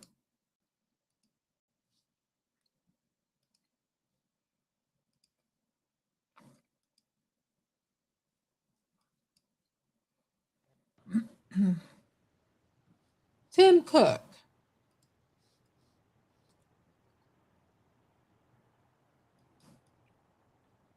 I don't know what happened to his phone. I think he's coming back. Tim, are you there? Tim? Hello. I can hear you, but I can't see you. For some reason, it's slow right now. I can't see myself, and you're talking like with a bass. You sound like me. Wait, I can't see myself, and you're speaking slowly and deep. I'm speaking slowly and deep. What happened? I wonder why that is, actually. I don't know. We were doing so good, and then all of a sudden, oh wait, it wanted to come This back this now. this is how you sound. My No. name is Leslie. Really? Oh, that's funny. That is Tim. What the fudge? I can't even do rapid fire with Oh, you. shoot. The fudge? I can't even ask you anything in I don't see Spanish. myself though. I don't know what's going on. Okay. We have enough content anyways. Yes. Okay. Do me a favor. We've Get been on for out. about 12 hours. I know, but I want to do I can't rapid hear fire. you. I'm just talking. I'm just talking to myself at this point. I'm gonna text you, Tim. Tim, can you I hear wonder me? if it's because my headphones did it.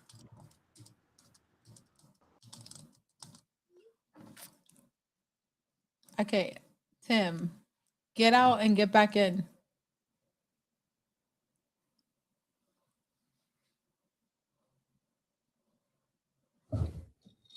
Tim, can you hear me?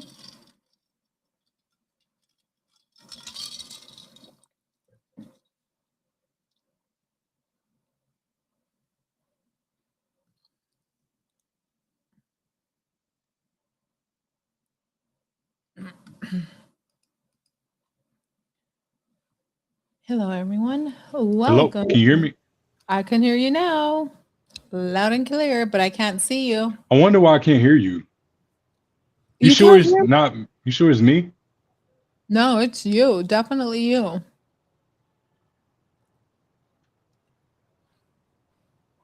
Can you hear me? No, I'm connected. I can't hear anything that you're saying. Tim, See, that break exit. messed everything up. It messed up the flow of everything. Hold on. Let me try it again.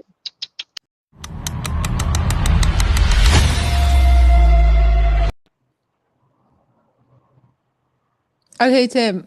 Whatever you just did, I could hear. Okay, you can hear me now? Tim, did you do anything Hello? to your phone camera while I was gone? Let me see. Hold on. No, I got mine.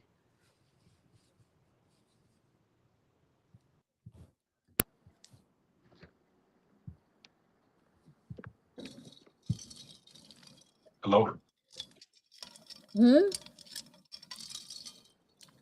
Oh, there I am. I can't see you.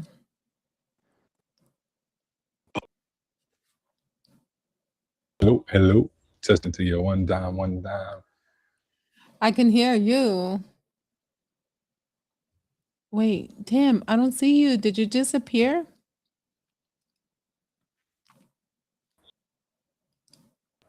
Oh, Oh, I think I can hear you now.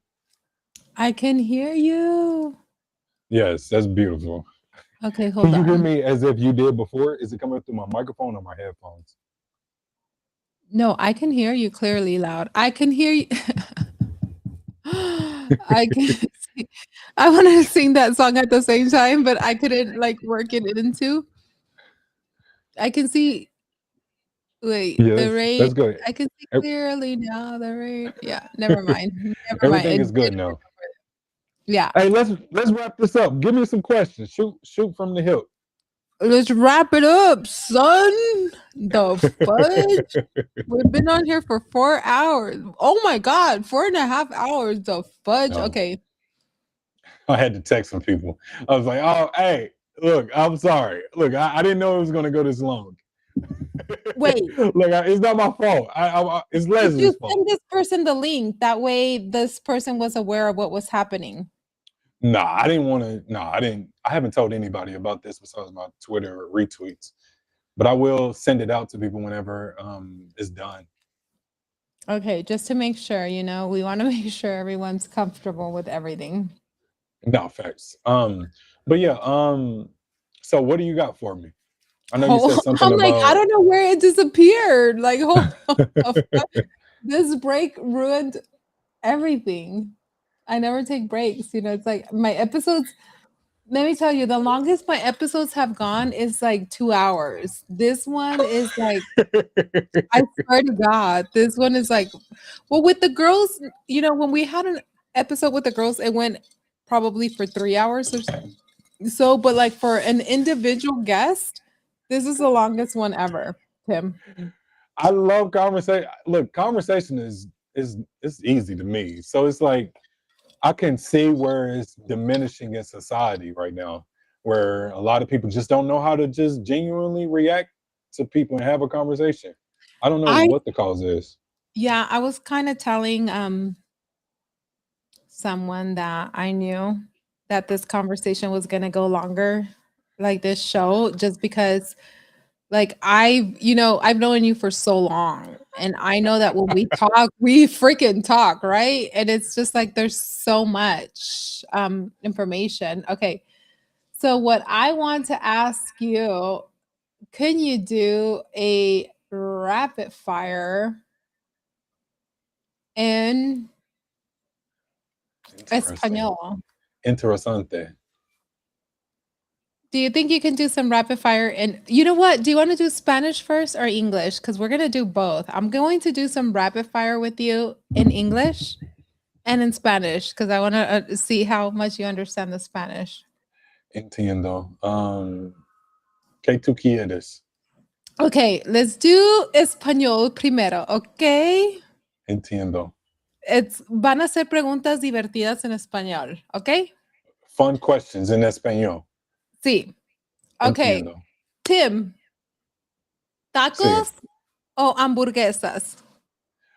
Me gusta hamburguesas, pero me gusta Taco Bell. Por ejemplo, Taco Tim, it has to Bell. be rapid fire.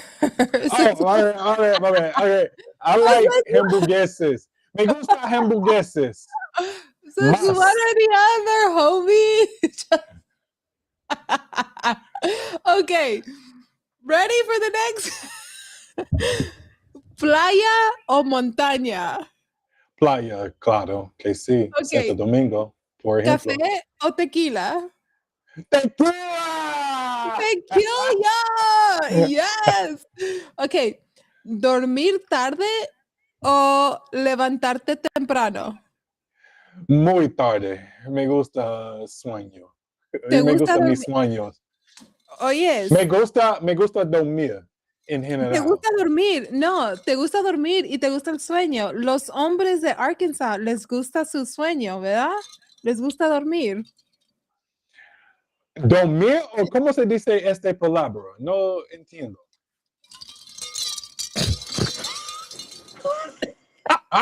Oh, and it's thundering.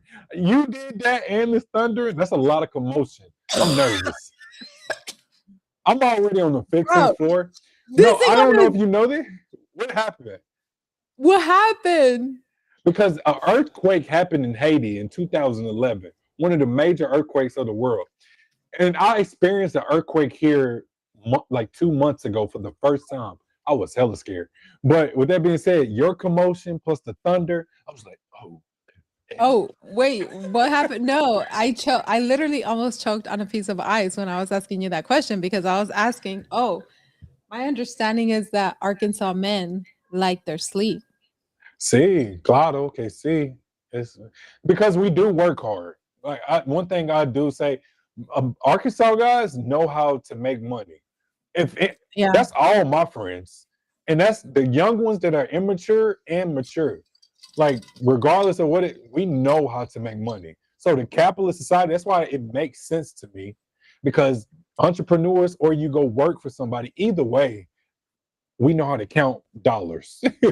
So no matter what it is, I definitely know that majority. I haven't met. Obviously, there are people who don't know how to work, but the majority of Arkansas people that I know how to make money. Oh, yeah. Aprendí eso. Estoy aprendiendo. Tú entiendes ahora, eh? Yo entiendo muy bien. Ok. ¿Dinero o tiempo libre? Oh, pero tú necesito ambos. Yo necesito ambos. Diablo. Porque, ¡Diablo! ¿Qué vas a escoger? ¿Los dos o uno? pero, O en medio. porque En medio. en medio, porque mi razón is I have so much free time, but it's only because I'm still getting money to travel and do what I need to do. Like you can have all the free time in the world, but if you don't have the money to do anything, you're just gonna stay in that location. So it's mi deyo. Los dos. Bueno, pues. ¿Tú entiendes, eh? Yo entiendo muy bien. Bueno, ¿ciudad grande o pueblo pequeño? Pueblo. ¿Ciudad grande Small. o No, pueblo pequeño? Lo sé tu pregunta. Lo sé tu pregunta. Tu pregunta es, ¿me gusta ciudad o pequeño pueblo? ¿Sí? Sí. Ok. Realmente, mi deyo está bien. What?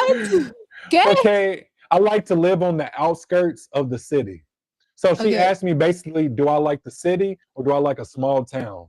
And I like to live on like 30 or 40 minutes on the outskirt of the city because I want to be able to have my country life and shoot my guns at trees, or if I want to go hunting and fishing, I want to be able to do that without restrictions because the city is going to have restrictions. So I like to live on the outskirts. Ok. ¿Perros o gatos? Diablo. Mi letra R, doble R, es muy mal, pero me gusta perros, está bien. Me gusta Ahí déjalo, perros. That's it. perros, no, pero me gusta gatos, está bien, diablo. Tú sabes que perros son de Dios, gatos son del diablo. Repite tu pregunta. Yo te dije si tú querías perros o gatos. Tú dijiste Perros. perros. Bueno. Y Yo entonces uso yo mi dije, garganta, pero yo necesito uso mi lengua. sí, y luego yo te dije de que perros son de Dios, gatos son del diablo. Gatos te quitan tu respiración cuando tú duermes. ¿Tú sabías eso? I do understand, but it's something about cats and dogs. Repite un más, por favor. Perro. Estoy escuchando ahora. Ok. Perros son de Dios. Uh-huh. Gatos son del diablo.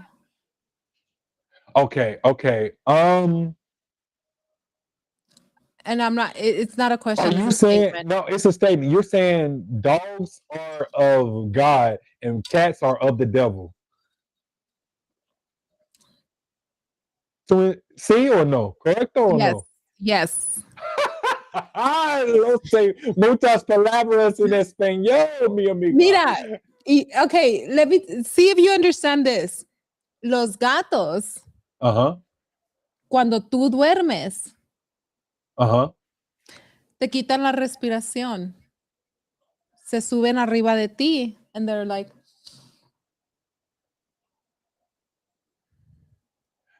Something about cats and sleeping, and when they're sleeping, there's something. I don't know, say.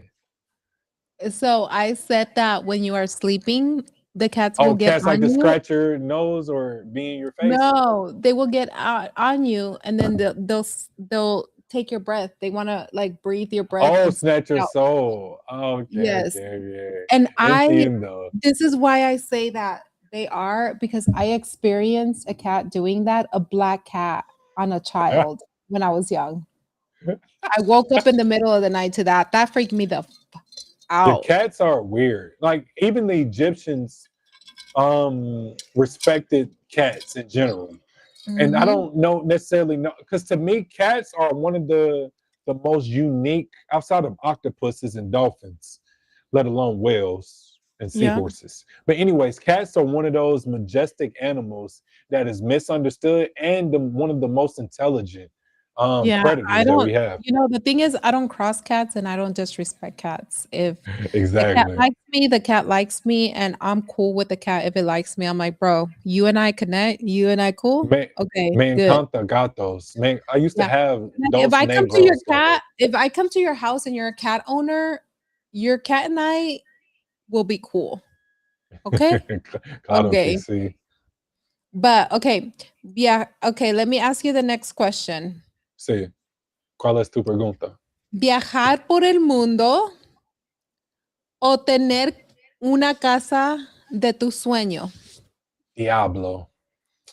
Lo sé. When you say diablo. Porque estoy en Santo Domingo ahora, pero me gusta mi personally. Not, I want my own house. Like I'm tired. After this year is a test run. I'm sorry. This year is a test run of if I want to continue traveling or get my own place. Pero por ahora, por ti pregunta, I like to travel. Okay. I'm going to ask you a question Travel after the world. travel the world. Okay. I have a question to ask you after we finish with the fire, Sí, whatever. lo siento. ¿Quieres bailar o cantar? Bailar or con qué? O cantar. Okay, bailar is values. What is bailar? Dance. Dance or sing? Oh, bailar. Bailar. Lo siento, mi acento es no bueno. Sí, o qué? ¿Cómo se dice cantar en inglés? Cantar, Sí. sing. Oh, So, okay. ¿tú quieres bailar o cantar? Sí, con canción. Okay, me gusta bailar. Bailar, ok.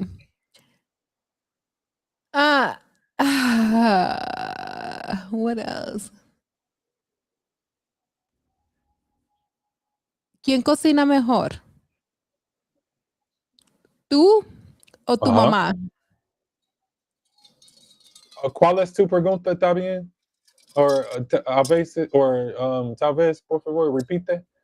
Otra vez, ¿quién cocina mejor? ¿Tú Mamá, o tu mamá?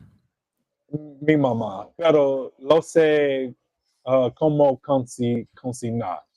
Ok. Tim, ¿Qué? ¿cuántos tacos? ¿Sí? ¿Cuántos tú You was puedes glitch. You was glitching. What did you I was repeat that? glitching? Yeah. Okay, can you hear me? Am Sí. I back on? Sí. Okay. ¿Cuántos tacos puedes comer en una sentada? Solo más o menos 6 o 8, 7 o 8. Depende del tamaño. Tamaño. Depende del tamaño. Hay unos tacos Depending que on son what. grandes y hay unos que son Sí, sí, chiquitos. sí, sí. Chiquitos, solo 8.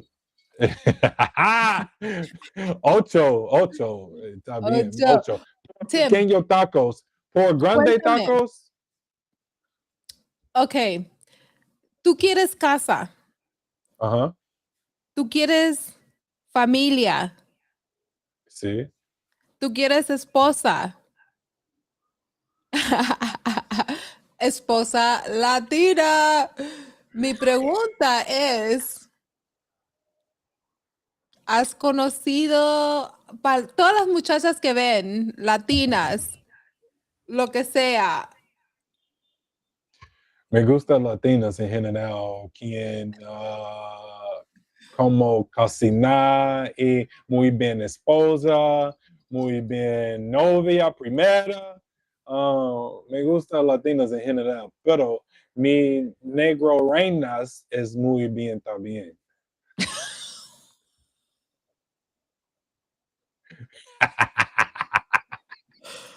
What the fuck was that?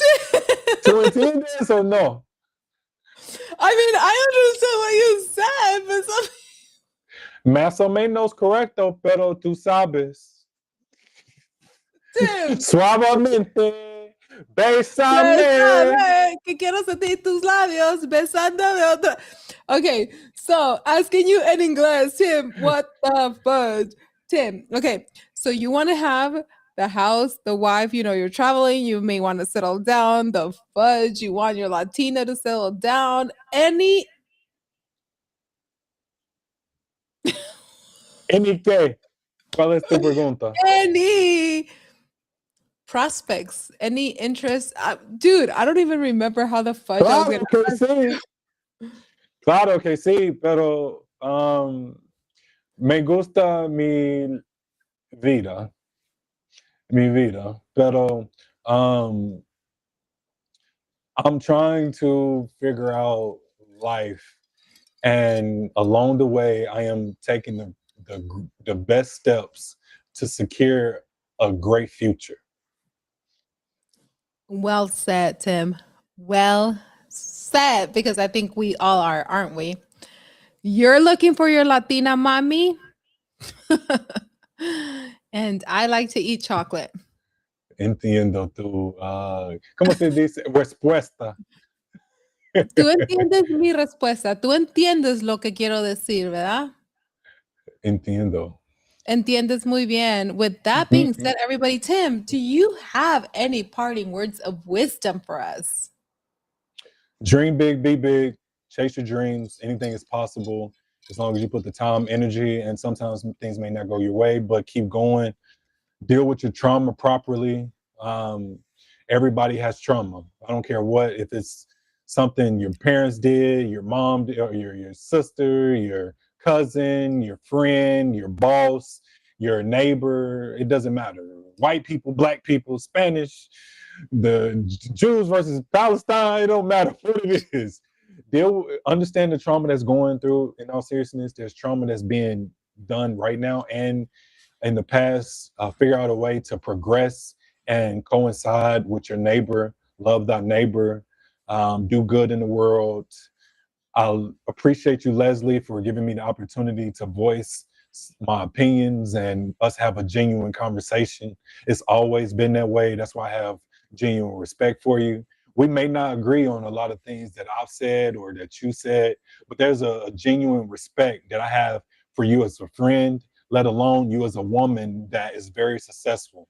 Because not too long ago, even in the 70s, you all couldn't even get a loan, let alone you have your own podcast, you have your own business, your own aspirations and dreams. I know you're chasing it. I love what you're doing here. It's beautiful. Tammy, all Mary B, all the women in my life, my mom, my grandma, sister my grandma that's not no longer here. I appreciate y'all for giving me my aunt, June Hayes. I appreciate you all for allowing me to even have this type of background behind me and to be able to say that I thank you for the life that I'm living.